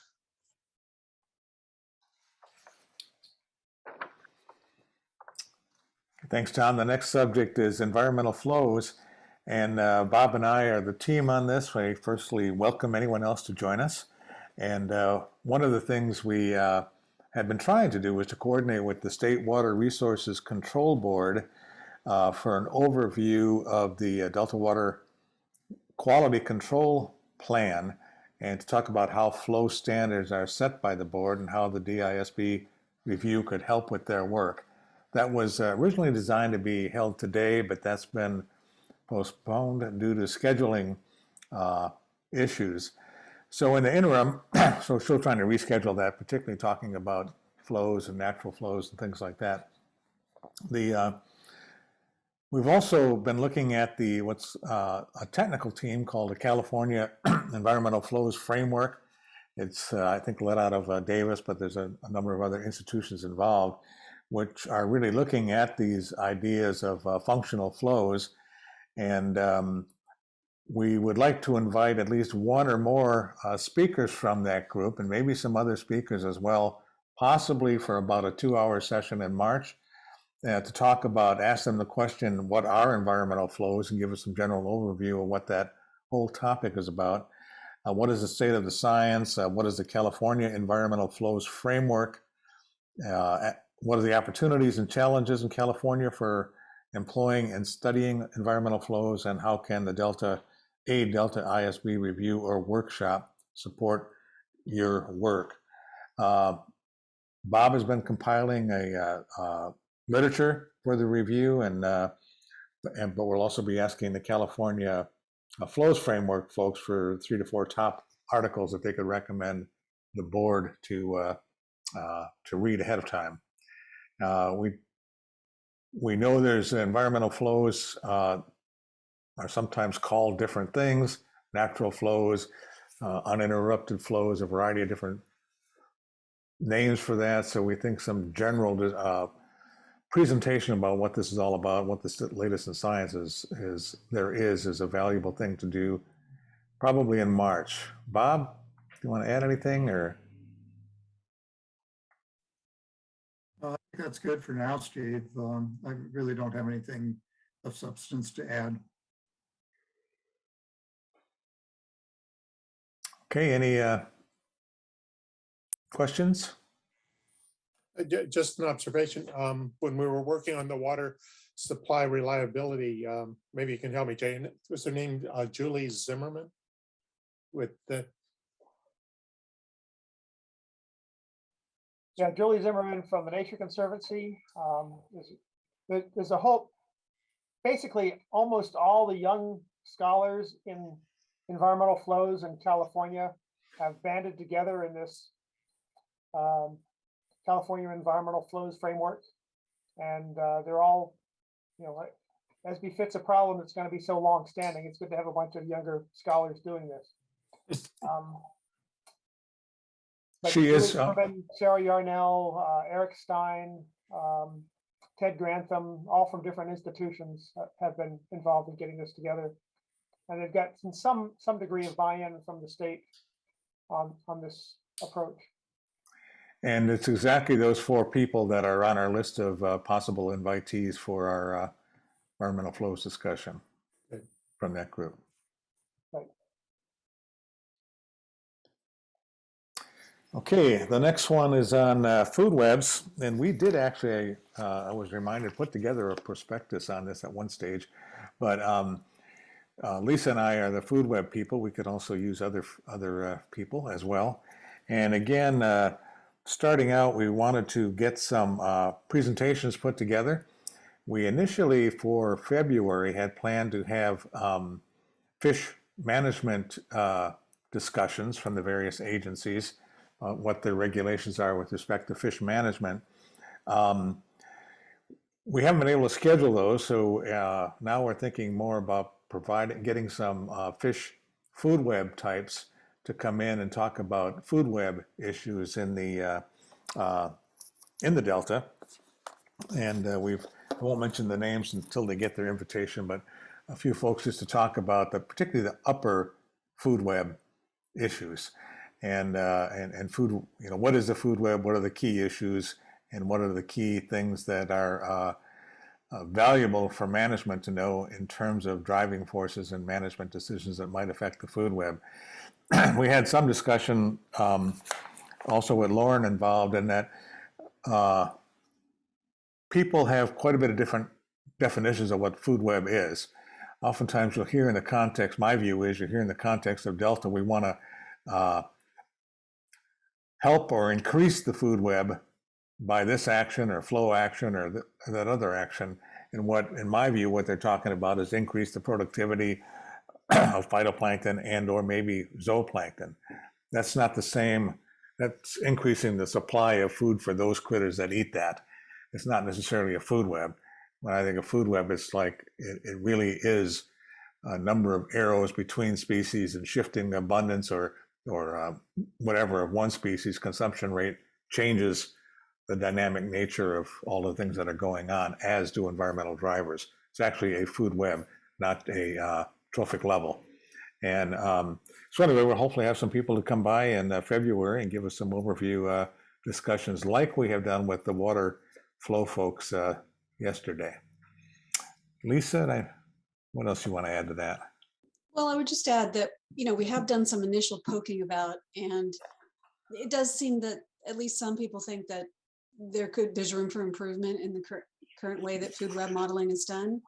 And so, but we still just basically have this question of, why have they not developed a more, comprehensive or sophisticated food web model? How, what are the specifics of the situation that made that modeling not a top priority, and what role could it fill in management?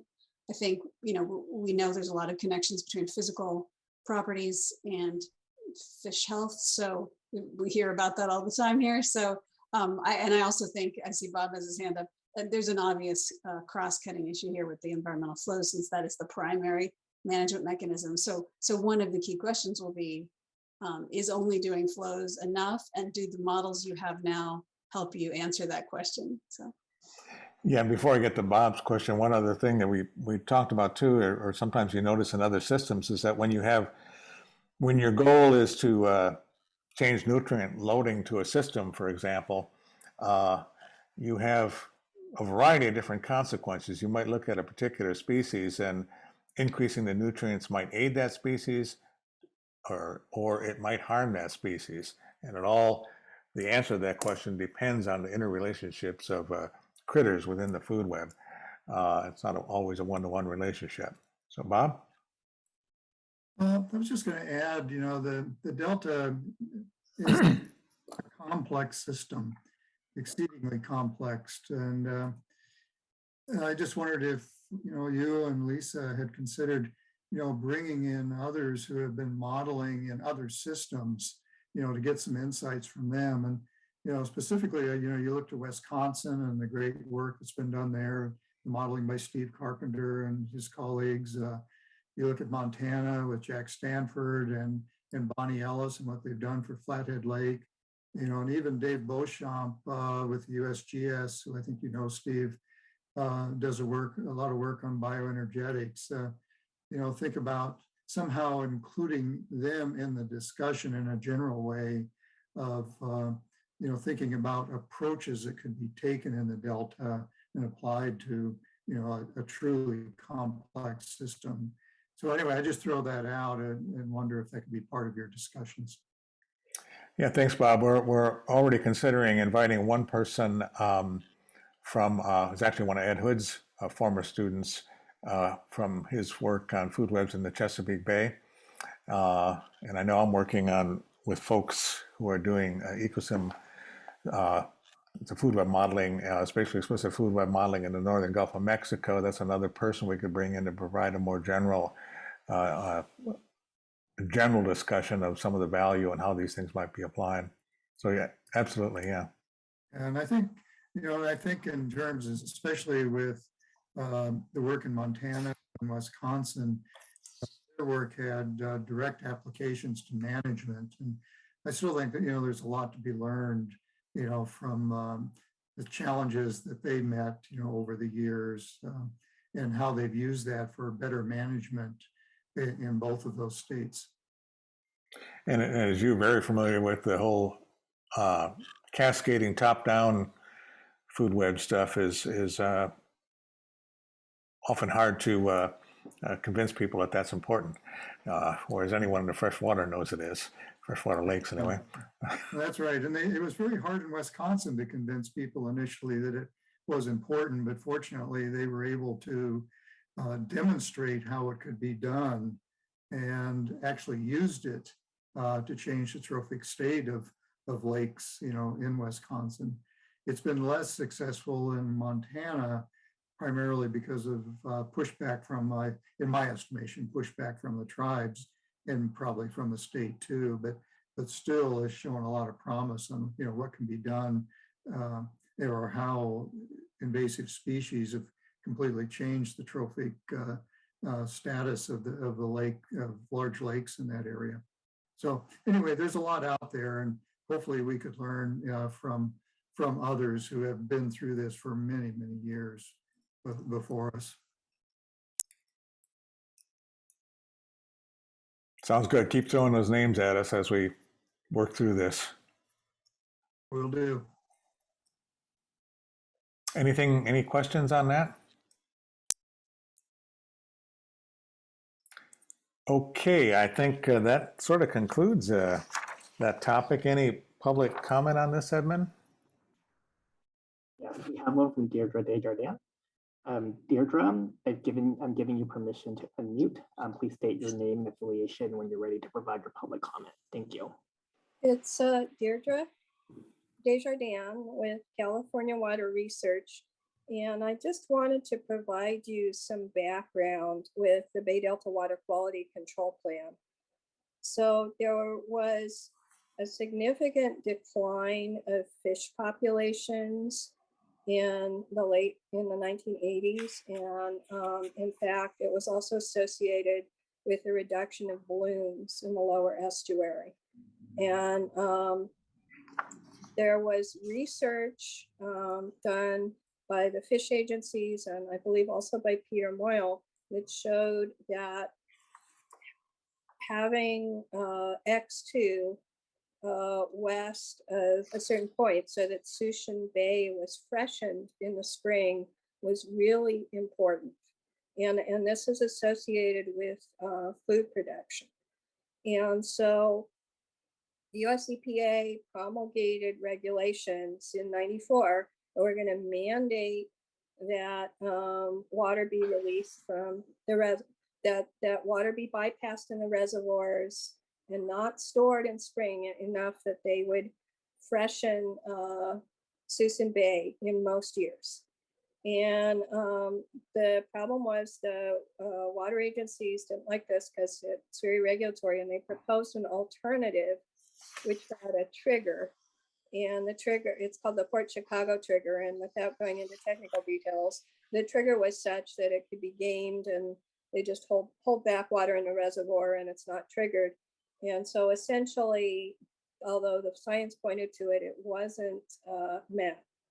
And there was also supposed to be it was all part of this voluntary agreement, and there were supposed to be studies. There was supposed to be a big package of habitat restoration and science and adaptive management, and the creation of the first CalFed science program and independent science board came out of that. So they're proposing a major update to the Bay Delta Water Quality Control Plan because the fish have declined markedly, and they were proposing to mandate a % of unimpaired flows that would do something like what was originally proposed in '94 by the EPA.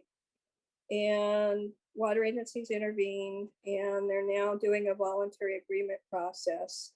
And the NGOs involved in that process sent a letter to the governor in September saying, none of our organizations support the current proposed package of VAs because they do not contain sufficient flow and habitat assets to adequately improve conditions in the Bay Delta estuary as required under state and federal law. The best available science makes this clear. Moreover, there are major flaws with the VA process itself that, unless addressed, will prevent parties from reaching a successful agreement. Signatories to this letter included the Nature Conservancy, the Bay Institute, San Francisco Baykeeper, all of whom have scientists who are working with EFF. And I really recommend you having some of those scientists talk about it. I'm partly letting you guys know this is a major issue of conflict, California water. Thank you. Okay, thank you. I forgot to discuss another item in the in our current topic, and that was other topics for future review. And I know that future reviews, I know that both Lisa and Bob had brought up some other topics and wanted to spend some more time about thinking about our reviews. And are there other topics that we want to explore? Do we want to set up another time where we can think about these, have people have additional ideas and explore topics? How do we want to approach that? Well, Steve, I mean, we could set aside another meeting at the end of, towards the end of the second day of meeting. I don't think you can get a lot of enthusiasm for that, but why don't we just plant this seed that every meeting we're going to have a little bit of time, and maybe not everyone's going to get to speak every time, but if folks want to just start compiling other ideas they have as they go through other processes, particularly the science needs assessment, right? If we're really trying to get them to be more strategic and think differently, there are probably going to be subtopics falling out of that. So I would just suggest we just plant the seed and then provide opportunities for people to bring up other ideas. But we have a lot to take on right now. Well, as we do that, then I'm going to, I know I have two questions up there, but I'm going to merge our discussion into topic 13, which is our emerging issues and future reviews. And we set this up specifically in response largely to Bob and Lisa's initial suggestion, but also as part of the science program review, that we should spend more time listening to stakeholders and so forth. So that this topic, which is emerging issues and future reviews, we're going to put on as a regular part of our every meeting we have. And it's the thought is that to provide an open forum where either board members or members of the public can come up with emerging issues or discuss ideas if they come up with an idea that they think we need to explore as a review or something else we needed to do. But it's sort of like a open-ended opportunity for us to sit back and be creative, and maybe we should hold them in the early morning rather than the late in the afternoon. But so anyway, that is going to be part of our regular agenda, and now we're already into it. So let's move on with Diane and then Bob. So this may be more of an off-the-wall emerging idea. I was really struck again by how the presentations yesterday always had this mantra that California's problem is that the waterfalls in the north and the needs are in the south. And that all these projects and everything that's happened over the however many decades, that's solving this inherent problem of California. And, I'm here in Colorado. Tanya's in Colorado. the issue in terms of moving water from the western slope to the Front Range is never posed in this way that everybody understands that Colorado has a problem, that there's people in the western slope who, there's no needs there, so we're going to move it to the Front Range. And, we have this powerful team of Tanya and Lisa and all your experience, Stephen, and Jay and Tom. What is the origin? What is there a social science aspect to why everybody buys into this mantra? It's really striking to me. So I'm just an engineer and a limnologist, but I'm putting this out there as, is this a social science question, or is it kind of just the way it is? And this is a framework within, and Virginia, you would be able to speak to this. I just didn't mention you because you don't have your screen on, but I wanted to put this out there. And this all goes back to the 1919 water plan. What? This all goes back to the 1919 Marshall Plan for water management in California. Okay, but there's been a huge change in the population. Does everybody buy into this mantra? Mostly, not everybody, of course. I think what Jay's bringing out is it's an historic view that has really embedded itself. Yeah. So the first person to really articulate it was back in 1919. Yeah, but they don't really raise social science 100% in that institutional path dependency and all kinds of questions like that. But yeah. This seems to be a fundamental challenge for the Bay Delta, is that everybody buys into this idea. Well, is there a better idea? It's hard to move people. I mean, that's fundamental too. There's a wonderful quote from Jerry Brown. I mean, not Jerry Brown, Edmond Brown, his dad, way back in the 1950s, saying he'd rather move the water to Southern California than to move Southern Californians up to Northern California. Well, I mean, right now there's the option of desalinization in Southern California. It's all about money. Happening, yeah. Yeah. So anyway, I'm just putting this out there. Putting this out there, and if it's not an appropriate topic for the Delta Independent Science Board, that's fine, but I wanted to put it out there. But it's a great observation, and people do talk about it a lot, and it comes down to money. If you decided you wanted all of Southern California cities to rely on desalination, now you could do that, just like is done in Saudi Arabia and the Persian Gulf, but it would be several $1 billion per year. Well, they're going to spend $30 billion on this tunnel. Well, we'll see. And that would only supply the water for the urban areas. The other even bigger water demands are agriculture, and you could not afford to do the agriculture with desalted seawater. So it's an economics issue, really, and so it does come back to social science. Okay, well, thank you for listening to my off-the-wall idea. But you're right. It's fundamentally, you're right. I would have asked a question, and I think politics is a big part of it too. It's not just about money at all. Yeah, it's political will. Choices related. how they're made. For instance, growing almonds is ridiculous, and as far as I know, that's the most water-consuming agricultural product there is. And then, as the nuts are transported, so is the water with them. This water export via products is a huge discussion in the agricultural arena. But it makes more dollars per drop than any other crop. Yeah, I mean, the producers are following incentives, so we can, and they're, so it's not that they're in any way evil or anything, they're just following the incentives. And if we don't like certain aspects of their behavior, then if we think there are market failures, we can work on policies to change those things. So So is it because the costs of dewatering the Delta are not being borne by the producers of the almonds? Right, we call this a market failure because it's an externality if water that's going into almonds is the harms are not being embedded in the price of almonds, right? So yes, that is the whole point of policy and governance, is to fix these market failures. Yeah. Yeah, much of the argument we hear about the Delta is arguing the margins.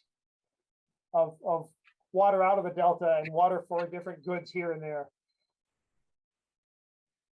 Yeah, So- but Jay has a good point. It actually could make sense in the economic realm to grow really high value crops, and maybe it's the lettuce that's actually the dumb thing to grow. We don't know. I'm speaking off the top of my head. I have no problem with lettuce growers, but I'm just saying, one can do an analysis that says what is the value from using water in this way, and what are the harms, and but it's not any one almond grower. It's how water is allocated within the system. So anyway. There are some A lot very of detailed See how engaged you got us? models on this. So. I woke everybody up. I mean, you raise an interesting kind of implication here as to whether or not there is a question that could be reviewed, in terms of what is the social science around the political, the economic, and some of the social constraints that prevent more, efficient and effective management of the Delta system, and that there's social science out there that would answer that question, but is that subject to something that the ISB would review? Is that an important enough question that we need to focus on that right now? Well, and I think there are other situations where there's a different social context, and so it goes in a different direction that might be informative in a social science context. So I'm going to stop talking. However, I think this issue is important enough, and even if we can't address it, I think it's important to bring up again and again and again. I was interested when we heard about the culvert yesterday, started by saying, we're not going to look at these kind of issues. And, I thought, oh, okay.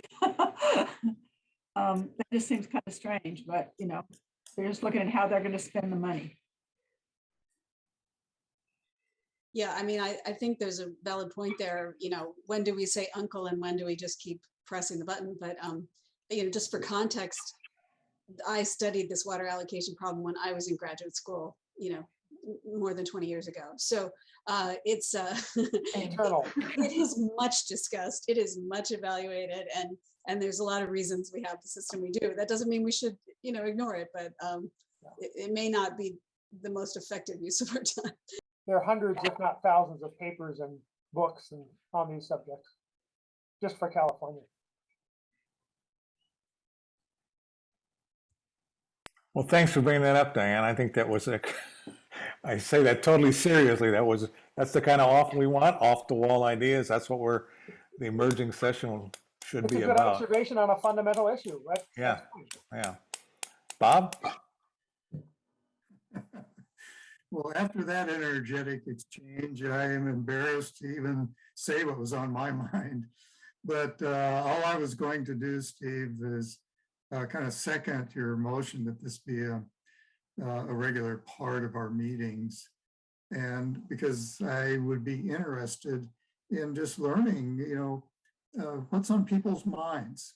And I know on other boards I've been on, when I would chair those boards, sometimes I would go around and we would stop the meeting and I would ask people, what they're thinking about and, what's bothering them and so forth. And more often than not, we got great discussions, just like the one we just had. And I think we should do that more often. But you're right, maybe earlier in the day, but definitely do it as a regular part of our meetings. So, great. And I'll stop there too. Okay, Virginia?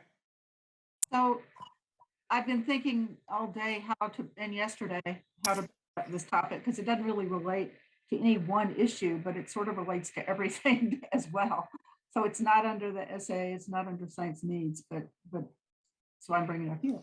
And that is, I was part of a study of looking at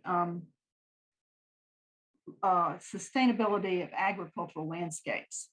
And we devised this method and we looked at social and environmental metrics and we got stakeholder engagement and we did all these things. And so it's kind of one example. And we tried to review the literature of how people were doing this.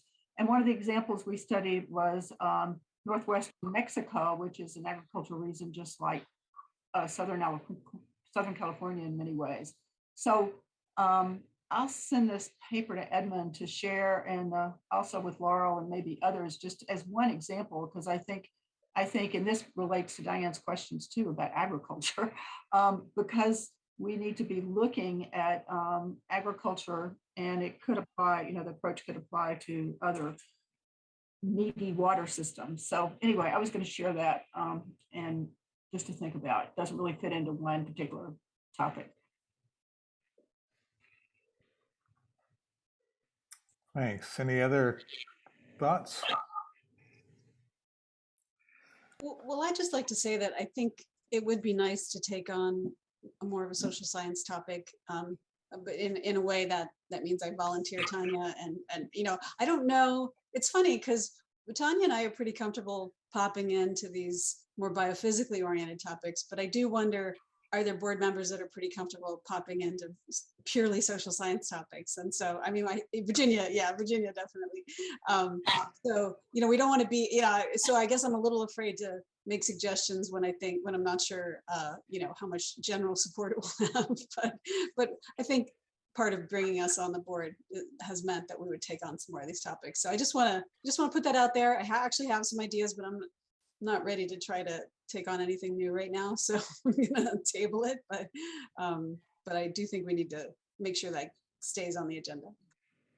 Yeah, in fact, I would strongly encourage you never to hold back on any ideas, or particularly any ideas of things you might want to do as a review. Hopefully we'll get to a point where we know each other well enough that we'll all tell you it's a bad idea if it's a bad idea, and or go work on it and finish it off and let us know when you're done. Speaking of bad ideas, I wanted to follow up on one minor thing that maybe not so minor that actually Diane and I had talked about after dealing with HABs. And if you recall, we had a HABs brainstorming session and a seminar series, and it was going to be something that a lot of people had on the board had an interest in doing. And then we decided to maybe hold back and see what this workshop is all about.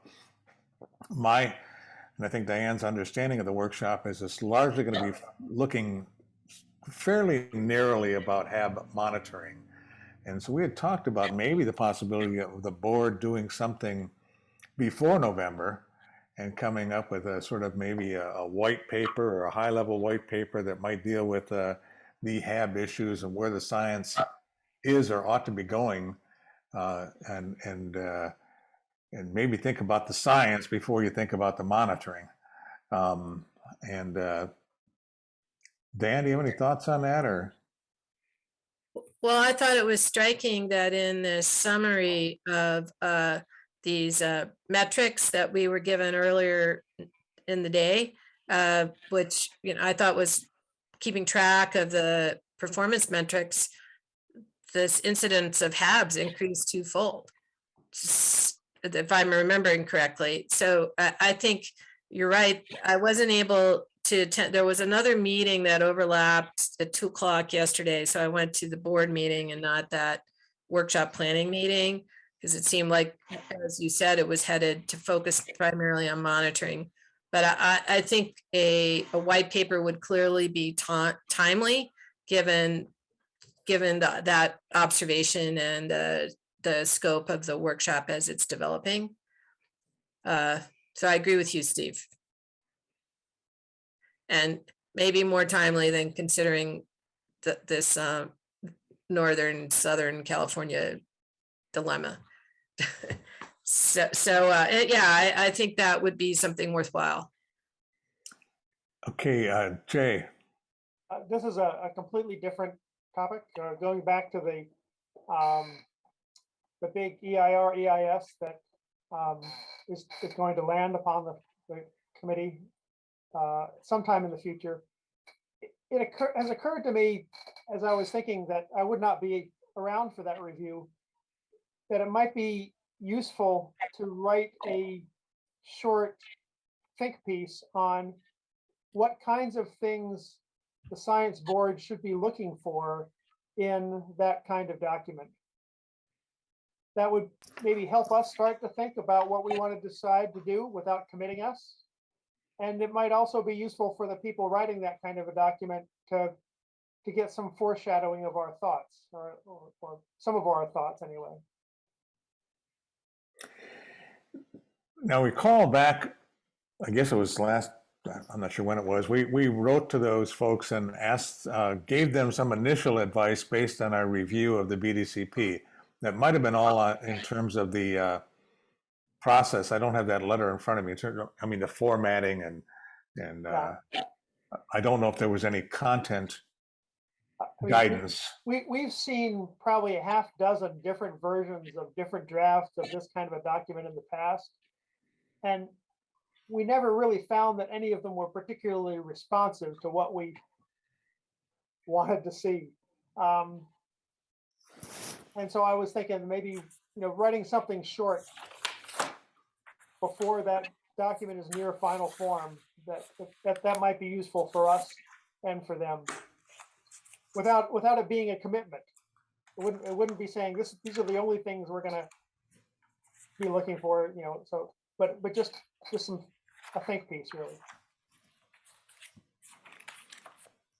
If I could just pop in, I'm not even sure the people writing the document are our audience, because they seem very married to what's the letter of the regulation. But I think the conversation we had yesterday and the kind of questions started to create that piece. You weren't here for that full discussion.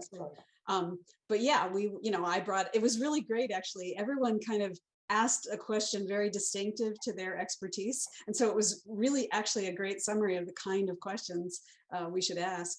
And I think several of us were probably just a little disappointed that it wasn't in the scope. Like, there's nothing about economics in the scope, whether it's a cost-effective way to solve the problem. Things like that. Maybe it's aimed at a different decision maker, but I like the idea. I think we actually halfway started down that road already. Good. Well, Lisa kind of said what I was going to say, but I'll just reiterate. I do think it's a good idea. And they could just be words, what are the goals? What's the economic implications? What are the social implications to several different groups, not just an overall, what is the time frame you're considering? What is the history of extremes that you've thought about? Those kind of things, just listing them might be useful, because I'm scared they're not going to say anything about several of those topics.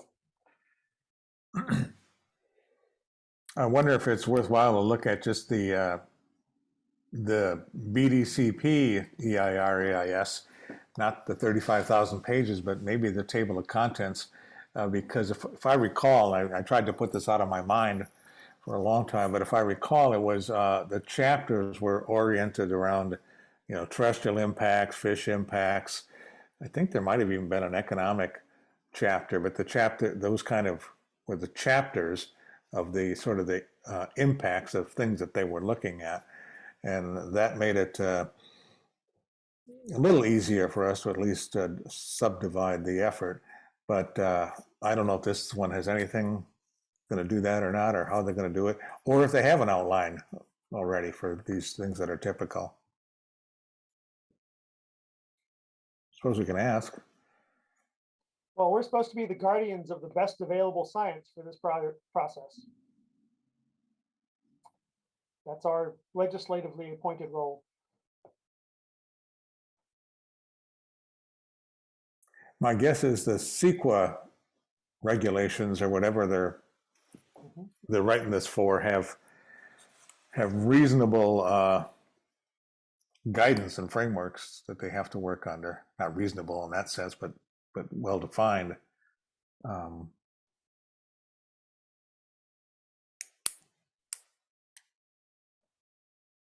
I guess I just want to think about who that audience is. I mean, are we just writing it for the general public and the politicians? Are we writing it, it almost sounds like we are, because if they're not required to look at this stuff, they're not going to change. But the people who ultimately make the decision, we can point out things that these should be considered, kind of thing. Yeah. And for them, I imagine their first priority is making sure you don't get involved you don't lose a lawsuit on the adequacy of the document meeting the NEPA and CEQA requirements. Yeah, and there is a caveat to what I said, which is that the Corps of Engineers who's permitting it potentially is going to look at some other aspects that CEQA is not. It's not clear to me how that influences the decision, though. Dan? So I was intrigued by this idea of the benefits program, which I think, if I, and someone else can correct me, it seemed to be that this was actually not so much a benefits program, but a program that will alleviate some of the impacts that CEQA doesn't require be addressed. And will those be included in this, whatever EIR we're going to get? Are those benefit, there was a whole slide about a benefits program. And is that new, or was that in the last EIR that the board reviewed, or how does that work? I did ask a question about that, Diane. And it sounds like, yes, you're right. The benefits program, from what I understand, is distinct from the requirements under CEQA, because those are environmental impacts that they're required to look at under CEQA. But they did say that the EIR would include the discussion of the benefits program. And there's a whole process that's separate from, or at least related to, how they're working on the EIR to develop the input and the specifics for that benefits program. That others may know more about it. That's what I heard yesterday.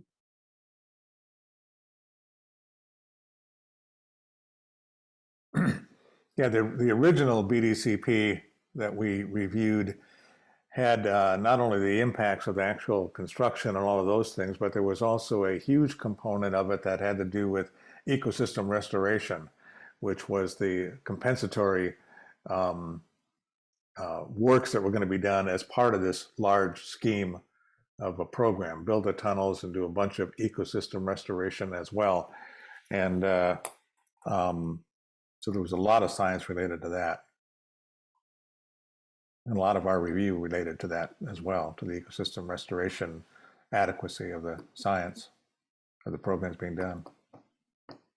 But the benefits program, I think that they were talking about yesterday, was more focused on the kind of local community-based economic and social benefits. One example they gave was, making sure that high-speed internet was available to a particular community where they were building part of the infrastructure, something like that. Right. But both examples they presented were something they're doing anyway, and then they're just going to turn it over to the community. It's not anything they're spending any extra effort or money on from the way it was presented.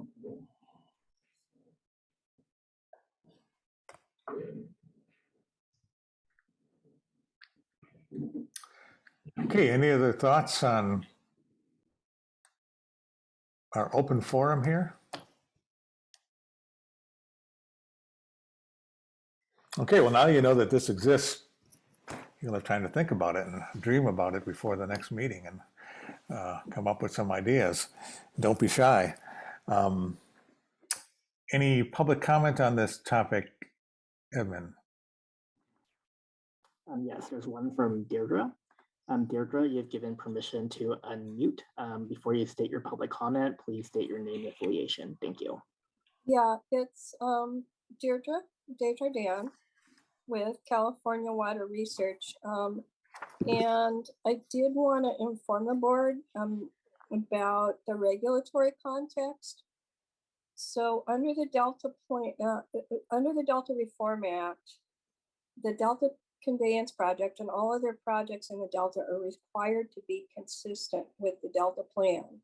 And besides best available science, there's a Delta as place requirement, which has something where they need to avoid or reduce conflicts with local land use to the extent feasible.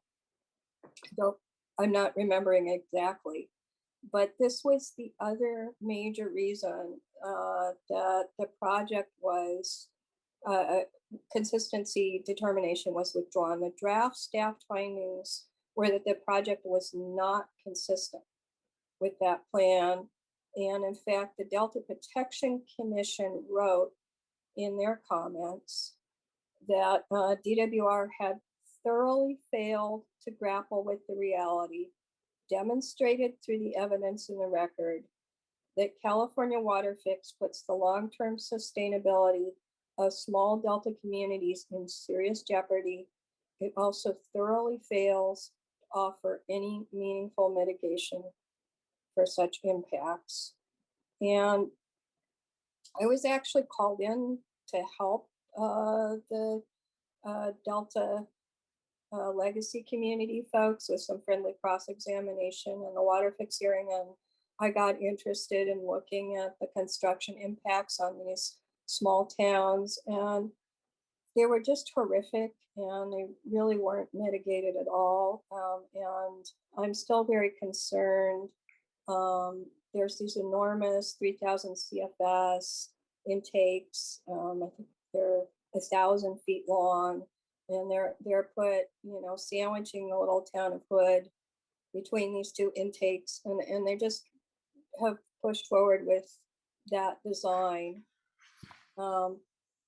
So the community benefits program was initially proposed by DWR in the hearing by the Stewardship Council, and all of the Delta counties were like, no, this isn't adequate. And no, you can't pay us. This is going to destroy our towns. So there has been a significant amount of work to reduce some of the impacts, the construction impacts, some of the long-term impacts. But relating back to what you brought up earlier, I'm very concerned the Delta counties are the ones that are most knowledgeable, and they completely refused to participate in the process of considering construction impacts and long-term impacts. And the reason was that they told the Secretary of Natural Resources, we want to talk about alternatives first. We need to stop rushing ahead with this project, and we want you to talk about alternatives for Southern California, such as water recycling, reuse and recycling, water conservation, brackish groundwater, desal, ocean desal, stormwater capture, etc. And so they just refused. There's been sort of this huge Mexican standoff, and I think it absolutely is a social science issue, and it's something just sort of need to be aware of. My perspective was they had done a huge amount of engineering on the original Delta tunnel, and I met with those folks, and they had a single tunnel project on the wall, and we're just blasting forward with preliminary engineering based on the project. And so in my mind, the community benefits program is a way of addressing, because there are many ways in which they didn't go back and relook at the project, and the intakes are the most glaring example. There were some other significant things, and they did make some efforts, but I wanted you to be aware of that context. Thank you. Okay, thanks a lot for that information.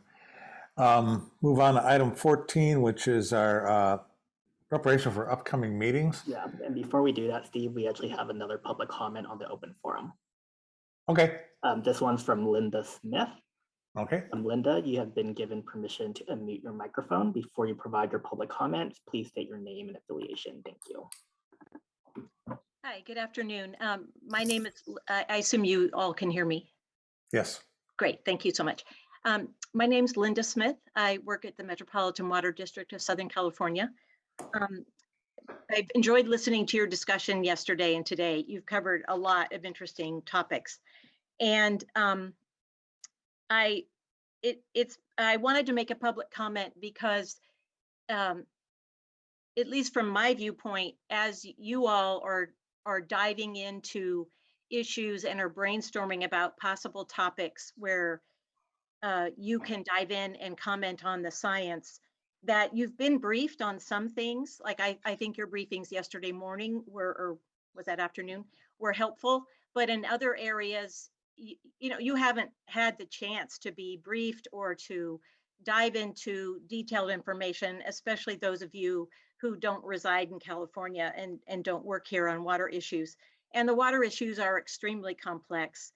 And and my concern is that in some areas where you haven't had the opportunity to dig into details, that you may be assumed that you may come to a conclusion that things are not happening, that or that issues are being ignored and things like that. And so my only suggestion, and I don't know that your board would have time, but I'd be willing to, I could provide some ideas to Edmond and other staff at the science program on some possible briefings, a couple of topics that came to, that I'm not offering myself, I'm offering people who are knowledgeable. A possible topic would be to really dig into and understand what's going on with regard to integrated water resources planning and implementation in all the areas of the state that do use water from the Delta. Another area is water quality. I noticed you've had some of you have had questions on water quality. I think you could receive excellent briefings from the State Water Board and other organizations. And so I just wanted to make that suggestion and offer that I can send some ideas to Edmond. Thank you. Hi, Linda. Thanks for that. We certainly would welcome any ideas on that regard. We do have a sort of a running list of folks, and it's been really hard to fit those in. We're just now starting to ramp that up again now that we have the time to do it. So we really would like your suggestions on that.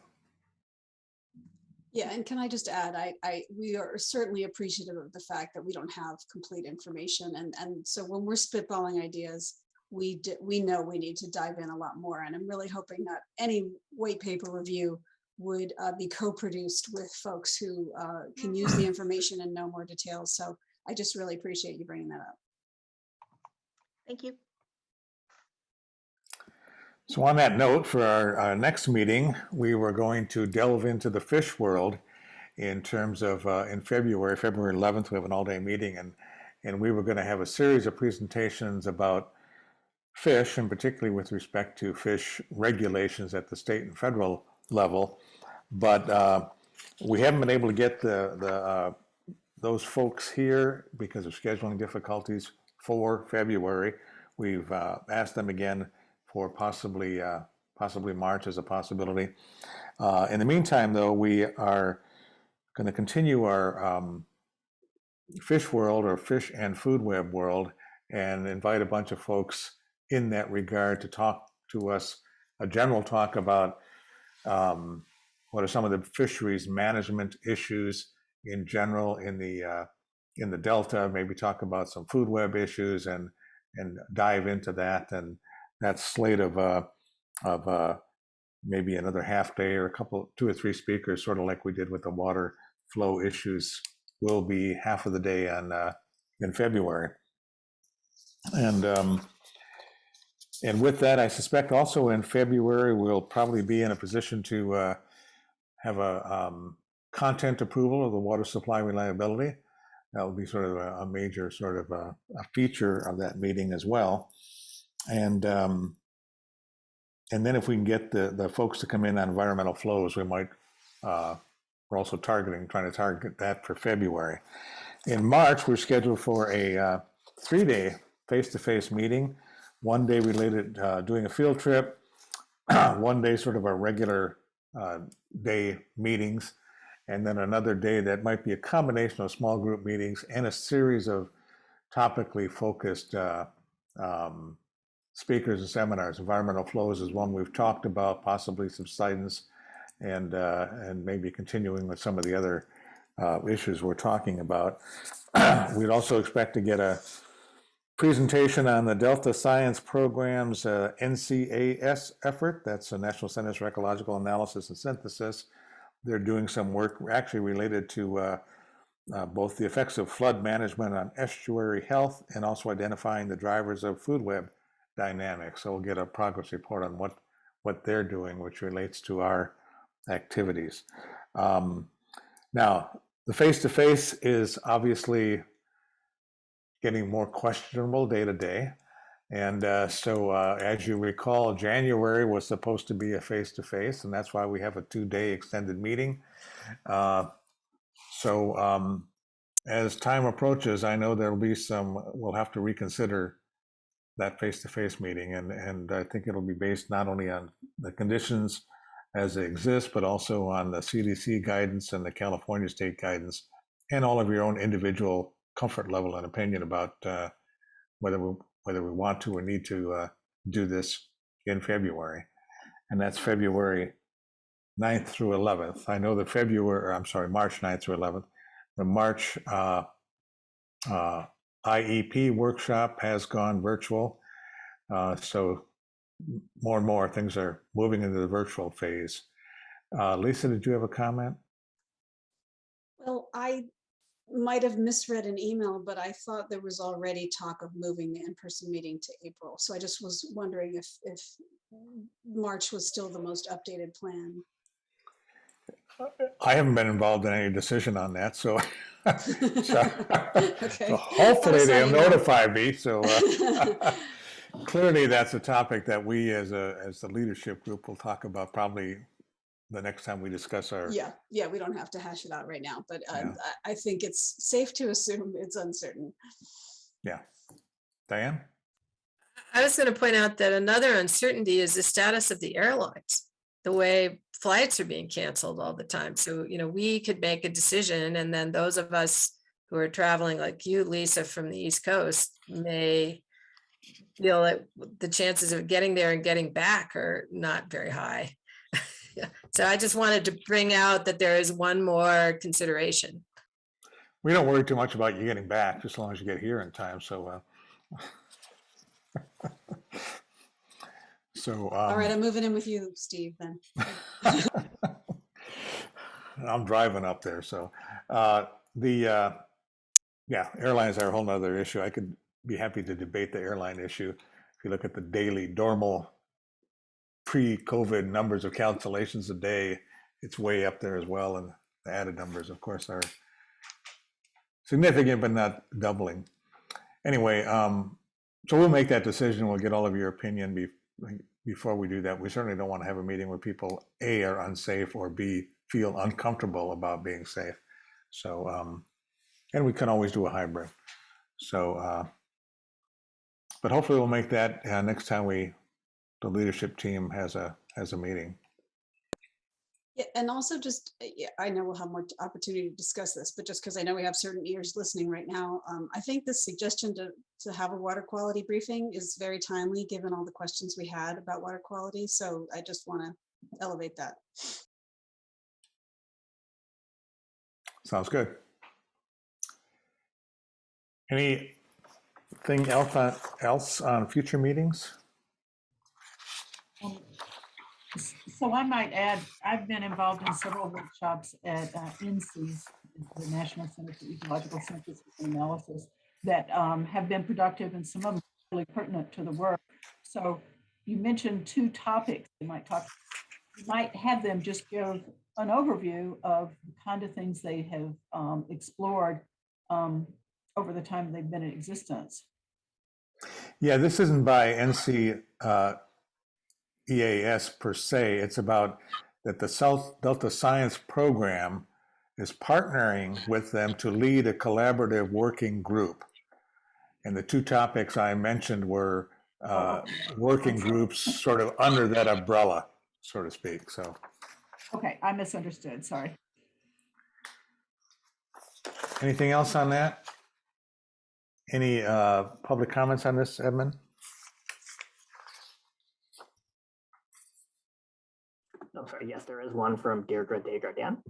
Deirdre, I'm giving you permission to unmute. Please state your name and affiliation before providing your public comment. Thank you.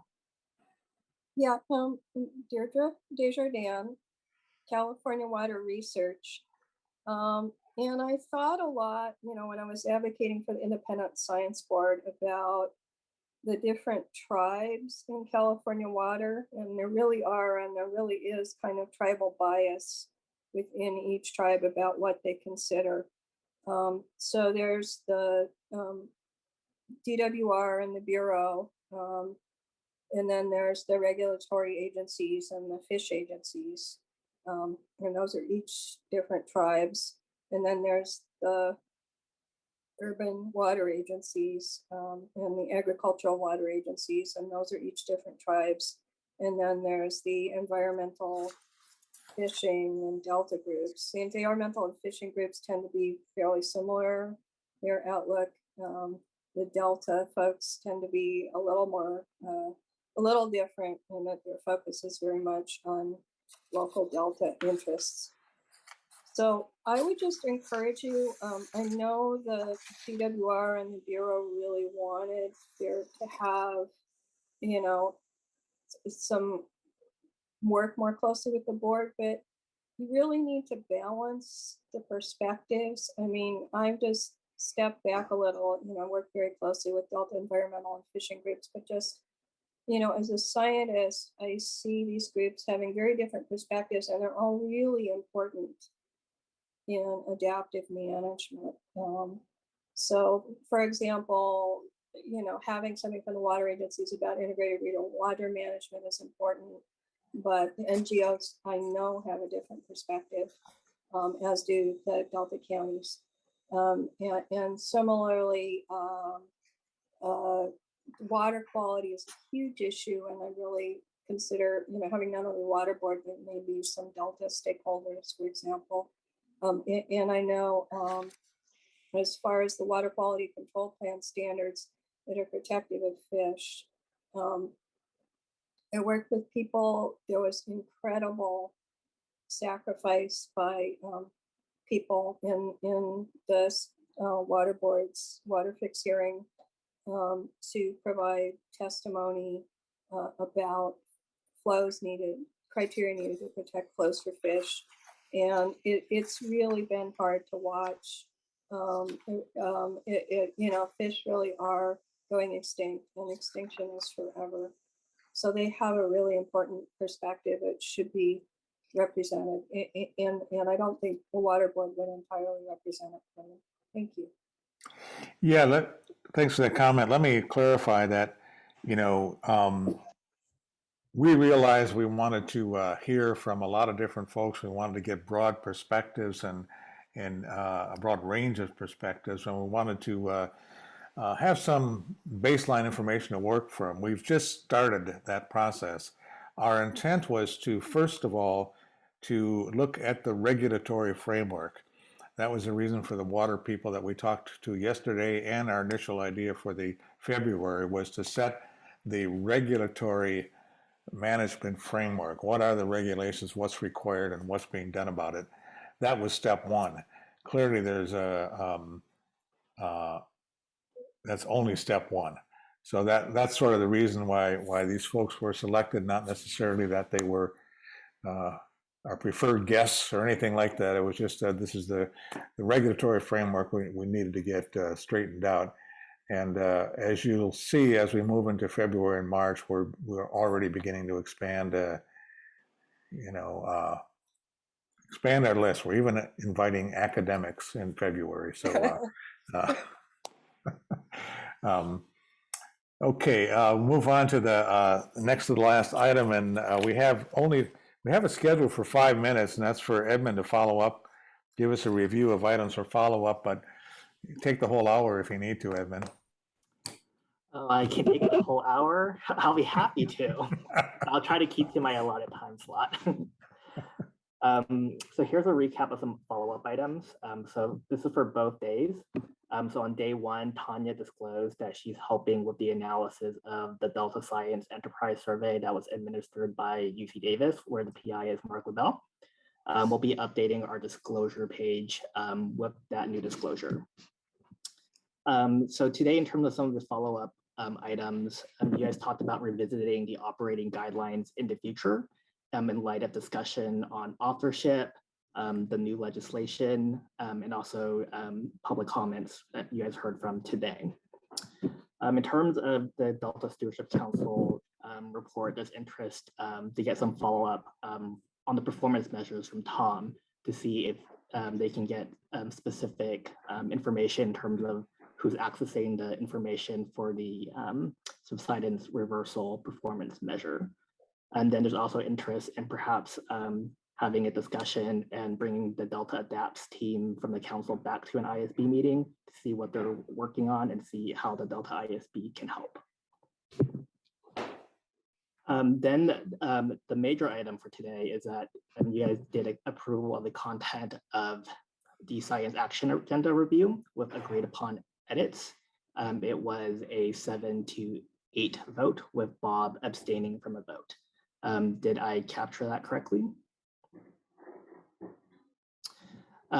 Since I only have 5 minutes, I won't be recapping Lisa's great summary of the agreed upon edits.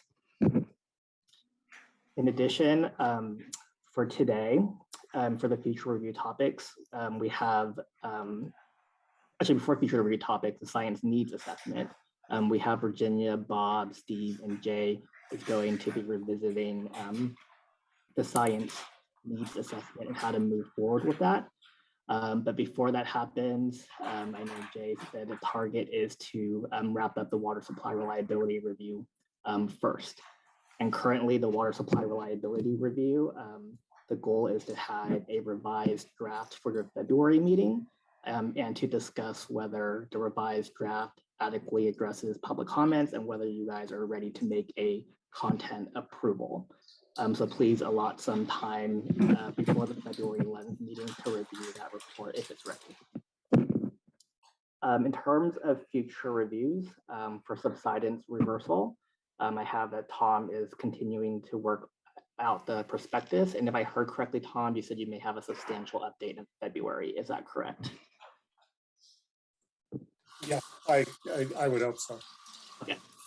And then the other two reviews for environmental flows and food webs, the follow-up items is that we're going to be inviting a series of speakers to help inform the scopes of those reviews. And Steve has indicated if there's interest to help out with food webs and environmental flows, there's room for that as well.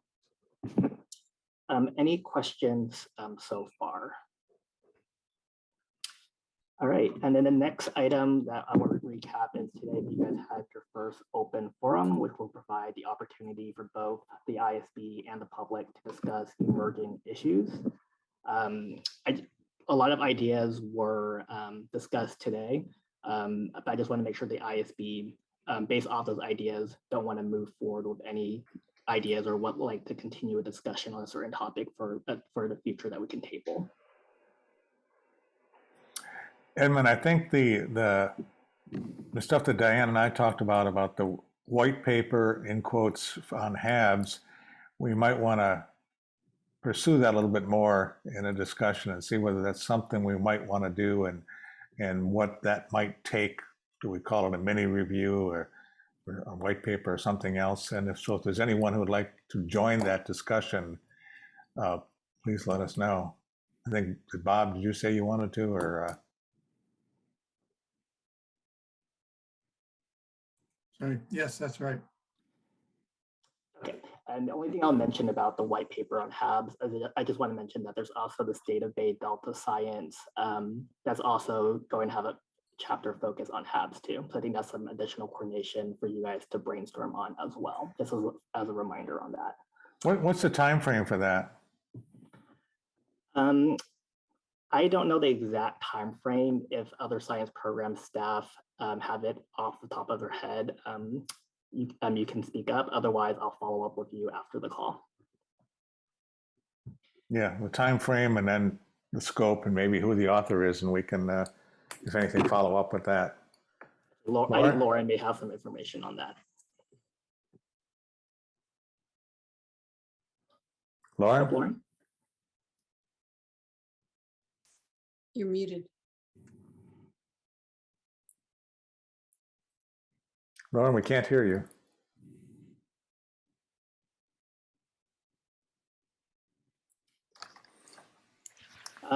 Yeah, I'll follow up back with you on the exact time frame. And then for the open forum, there's Linda Smith has some ideas for potential speakers, and that's something that we could follow up on at a future meeting. Anything else you guys would like to capture in terms of where you would like to further explore at a future meeting in terms of the open forum? Did you get that point about wanting to be briefed on water quality? Sorry if I missed it. Yes, that was part of presentation ideas.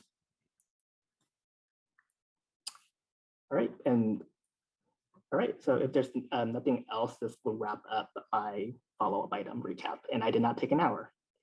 Excellent job, Edmond. Item number 16 is are there any public comments for items that are not on the agenda? Yes, we have one from Deirdre Desjardins. Deirdre, I've given you permission. Thank you. Deirdre Desjardins with California Water Research. So Bob Nyman commented that he thought guiding principles for the science action agenda could be no net loss of native biodiversity, and that he saw this as one of the really fundamental aspects of the report that really needs to be fixed. And then there was a question as to whether this was a policy issue and therefore not in purview of the board. Since the board doesn't have its own attorney, I asked our attorney, Gwen Pratt, who was counsel for the State Department of Rehabilitation for 28 years and also for the Department of Rehab Appeals Board, to look at the governing statutes. And this was her preliminary opinion. We'll send you something in writing. It said the Delta Reform Act of 2009 clearly intended that the Delta Independent Science Board provide independent oversight of scientific research in the Delta. And she cited these statutes. With respect to the Delta Science Program, Water Code Section 85280B1 specifies the procedure for appointing a Delta lead science, and Section 850280B4 states the mission of the Delta Science Program shall be to provide the best possible unbiased scientific information to inform water and environmental decision-making in the Delta. That mission shall be carried out through funding research, synthesizing and communicating scientific information to policymakers and decision makers, promoting independent scientific peer review, and coordinating with Delta agencies to promote science-based adaptive management. So she concluded it's clear that the legislature intended that the Delta lead scientist and the Delta Independent Science Board exercise their independent judgment on what providing the best possible unbiased scientific information to inform environmental decision-making in the Delta means. Furthermore, Water Code Section 85023 states that the longstanding constitutional principle of reasonable use and the public trust doctrine shall be the foundation of state water management policy and are particularly important and applicable to the Delta. In construing these statutes together, it was Gwen's opinion that the Delta Independent Science Board has not only the right, but arguably the duty to consider the public trust and the need to preserve native biodiversity in the Delta in their independent oversight of the Delta Science Program. So we'll be following up with a written opinion. I asked her to get on, but she had an appointment. Thank you. Okay, well, thanks for that. We look forward to seeing that. Anything else? Any other? Yeah, I'm just double checking just to make sure there are no more raised hands. There are none. Thank you. Okay, thanks, Edmond. Well, let it be noted that we're going to adjourn half an hour ahead of schedule, amazingly. So thank everyone for their input and keep in touch. Have a great weekend. Meeting's adjourned.